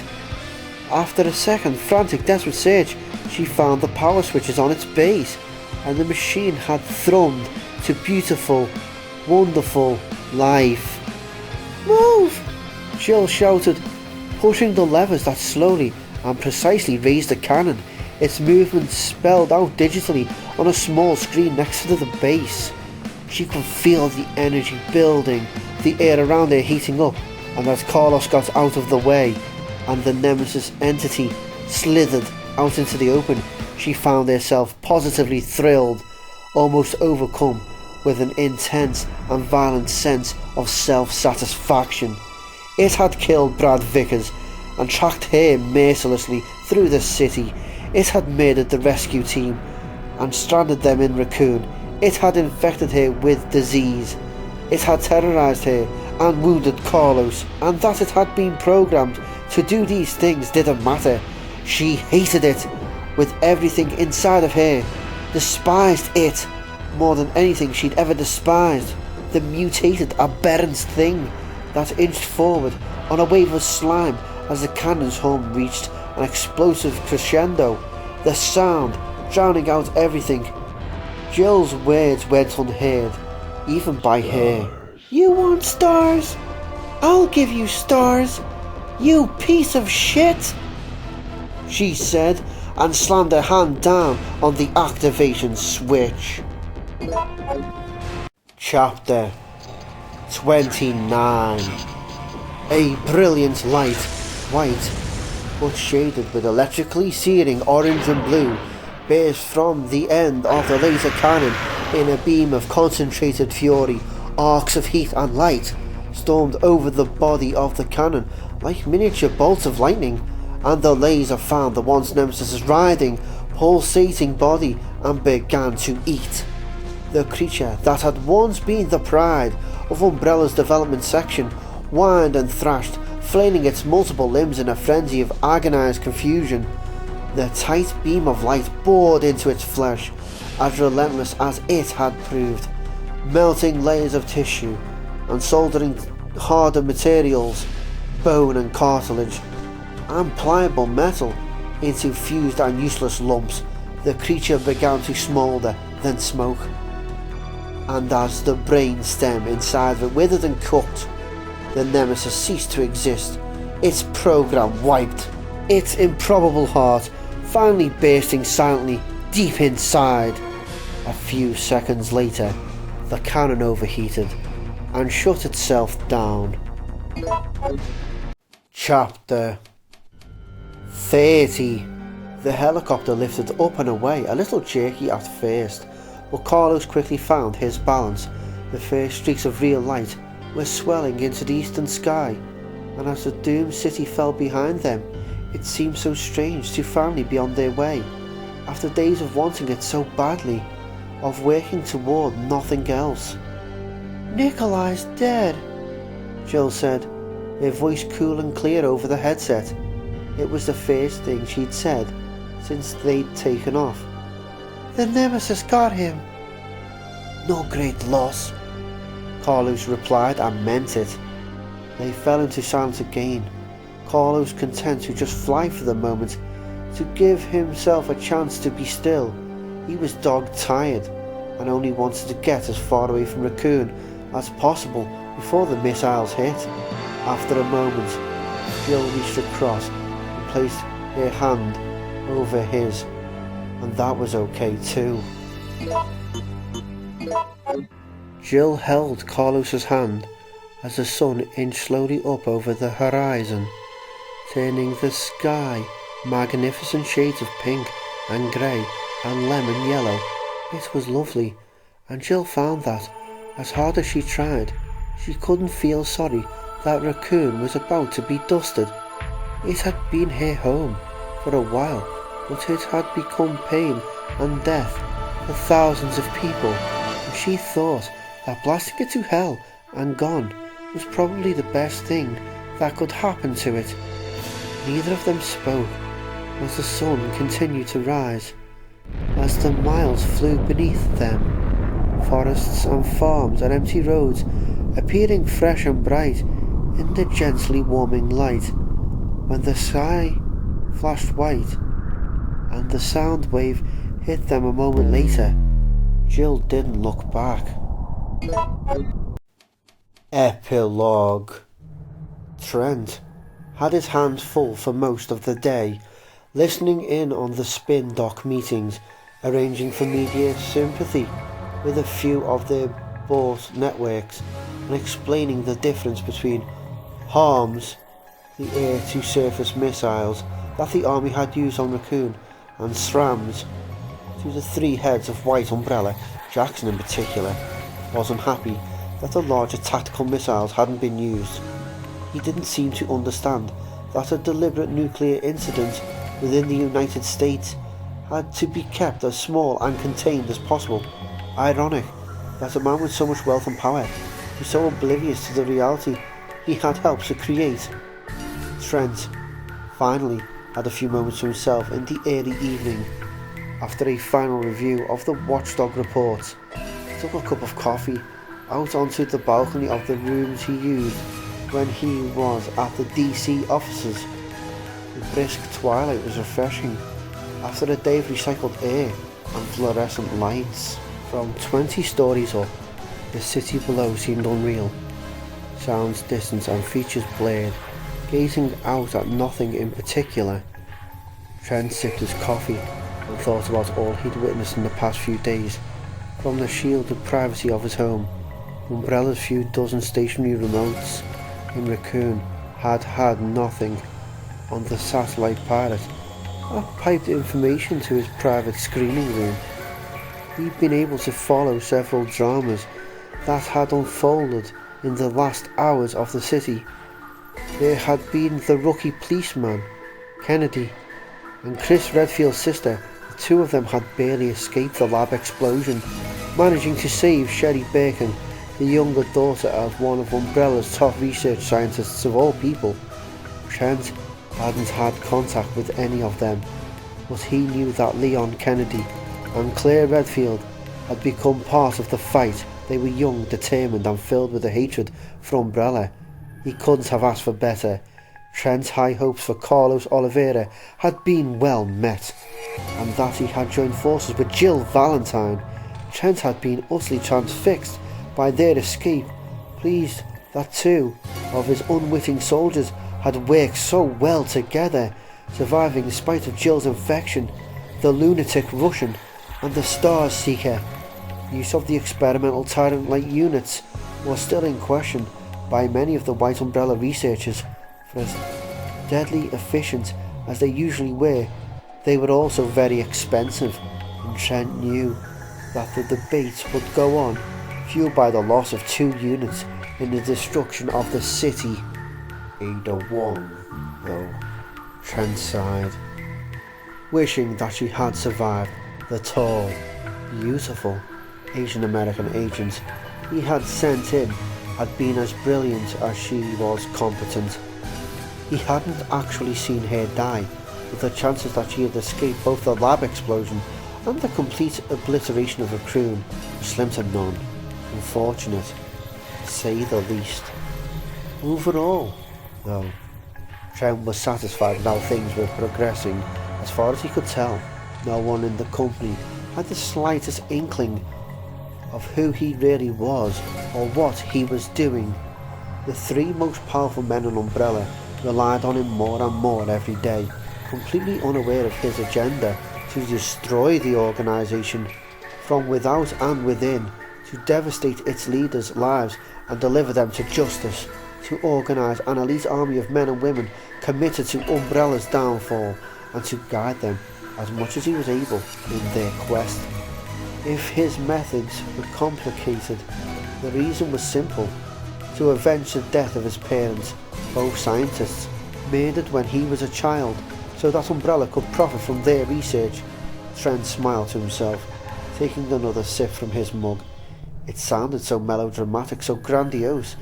It had been almost 30 years since his parents had been burned alive in an alleged laboratory accident. He'd left the pain behind long ago. His resolve, however, had never faltered. He'd changed his name, his background, given up any hope of ever having a normal life, and regretted nothing, even now that he shared responsibilities for the deaths of so many. It was getting dark. Far below, streetlights were flickering on, sending up a soft glow that would radiate out into the night sky like a halo above the city. In its own way, it was quite beautiful. Trent finished his coffee and absently traced the Umbrella logo on the side of the cup with his fingers, thinking about darkness and light, good and evil, and the shades of grey that existed in between everything. He needed to be very careful, and not just to avoid being discovered. It was those shades of grey that worried him. After a few moments, Trent turned his back on the gathering dark and went inside. He still had a lot to do before he could go home. I'm fine. I'm still alive.